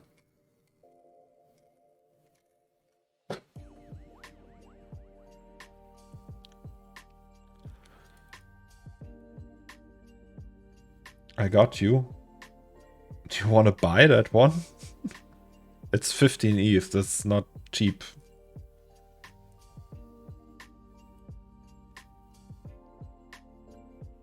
Oh, what do you mean with I got you? Don't you want to have this one? That's better. It's a secondary shot. So I thought maybe it's also not the best move to... I will just... So my idea is to have just main shots of projects. Just sell one per project.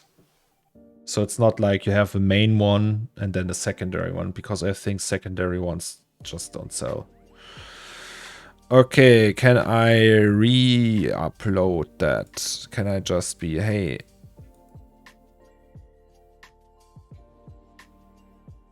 import.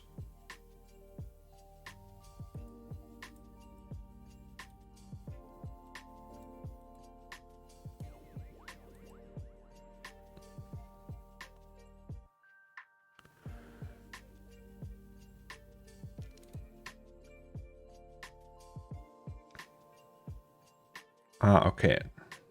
And that's the mask, right?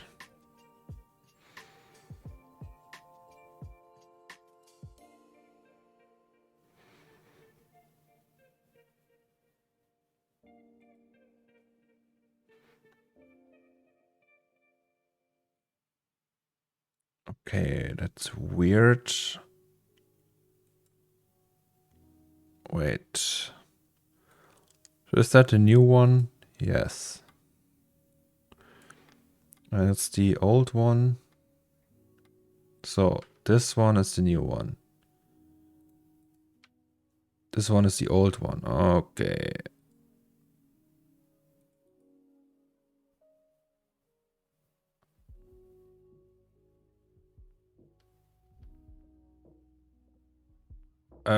Can I...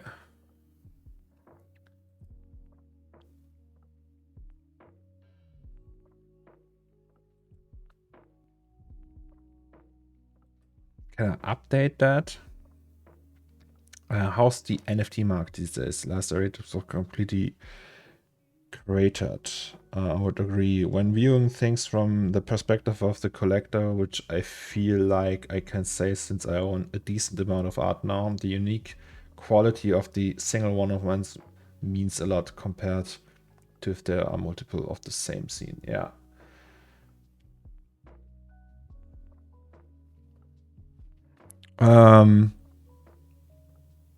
So that's the loader.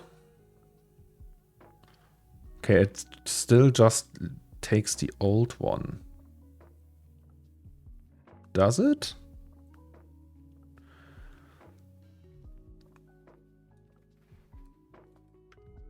No, it's actually the new one.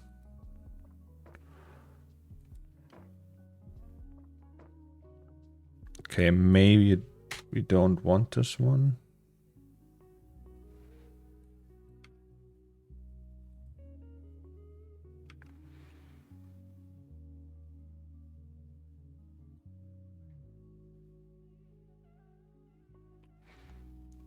It still looks shit.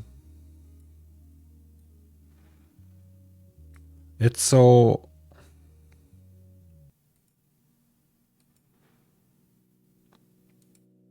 I don't know, it's...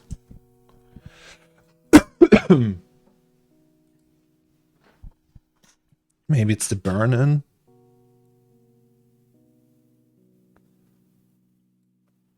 It still looks shit.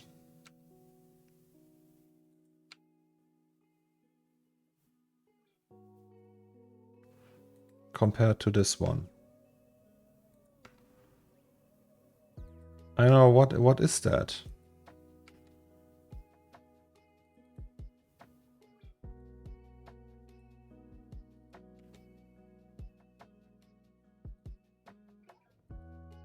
Restart the program? Nah.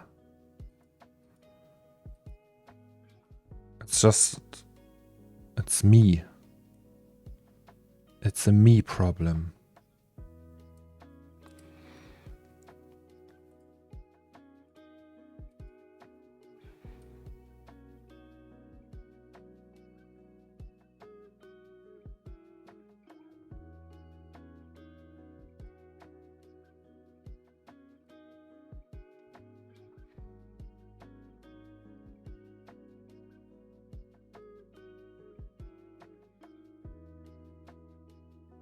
That's green. Alpha is not the right one.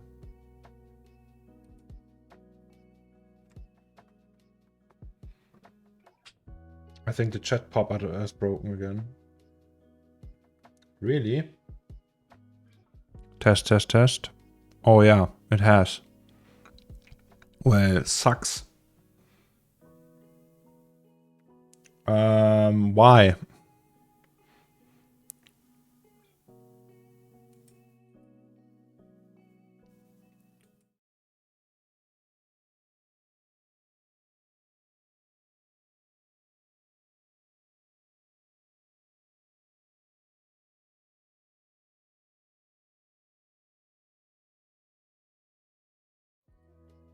Hello, hello, test, test, test. Just said, hey, not today. Yeah, so the problem is I can't do anything against it without stopping the stream. And so I'm sorry, guys. Docs, profile, chat. No, that's not the doc. Stats. I'm sorry. So we have to do that without on-screen chat. No, it's not showing up, folks. So I will do my best to read everything. I'm not looking on the control monitor anyway. It's just better for you guys, but I still will look at that. So, yeah. I think that was the lag we had like a few minutes ago. That probably broke it. Or it's a problem with... today there was an update for... but the chatbot actually worked, right? So yeah. I don't know. It's something. Okay, so that's not gonna work. It's annoying. So it used to work, but now it's not working again. So we want that, which looks epic. But we got that.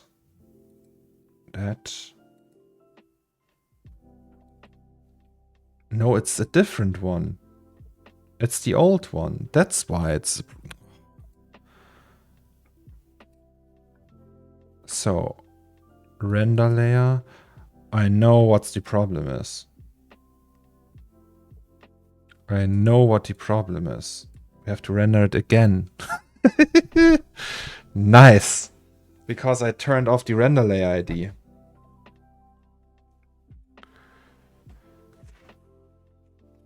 Sorry guys, I know it's probably not very entertaining, but that's how it is. It's just... Sometimes you gotta do what you gotta do.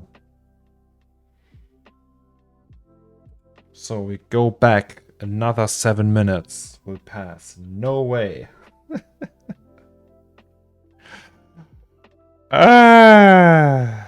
Sorry, I was loud. Yeah, it's just Cryptomat. Of course, it just is Cryptomat.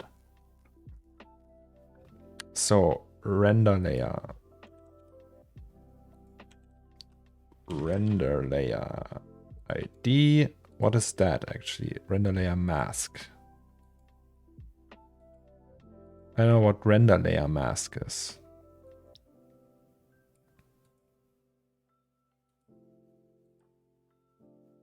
I think then we can put it in here and then it would just display that one, right?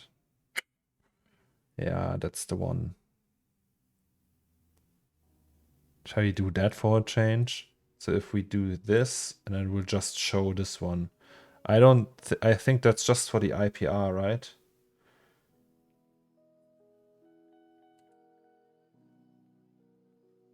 Let me see if I can do that. Maybe I can. Sorry.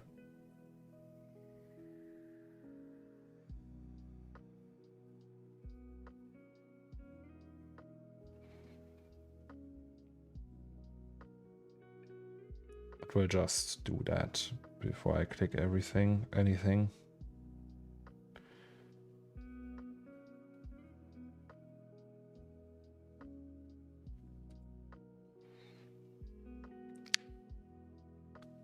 Be responsive, please. Thank you. So they are red. They shouldn't be red, the flies. Maybe we can actually, so it renders them now when I do that, then it renders the whole thing. If I go for AOVs,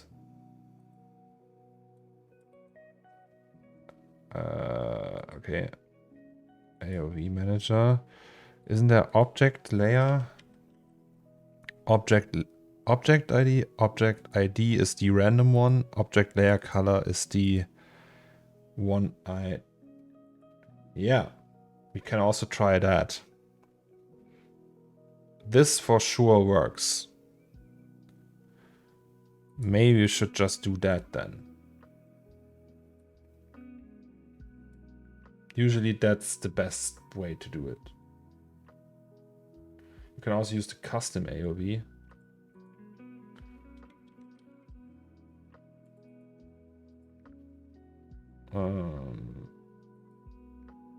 Which one is that? How do I do that? Custom AOV. Custom AOV 1. Custom AOV 1.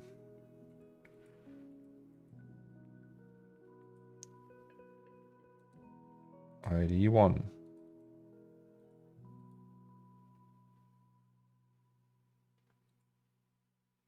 Red. Red channel. All.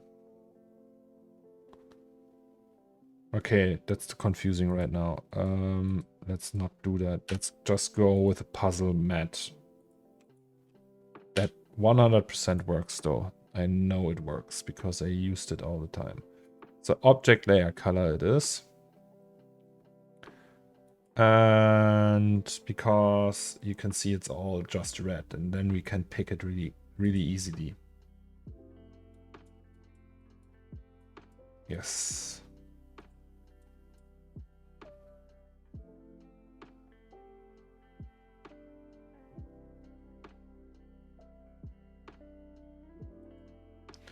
Okay, this time maybe let it render for 1000.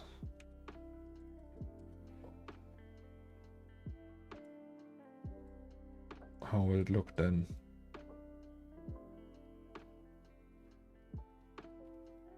Almost noise free. Okay, this will render for a little bit longer, but then this time for real.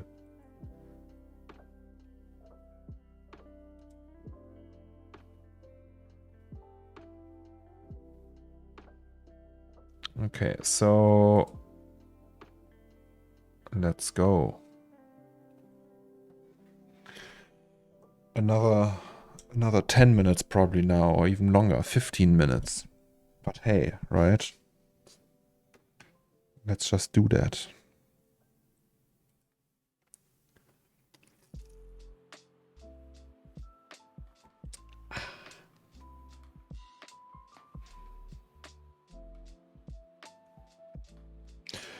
Yeah, Gernch, but I'm with you there. Do you by any chance have the burn address for Super Rare? I don't remember. Usually I just email.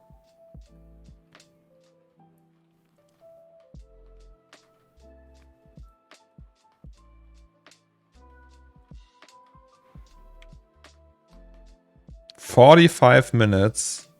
No way.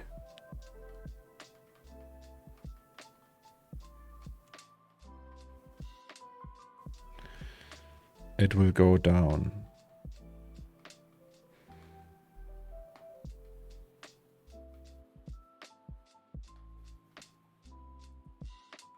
Okay, maybe I will... Technically, you could just send it to a random address, right? Yeah, it's the same one.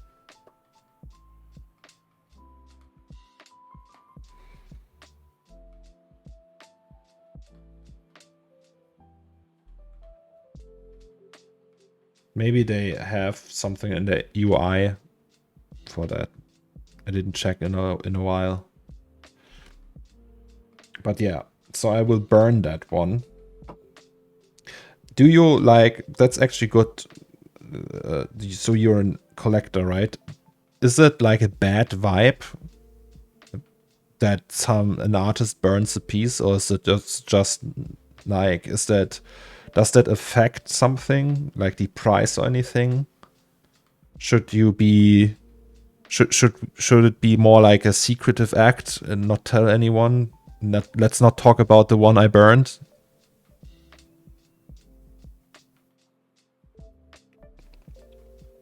So we do that off the record, or is that okay for collectors if there is if there's a burn? Are we burning 21k live on stream? Nah, not live on stream. Any interaction with my crypto setup won't be live.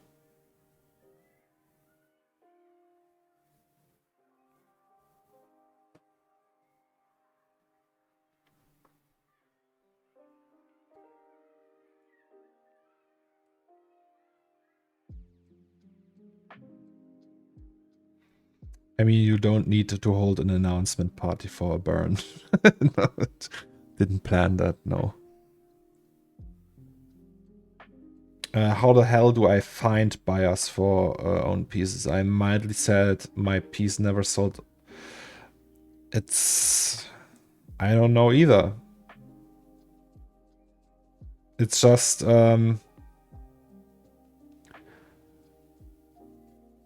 there are so many factors involved in that.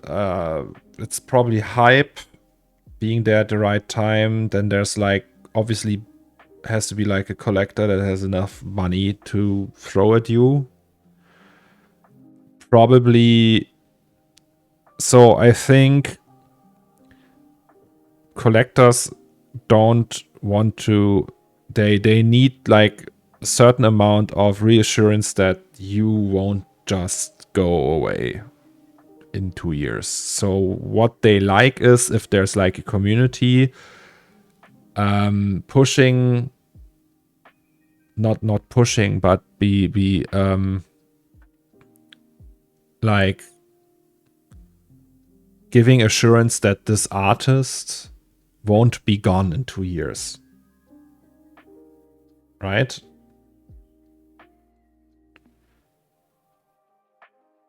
So if you are an artist or a collector and you spend like, I don't know, 10 grand on an art piece, you don't want to be that art to vanish in 2 years. So they probably... Oh, what? Automod. I don't like German. Glapix said I don't like German. As a German, I don't like German music, to be honest. Automod. What the fuck? No, I will allow that.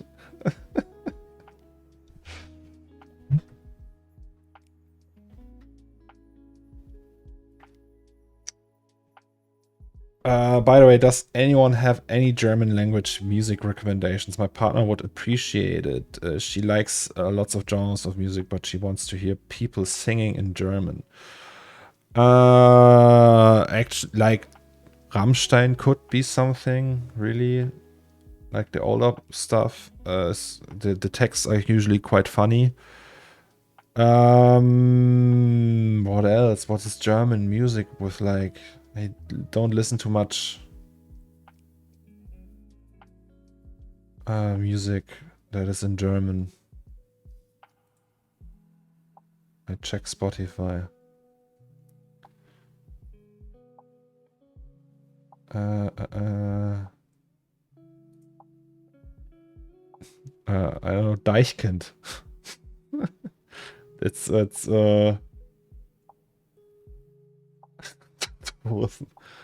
no, so there's quite a lot of German rap music.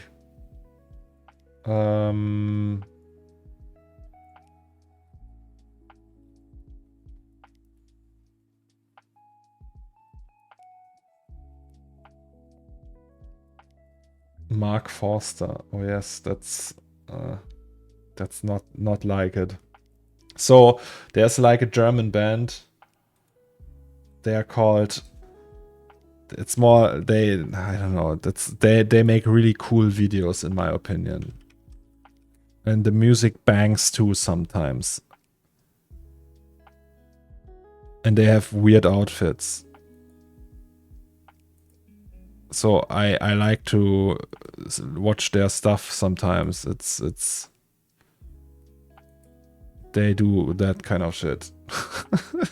It's like they are it's just weird. Silbermond.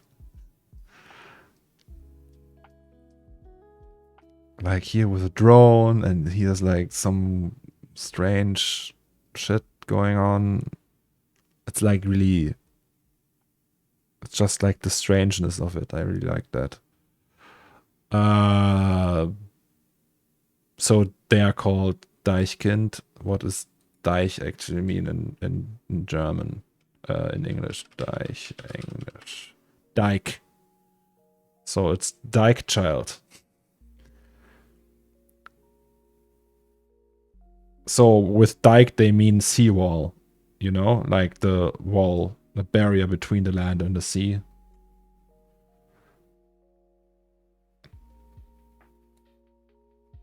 Jesus.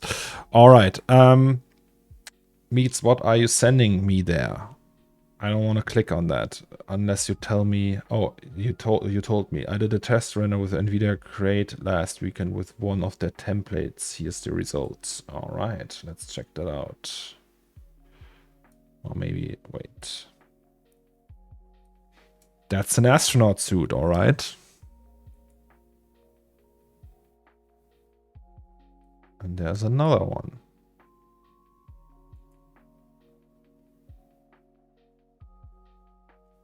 Okay, well, it looks cool. So that's the template scene they provide.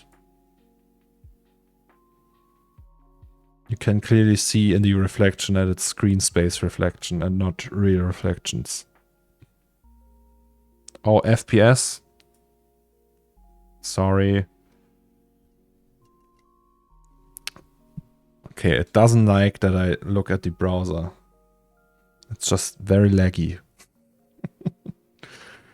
Okay, we'll just render that and answer all your questions if you have some. Do you have question, guys? Hello, it's me. The chat does not work right now, so everyone chiming in. Chat is not displayed on stream because of OBS and Streamlabs fuck-ups. So I will just reply in a normal manner.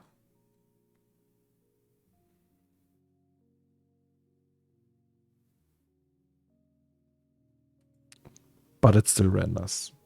Soon it will be done.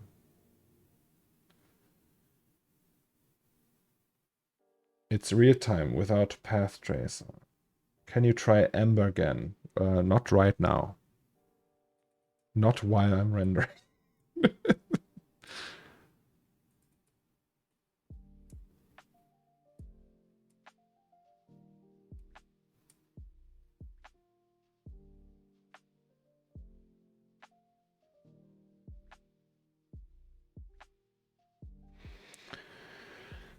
Did anyone ask already what would you do if you wouldn't discover 3D? Yes, someone asked that. That was actually asked quite a lot. I have no idea. Probably would be something in the medical sector. Probably.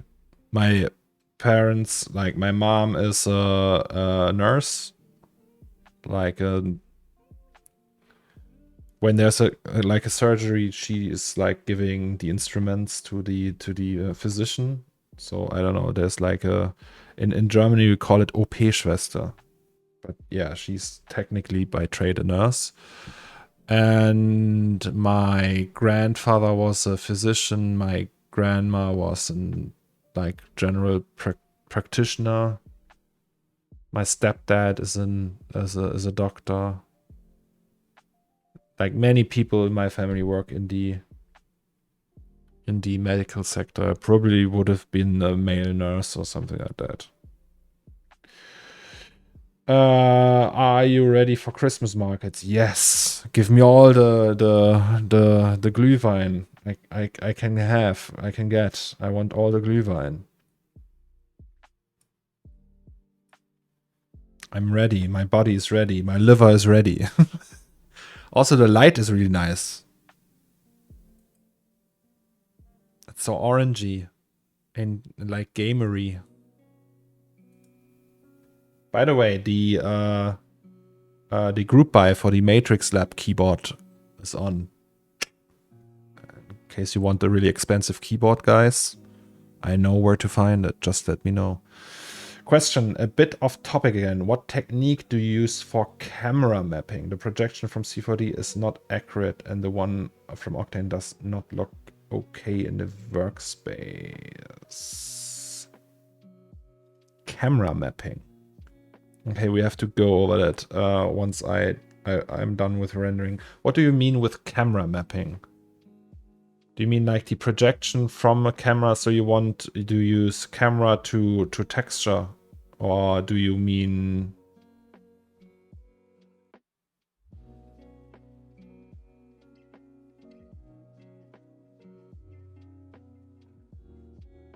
So actually, like the Octane one just works fine in my opinion. I did a tutorial on that.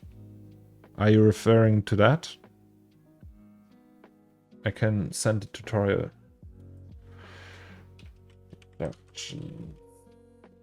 Octane.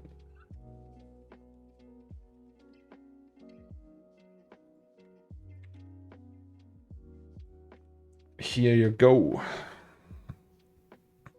I send it in the chat.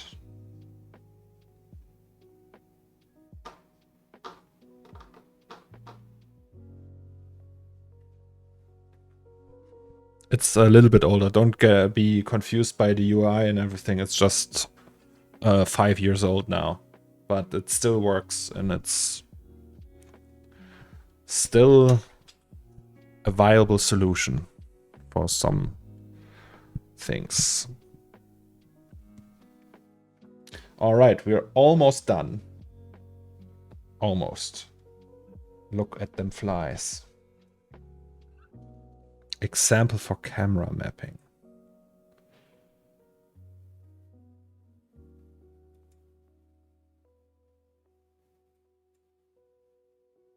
Where's that camera mapping? Photos Julie rendering. I don't see the camera mapping aspect. What do you mean by camera mapping? Like the jewelry to map that on her, or I don't know. Another question, maybe already asked. Did you use to do graffiti? Do I have a graffiti background? No, I have not. I do really bad graffiti. It's just one color and very sloppy.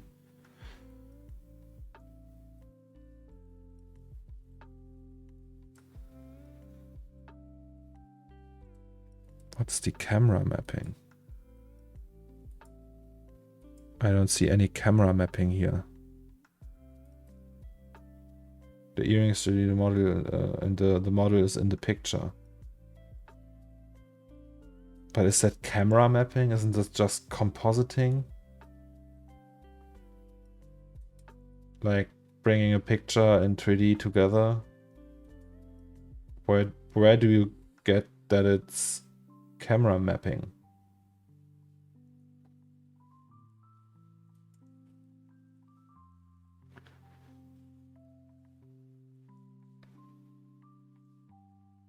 Okay, so you mean compositing. Like, so camera mapping is if you have a camera, a 3D camera, and use that to map stuff. Like, you can use a camera as like a projector. So you have like a cube or something, and then you use that to map a texture with a camera from the perspective, from the point of view of the camera. That's camera mapping. What you mean is compositing, that you have a 3D image and a real image, like a photo, and then you put that together, as I understand it.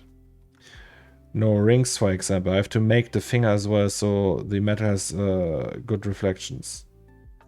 Yes. Still, that's compositing. So you have a 3D element and a picture that's 2D, and you want to bring them together, so you can't really see that it's 3D anymore. It's a typical compositing job.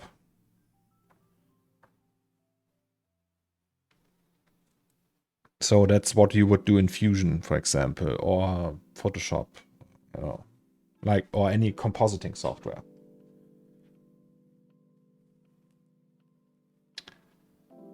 Saving render passes. Guys, saving the render passes. And we're done.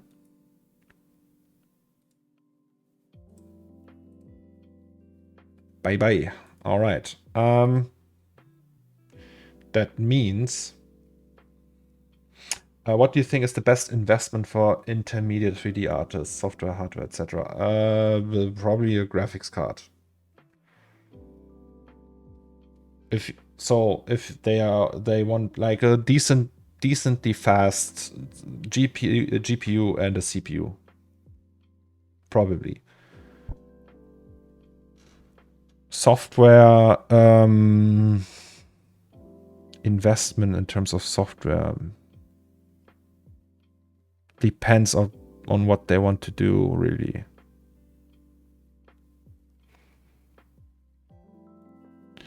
Until the composition, I have to fit the 3D model on the image. I think tutorial is what I need. Thank you. Oh, okay. Then I'm glad. So we will use a different one. It's object color. Yes, that's the one. We want red channel. And here we want, yes.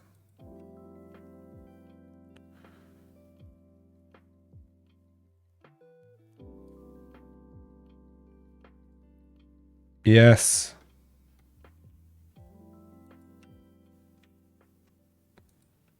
That's what I'm talking about.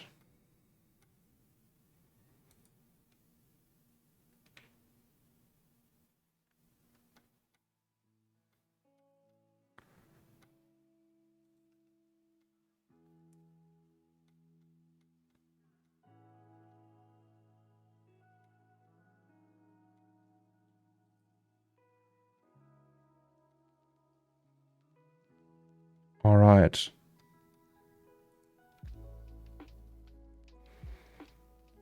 Actually, no. This one.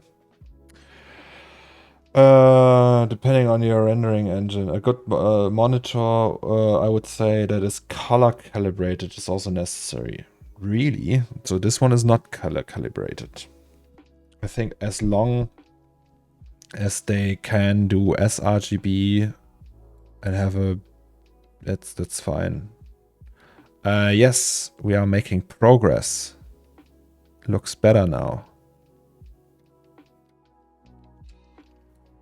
Does it? I don't know. Let's find out. So fog. Here we have fog. That's all he flies. That's that pass. Can actually make that a little bit more visible, right? Maybe we do the boosty after all. Contrast. Oh yes, baby. Look at that. Okay, no, that's too much. Can we do like that? No, it's too red. Why is it so red? Maybe we should use gain. No, gain is just pushing it too much. Gamma, reduce the gamma. Maybe a little bit gamma reduction like that.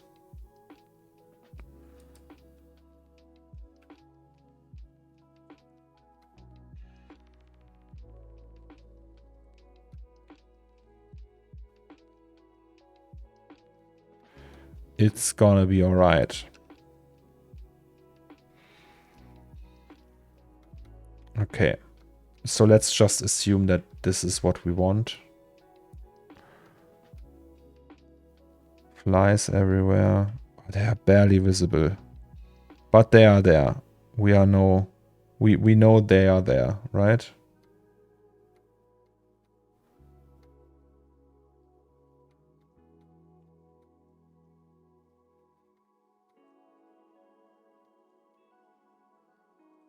Okay, so let's just render that out. That's comp sRGB. Yes, that's what we want. Saving that, rendering that. Long term for comfy chairs, pretty most important. Oh yes, that's actually true. A comfortable chair. Not even a comfortable chair, but a good chair, a reliable chair. A chair that does not break that easily and is ergonomic. An expensive chair, I would say. So it's recommended for anyone who sits on a PC all day. That's not the one. So grading, we want to do that. So I can only recommend a chair that's very comfortable and solid, expensive, like a Herman Miller or something. Like something sturdy. Obviously, it doesn't have to be expensive, but usually expensive chairs are also quite good. So like the usual suspects are Herman Miller Aeron, Herman Miller M-Body, steel case gesture, stuff like that. RGB. So that's the boy.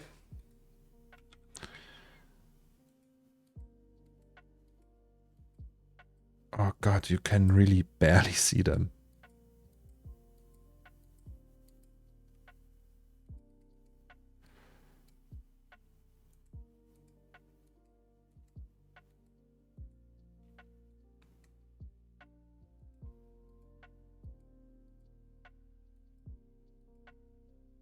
But hey, they are there.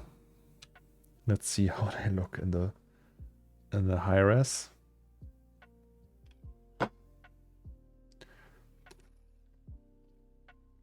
For 3D, it's just yeah, 2 monitors, I would say. 2 27-inch QHD monitors. Some people say they only need ultra wide. I disagree, but so I'm not a fan of ultra wide monitors. But yeah, something like that. And then you would you don't need to calibrate them really, because like calibration is usually only like sRGB is fine for the most part, because your stuff is digital anyway. Calibration is really nice if you want to print stuff. Yes. So that's a lot of flies in the air. Flies and moths in the air.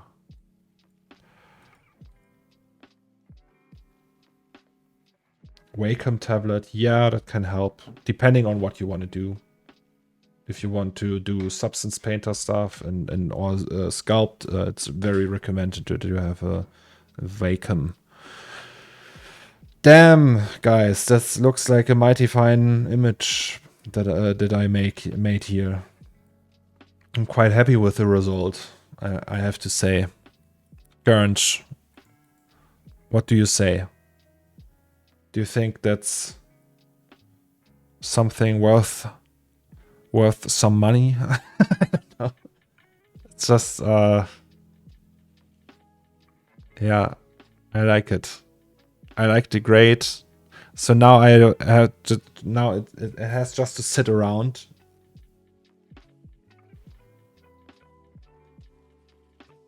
And at some point we think, hey, it's done. So we have the all the little insects here. It's nice. Very nice. I buy, I touch. Stupid question, but how to calibrate your monitor or to know it's correct? So there is this monitor calibration. What is the?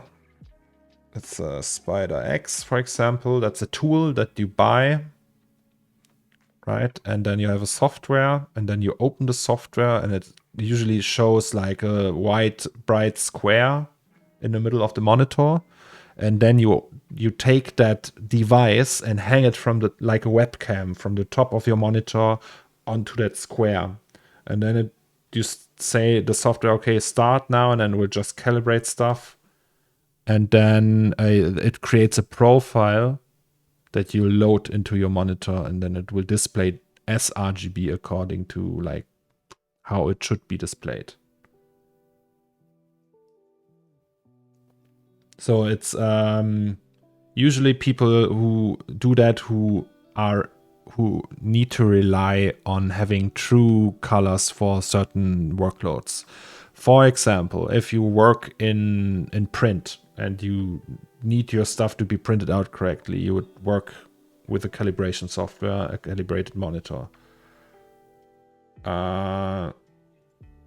Yes. The only thing I would say to be picky was maybe more depth.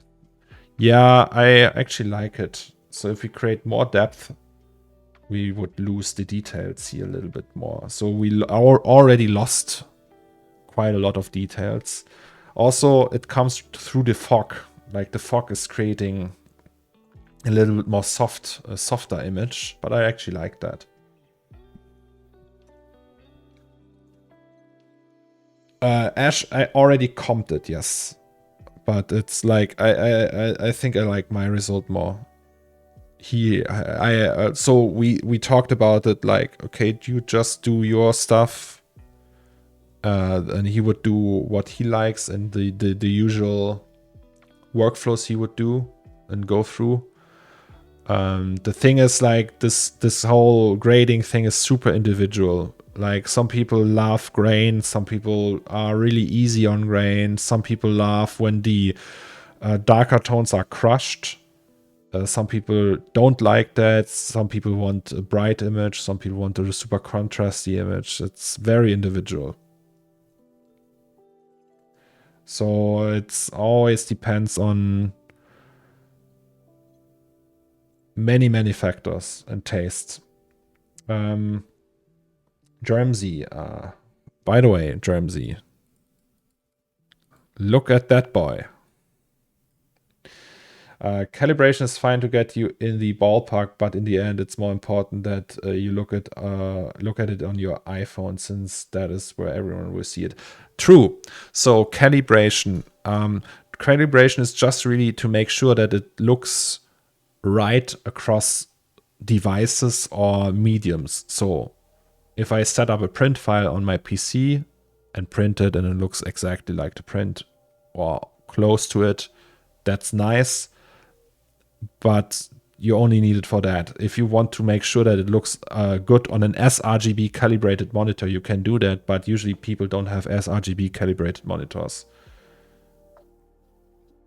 Right? So they would just watch it on their tablets, phones, or on their uncalibrated gaming monitors or stuff like that. So it's not really necessary. Sometimes monitors also have an sRGB mode, and I usually use that.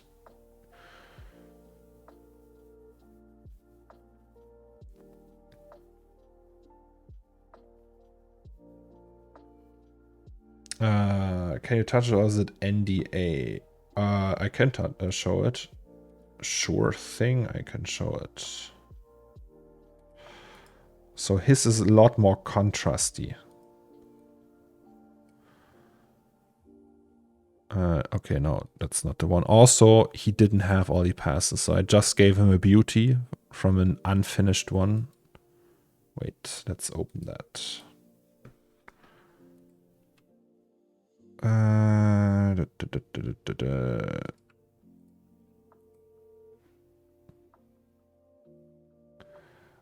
You applied the unsharp mask after or before the camera raw grain? After. So this is his take. So yes, there were two versions. One has a little bit more purple and a little bit more pop. It's also very glowy, but the focus is clearly on these lights. And yeah, you have like, it looks different.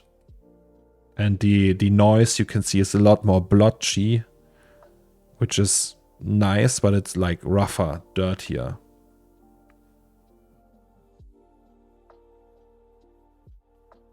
And I like it. It's like not like mine's is way softer. It's way less contrasty, way less depth, but I really like that. So here you can compare them.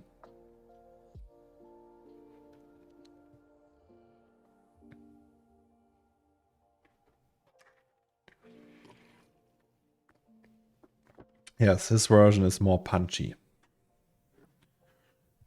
But this will probably change anyway, because I tend to look at that for a while and then be like, eh, and then go into the camera raw again and then add more more details.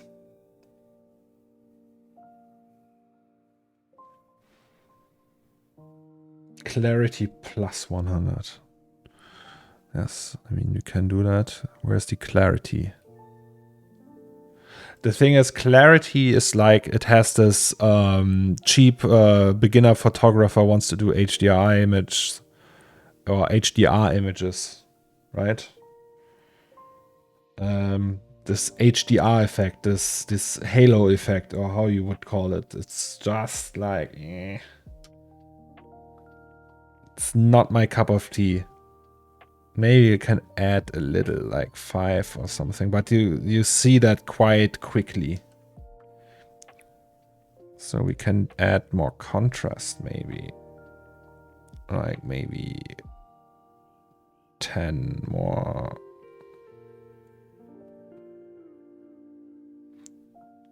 Here, so now it's more punchy. Let's compare it directly. Yeah, it's a tiny bit more punchy.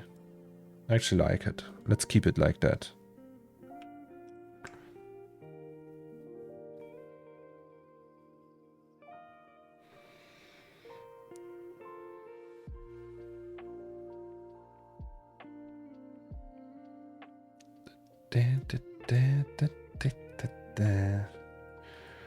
Alright, so let's save that. Okay, it can. Now it can.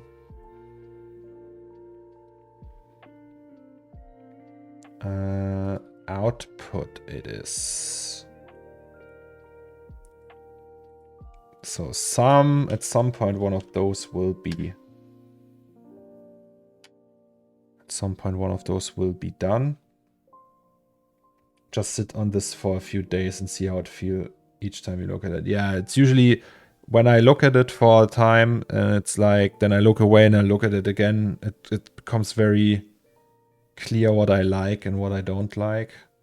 Also, let's listen to some Lucas.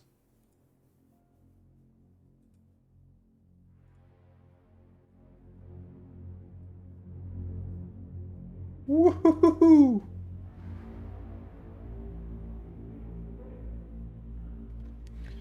I know you will finish it off perfectly, like usually. So don't rush it just because it's on stream. The artwork is forever after all. Yeah, I won't rush it. So, but this concludes that piece, really. There's nothing more to be done. So we had the grading done, the comp done, and we added the insects. Which means that we are in the final piece, and that's the finished piece. For now. Obviously this will change maybe. But everything I wanted to be there is there. So now we can start doing more. Because now the project only is the stream and one image. But we want more image. More. We need more. And that means that we can... so we have the final here. And we'll just copy that.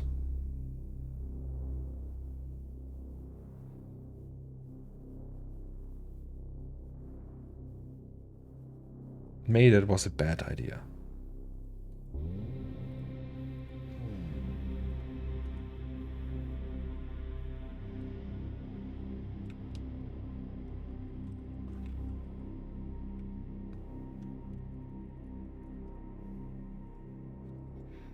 So we'll just delete all of that because we actually don't need all of that.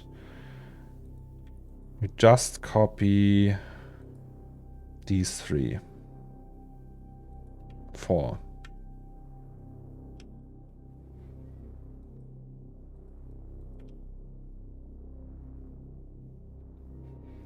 Marco KBHD, now we're starting animating.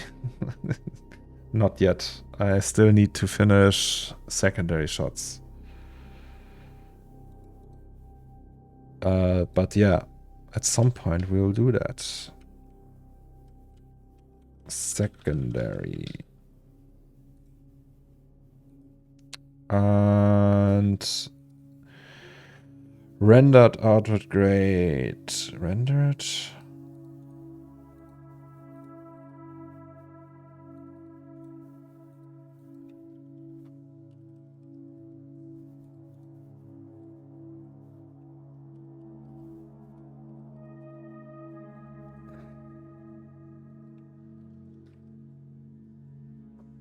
All right.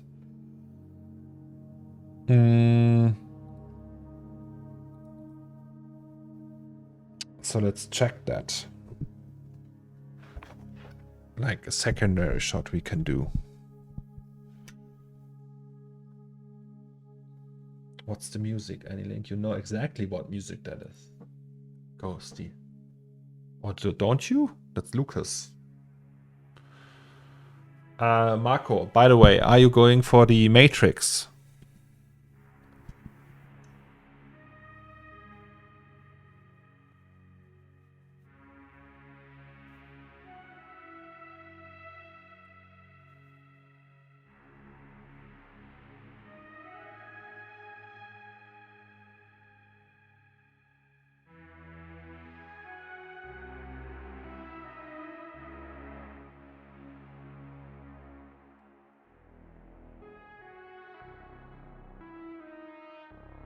Oh, Marco, you changed.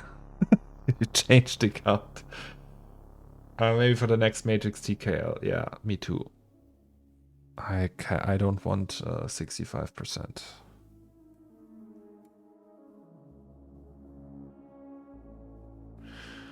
No, it's unreleased. Ghosty.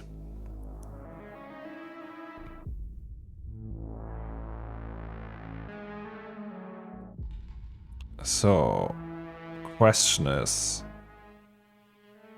which one do we do of those? This one was good. This one was good. This one was good. This one was good.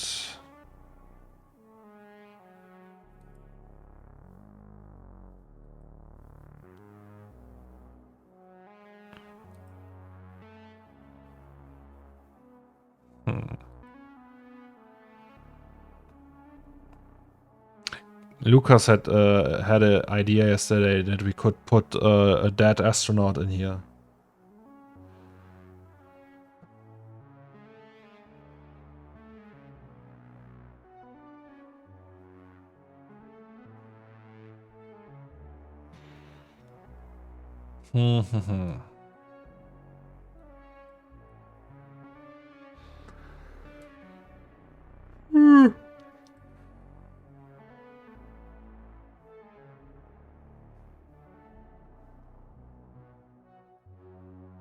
Dead astro.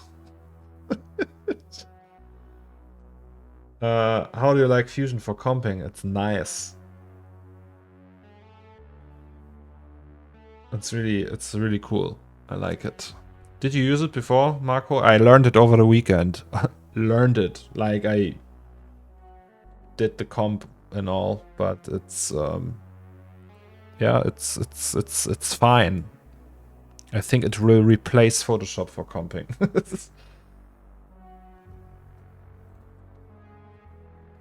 So, adding the astronaut would mean, though, that...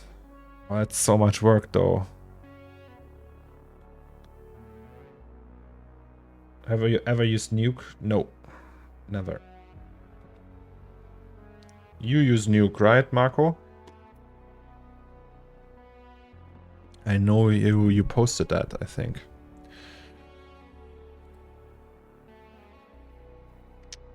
But we could also just use another shot. Because why would we need, like, that perspective? Maybe you can more, like, get more details. Like that, for example.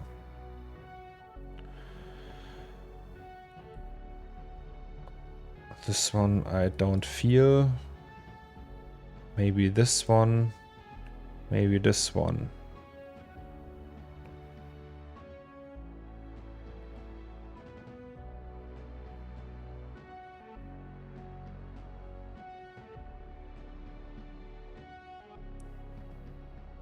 I use lots of Nuke, used a tiny bit of Fusion, but it's not really on the same level as it seems. Price point is an obvious plus over Nuke though.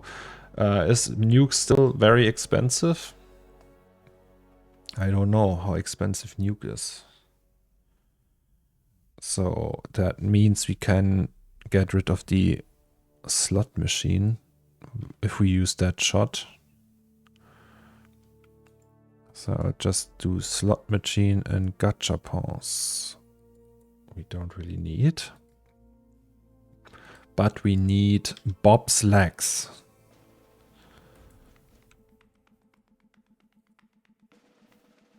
The thing though is I don't know if that really works shot wise. But we can try to get in closer. Yeah, now it kind of works.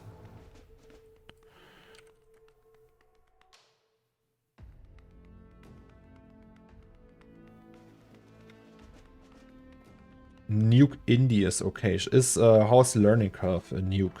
Is it like very easy, or like I had the feeling Fusion was kind of easy now? Easy-ish.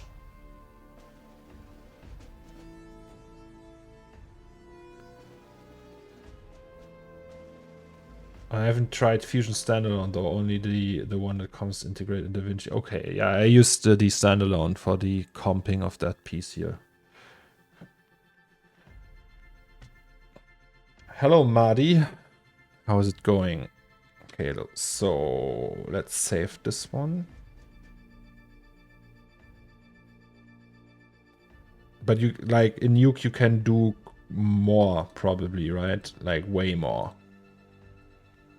Like all the I obviously don't have any idea about what you can do with Fusion. But I guess like in Nuke you can do all these like rotoscoping tasks, right? Probably it's also possible in Fusion, I don't know.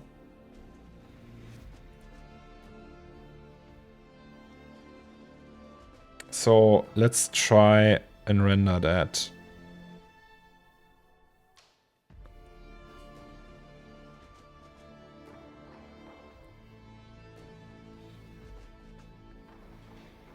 Nuke trees can become quite insane, but Nuke has many smart tools. It's nuts. Nuke has something that's called deep compositing, which is insanely powerful. I see the deep compositing. There's a button for that in Octane. I never knew what that was. How does it? How come you use Nuke? Do you do lots of comping stuff? So I have to say comping is it's kind of necessary and like gives you a lot of control, but it's also not like the most fun thing. It's not like I'm yay comping. But I like comping more than grading, for example. Probably.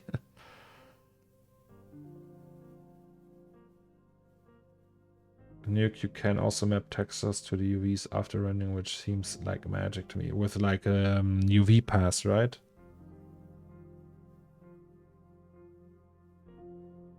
Prashwal, you want to see Nuke no tree memes? Okay. Yes, sure. Show me. Well, Nuke is the industry standard for films and CT. It's more powerful in Fusion.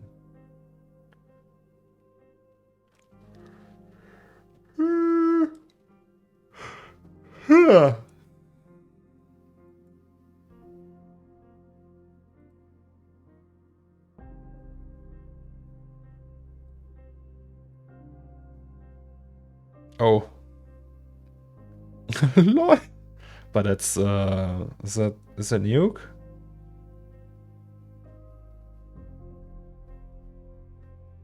That looks like something else. Or doesn't it? Oh god.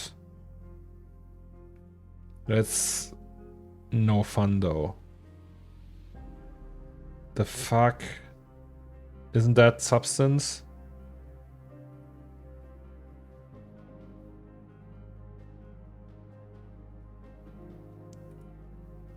All Nuke.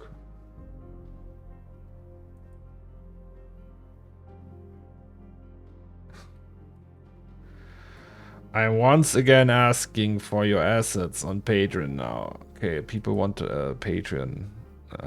Okay.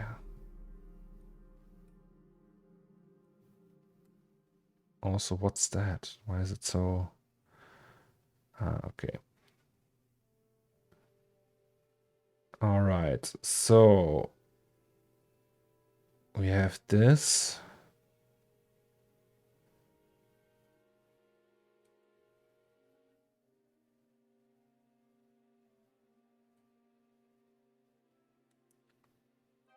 We can go down a little, I would say. We don't want 16.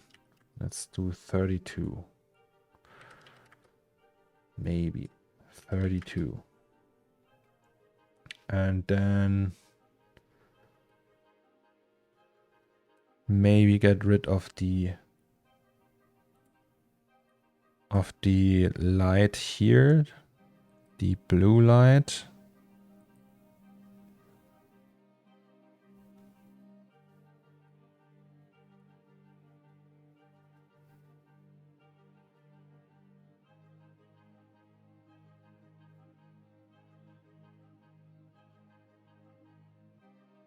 Oh, Jermsy, are you using Nuke as well?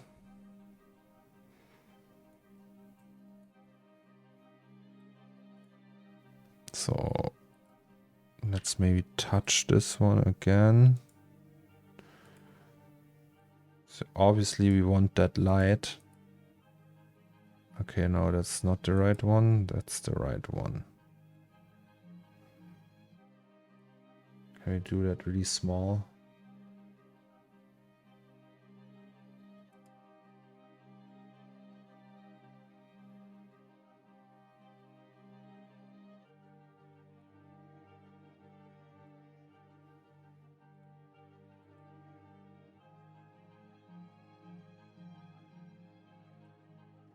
So then the question is, do we like that shot?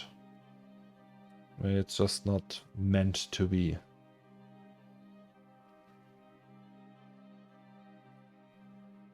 Yeah, all the time love it, but probably overkill for what you were doing. I can see that, yes.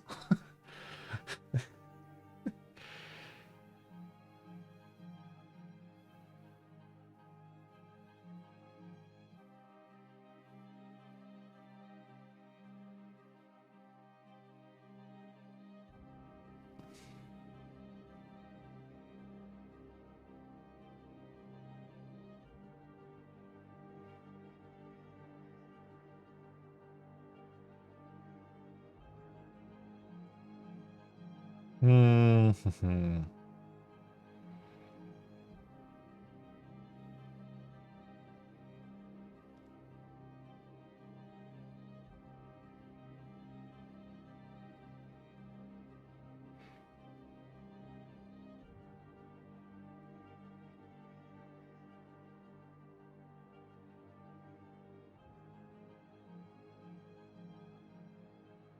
Hmm.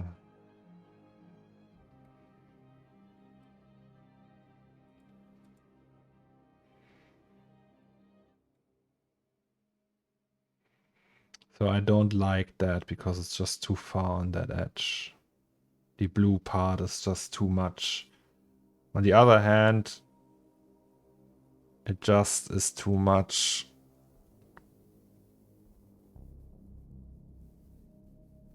It's too much orange if we use that. If we don't use that light.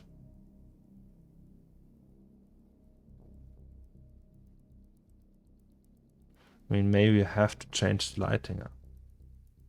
Maybe it's just that.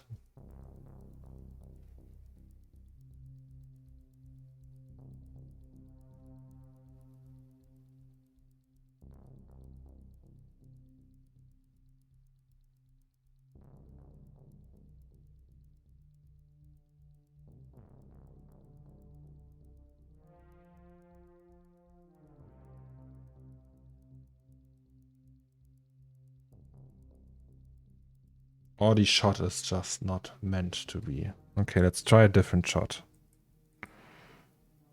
So no, that one. Maybe that one. Let's try that.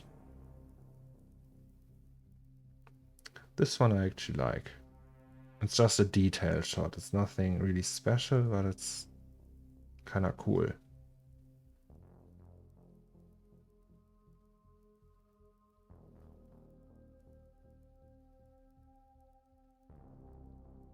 So just do that one.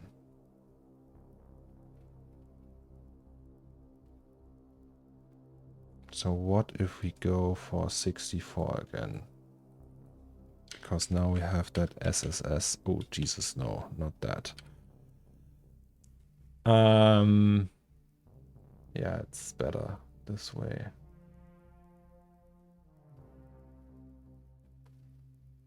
So that would mean we have the reflection again, SSS again, translucency.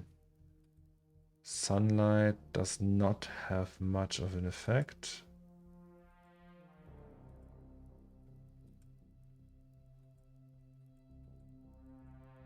Okay, that's the passes, or the mats.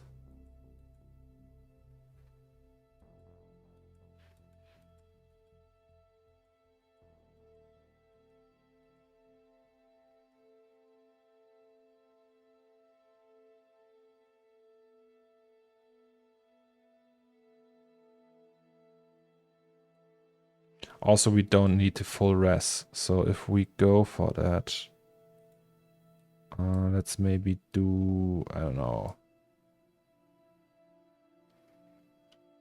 5,000.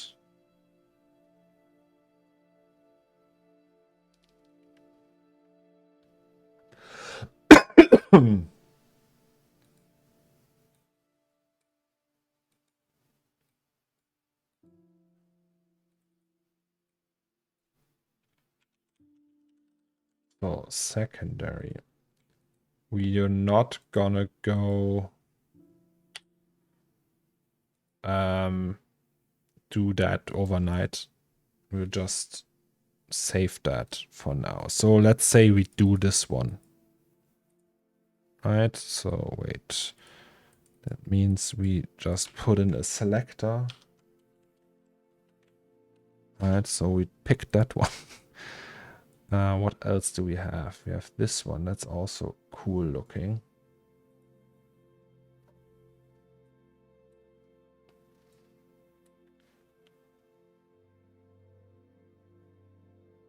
Here we have the sunlight now.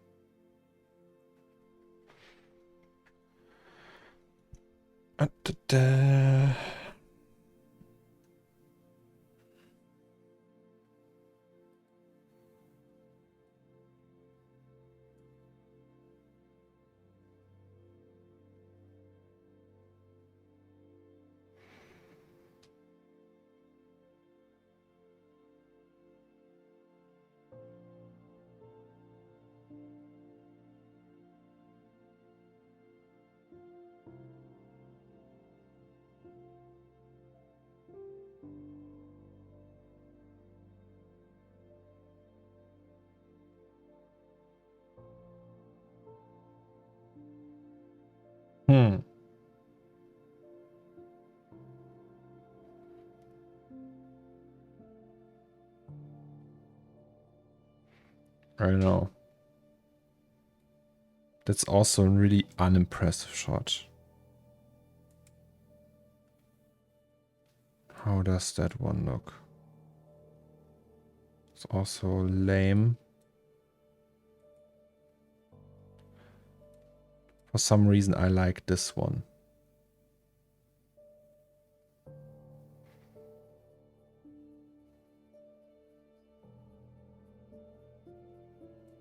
That's the one that was like super bright here, right? Yeah.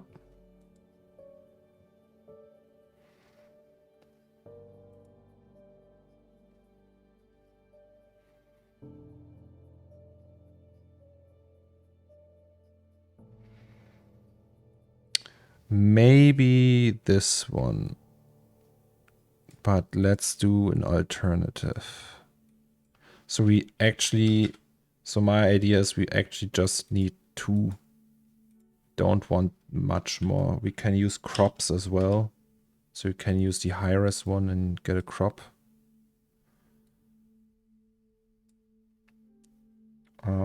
Obviously, if we go for this, that's the emissive part. And we can push everything beyond insanity.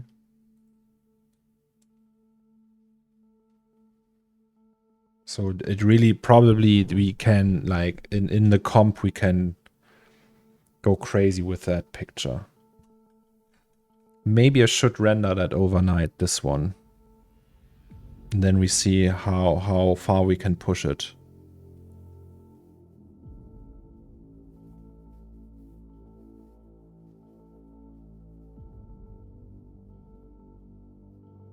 The question is, how do we like the composition of the shot?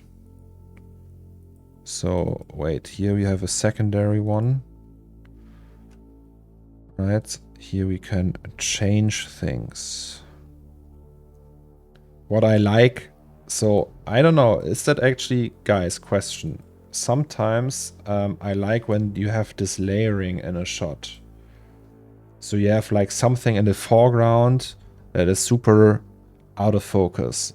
Is that something that is considered a noob move by a photography beginner? Or is that something where you think, hey, yes, he does it. He does layering. I don't know. So I like that when we have like these elements. My wife, for example, she doesn't like that. She thinks it's like lame as fuck.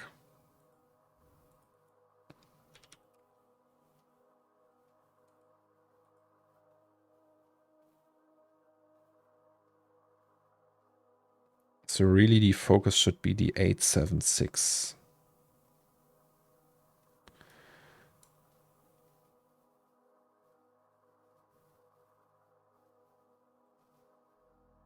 could do a pile of all the shop of the items the shop sells, like the be right back screen renders you have. Yeah, we will do that. So right now we're gonna do secondaries of that, then we do some more special artsy shots, and yeah, that's it. So there will definitely be like that thing where we have like shots of. All right, we can see the sun coming through there. Actually, can we use the fog version of that? If you use it.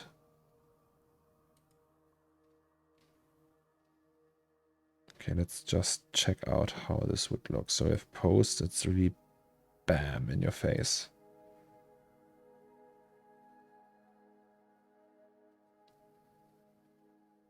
I mean, we can also just get rid of the lamp. So the lamp is like really distracting right now, but we could just also say, fuck it.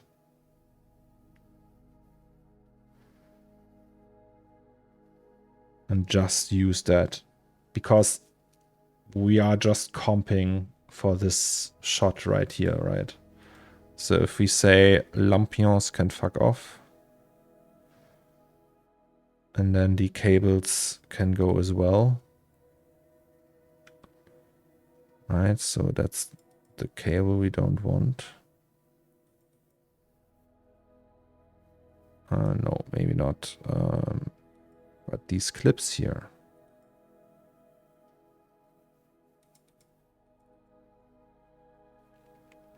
So we would just do it like that. I mean, then we're missing a light source. It's also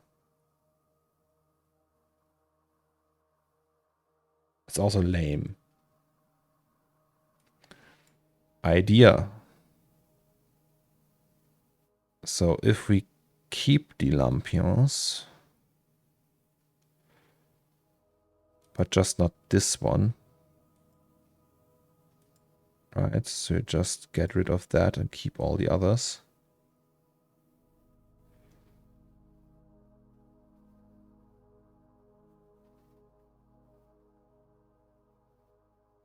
Yeah, 3D Joda. Exactly. Just hide that lamp. So we just keep the ones that are off camera, really.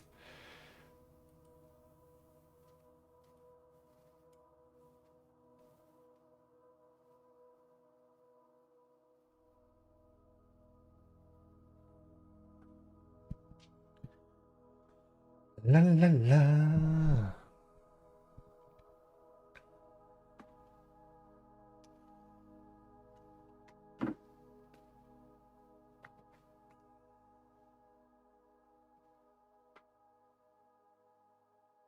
Yeah, that's nice.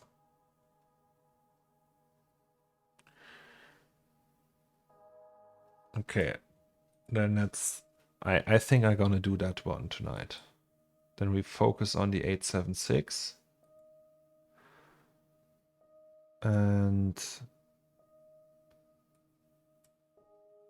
let's do a thumbnail. And then we do a second one. But not in that scene. So we would just use this one.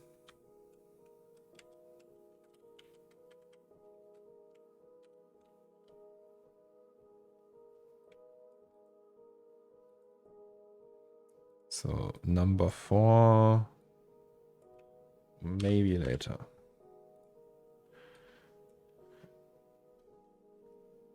So if post looks like that, we'll just blast in there, but we can all reduce that and everything. So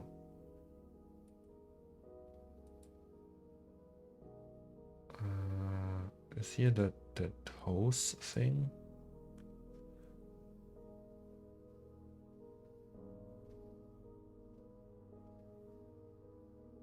Yes. Okay, it's gonna look cool, I think. So all these light passes we don't need. Also environment, we need one more pass. And then we also don't need user instance ID and material node name. Or maybe, okay, maybe this one. So for, what does for do?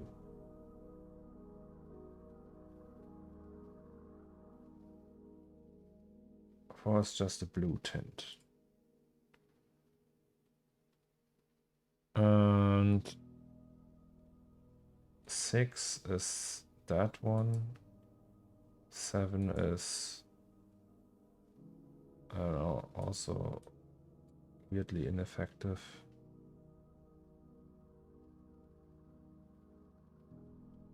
No idea what that does. So 6 we need, 5 we don't need, and 4 we don't need. 3 is blue, 3 we need.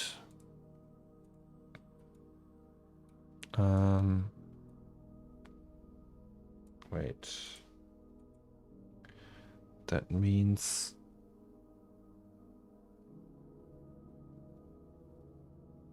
wait, all.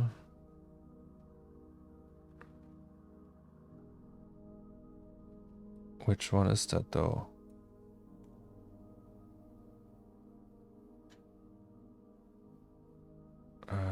Neon is this one. It's probably the fridge, right? Where's the fridge? Fridge LED. Fridge LED is number 4. Let's just add that to 1. Fridge LED and the fridge add. This is number 5. Add this to 1. So 1 is this one.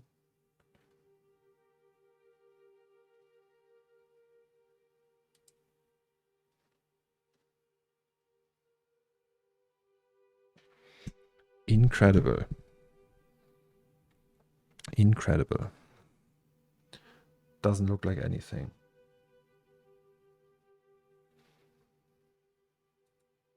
Okay, that's number 2, that's number 3, that's number 4, number 5. Okay, these we actually not need anymore. Number 4, number 5.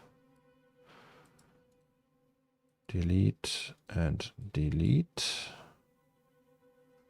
So we only have 6, 3, 2, 1, which is everything else. Sunlight, and then we need environment.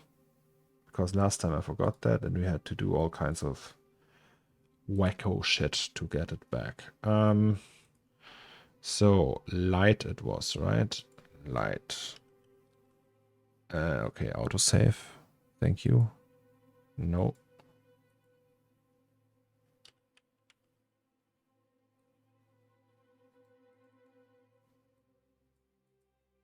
Sunlight, ambient light. That's the one.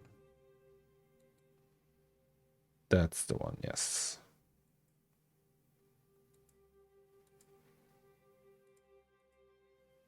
So main will look like that.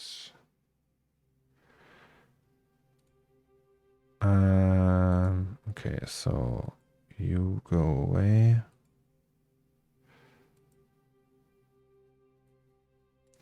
So wait, how does Lucas operate? What is his commission fee if he has one at all? Sure, he has one. Where can I contact the madman? You can't. No. You can on Twitter or Instagram or I don't know. No, Instagram not, but I think he has Twitter. Lukas Gutziel. But this is just his hobby. Remember that. He doesn't do that as a job. So that's the difference, really. Because yeah, he's not like really into doing that for as work. No Facebook.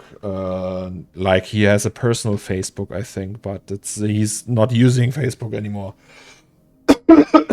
Sorry. I also very rarely use Facebook. I recently started using Facebook because I want to promote the stream. Okay, so this is looking nice, I say. Let's do... We can actually remove a ton of crap now. Like these, we can get rid of these, all of them. Gloves, battery, radio, Mac, shopping bag, whiteboard, scatter. We don't need to scatter at all.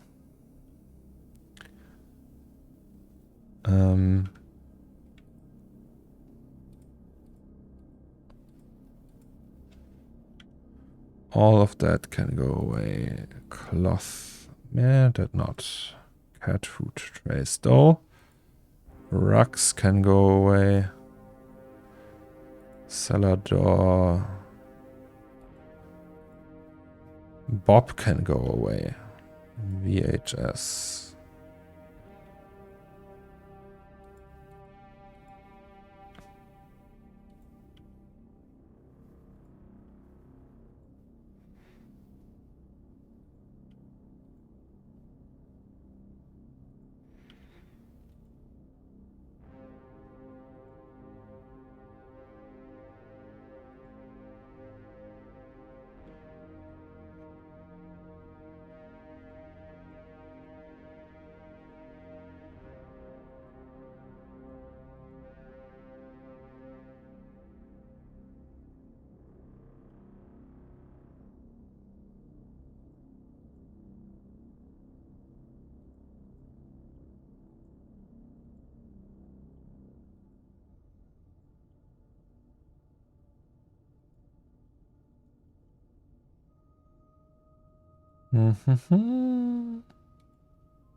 Spaceman, washing machine we need.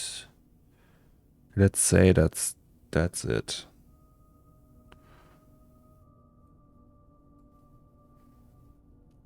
But yes.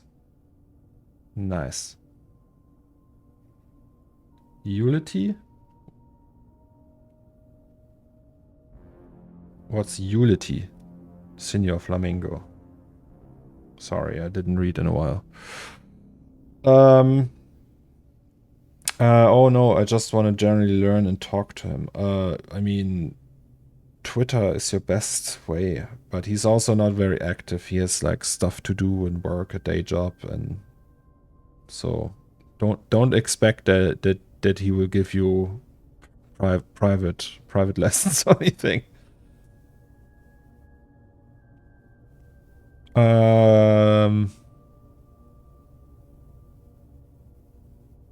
All right. Maybe you can move the strip here.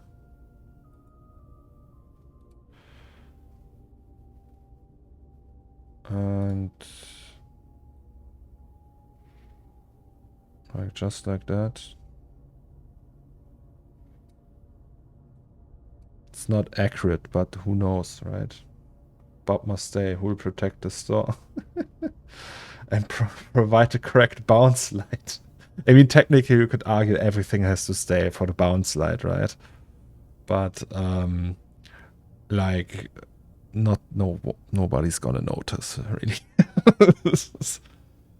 So 876. Okay, let's say that's one shot. All right. So we keep all that. Actually, how much VRAM does that now? No, we have plenty. So we can move that all the way up again. I just don't get it. Why does Lucas do it as a hobby? He's actually got talent. Yeah, I mean, the thing is, if you do it as a job, it becomes mandatory. It's just like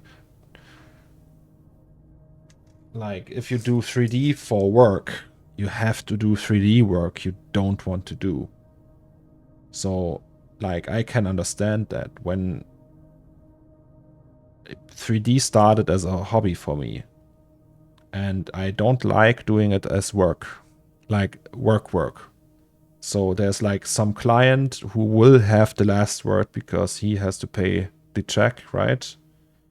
And I have to do what the client says. Not a fan of that. Really, I am not. I'm always I'm really a bad freelancer. So I on the paper I can do a lot of things. Well, kinda, right? And I'm usually like I have like quite a bit experience in 3D, but it's still,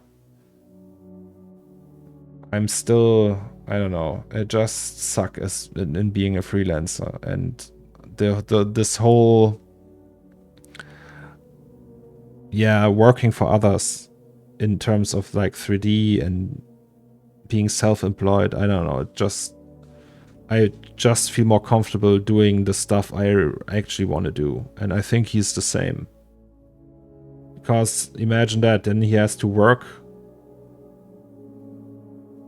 Imagine he has to work for others, and then there's like he has to do some jingles for advertisement. It's not really exciting for him. And he's probably also not gonna be able to make a living from music alone. Like, I know many artists in the chat know the struggle. So, yeah. Oh, that's gonna look so nice, guys. So nice. 876. 876. I mean, he could launch a solo project as himself and produce what he wants to produce. He doesn't really have to do commission. Yeah, but it's still a hobby then. I actually think he could make a living from it. Really? I know a composer, his name is Felix Rösch, and even he struggles for the most part. Like, it's taking off now, but before that, still heavily relied on client work. All right. I really like this shot. I mean, it's uncomped and everything, but still, emitter. Do we need emitter? That's reflection that we will use. That's SSS.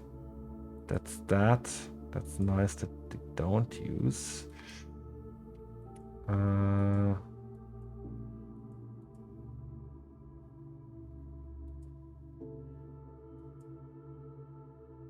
It's gonna be epic, guys.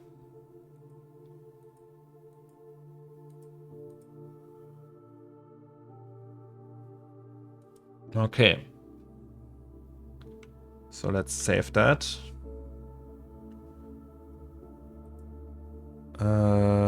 Then we can create a fog pass for this as well. Maybe we should do that tomorrow. So I won't render them. Maybe I can render them overnight, actually. I am a 3D artist professionally, but I don't remember the last time I did personal work. But thanks to your stream, I'm starting one. Yeah, that's the thing. Many of you guys probably started 3D not because you thought, hey, it's gonna be what an interesting career that's gonna be, right? It's not like I, for my part, didn't had a plan. So I was just like a really stupid schoolboy using 3D as like, I don't know. It's just like, yeah, I like Photoshop, but 3D is also cool. Was just playing around with that. It's just like curiosity. And never ever thought that this is gonna be a job. And most people, I think, were just curious to play around with that in some point in their life, and then it happened to become a job. And obviously it's not for everyone that a hobby becoming a job is probably not something for everyone. Some people really like that. I know people who just do it because of the job. right? So there's people who really like working for clients. It's also, but it's not my thing. I started 3D because I thought it would make me rich. Did you actually, Marco? Be honest. Like, if you want to be rich, you can get a software engineer. Like that. That's something that's gonna make you rich. It's probably one of the very few jobs that will make you rich.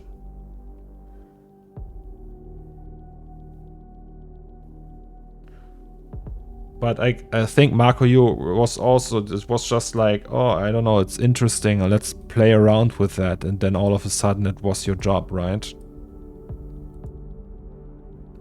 It's like, whoops, now I have a job, I guess.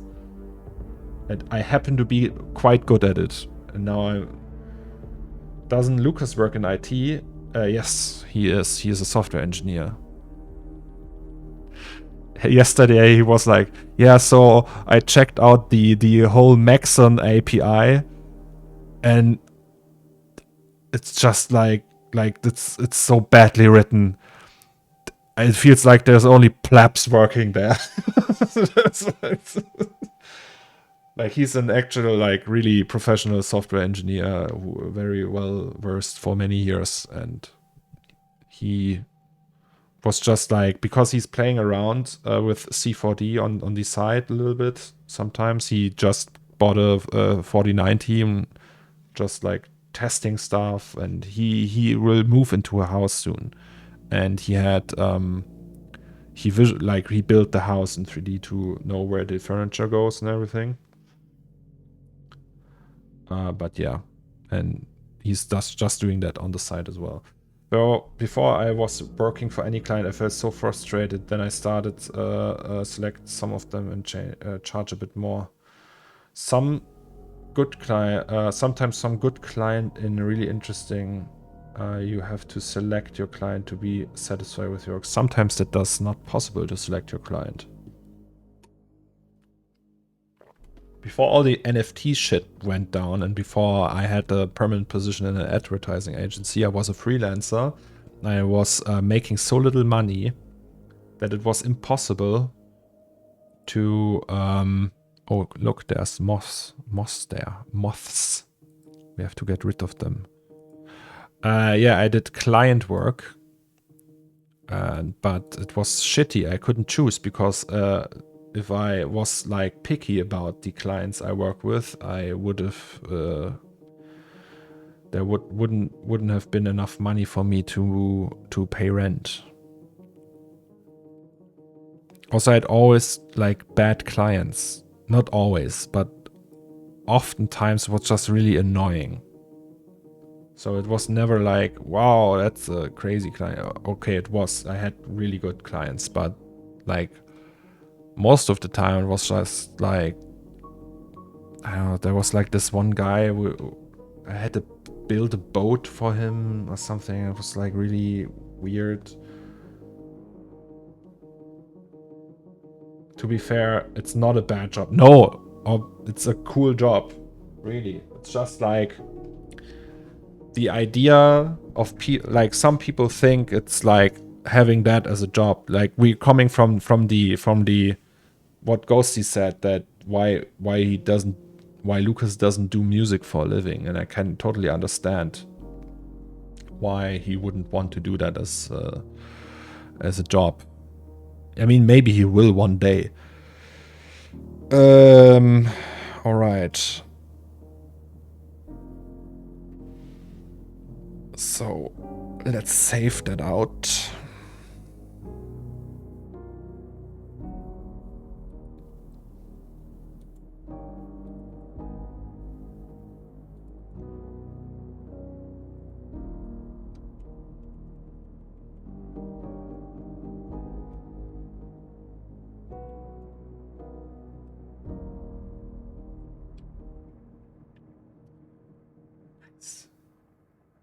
I left the music industry because the clients there were terrible to work with and narcissistic at best. Oh.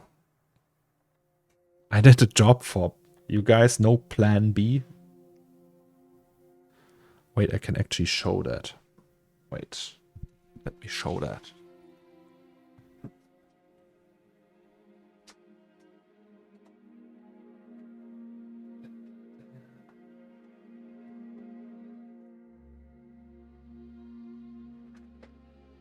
So I did a job with Atlantic Records a while ago. Like 5 years ago. Was at the peak of my panic attacks. And I flew to London to meet the artist and everything. So here, that's an album. Plan B is a musician, Andrew Drew. And the album is called Heaven Before Hell, All Hell Breaks Loose. And so the main cover here is by this painter. I forgot his name. He's like a really famous... oh wait, maybe I should switch the cam. He's a really famous painter. He like sci-fi stuff. And he was like... It's from the 70s and everything. And they wanted me to combine this painter's work with one of my artworks, which is 52 Hertz, right? So I took 52 Hertz and yeah, combined it with the planet, and was like a whole back and forth, and it was a nightmare. It was a nightmare. It paid very well, but it was a nightmare to do that. Like the whole back and forth, and then the artist wasn't happy and calling me at 1 a.m. in the morning. We like wanted to have a discussion about like the cars that were in the parking lot, and I was like, dude, yes, sure. Can you tell me that tomorrow, maybe? So, and it was no fun. But yes. So that was my only adventure I had so far in the music industry. Who's the artist? Plan B. That's called Plan B.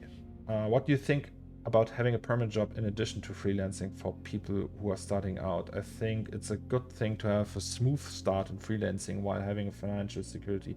Sure, if you can do that. Usually freelancing in 3D is a full-time job, and usually having a job is also a full-time job. So having 2 full-time jobs at the same time, if you can pull that off, go for it. So, all right. So we have one secondary shot set up. We only need to render that. The second one, I don't know. Which one do we take? That's a good question, right? This one.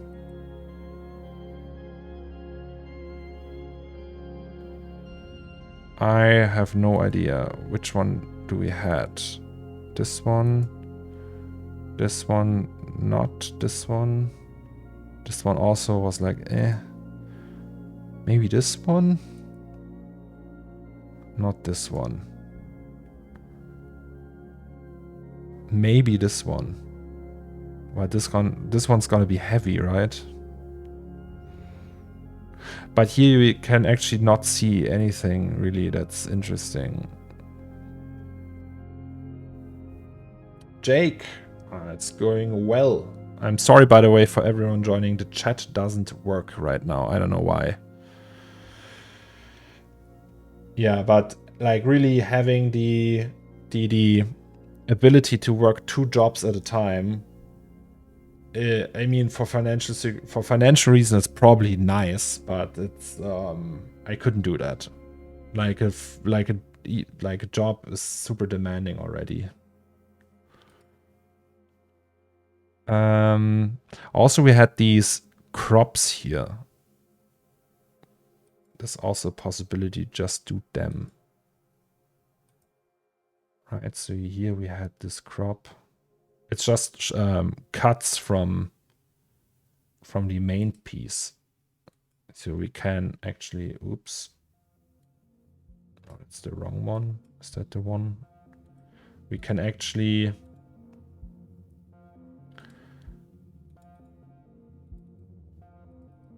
like use a crop and then give it like separate DOF and everything.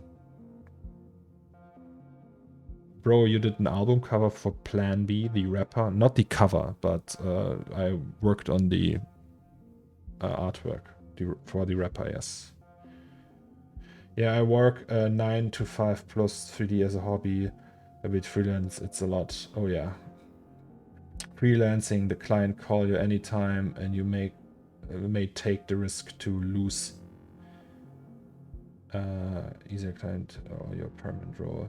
Yeah, the thing is, some employers also don't want you to work on the site for others, right? So that's also a thing that many don't like. Okay, these crops, I really don't feel them, so it's probably gonna be some alt shots.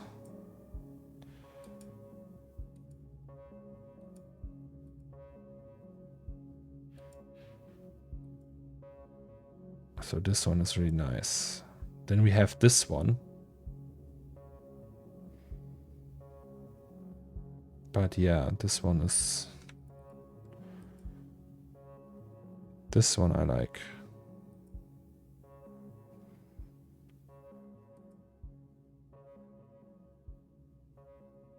Yes.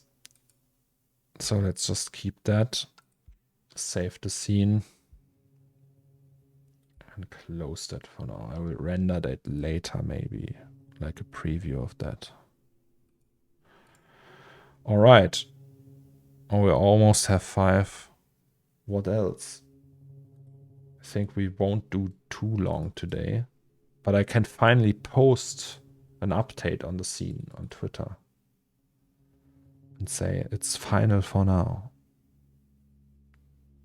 But then I can also start rendering the secondary one. Thanks for your opinion on the subject, guys. It's very interesting. I tend to agree with you. Yes, I mean, obviously, that's always different for anyone. Some people just work very well under pressure. Who needs that? So yes. I would say we just end it for today. But we can find someone to raid. And tomorrow, maybe you can comp even more or do secondary scenes. Right? So secondary scenes in terms of that we will maybe put the gachapon machine, texture it again, and make like a standalone scene with it. That would be cool. What do you guys think? Wouldn't that be amazing?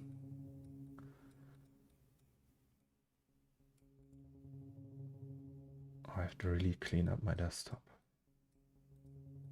So much new software.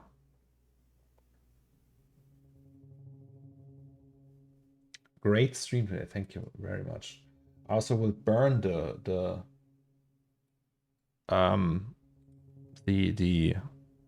latest one, the unsold one on Super Rare today, I think. Okay, 3D. Let's find someone who does 3D.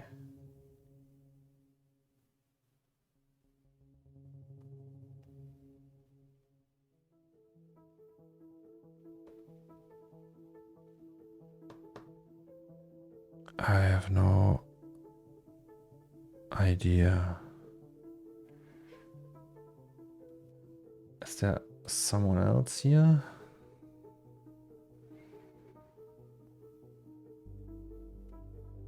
That we like?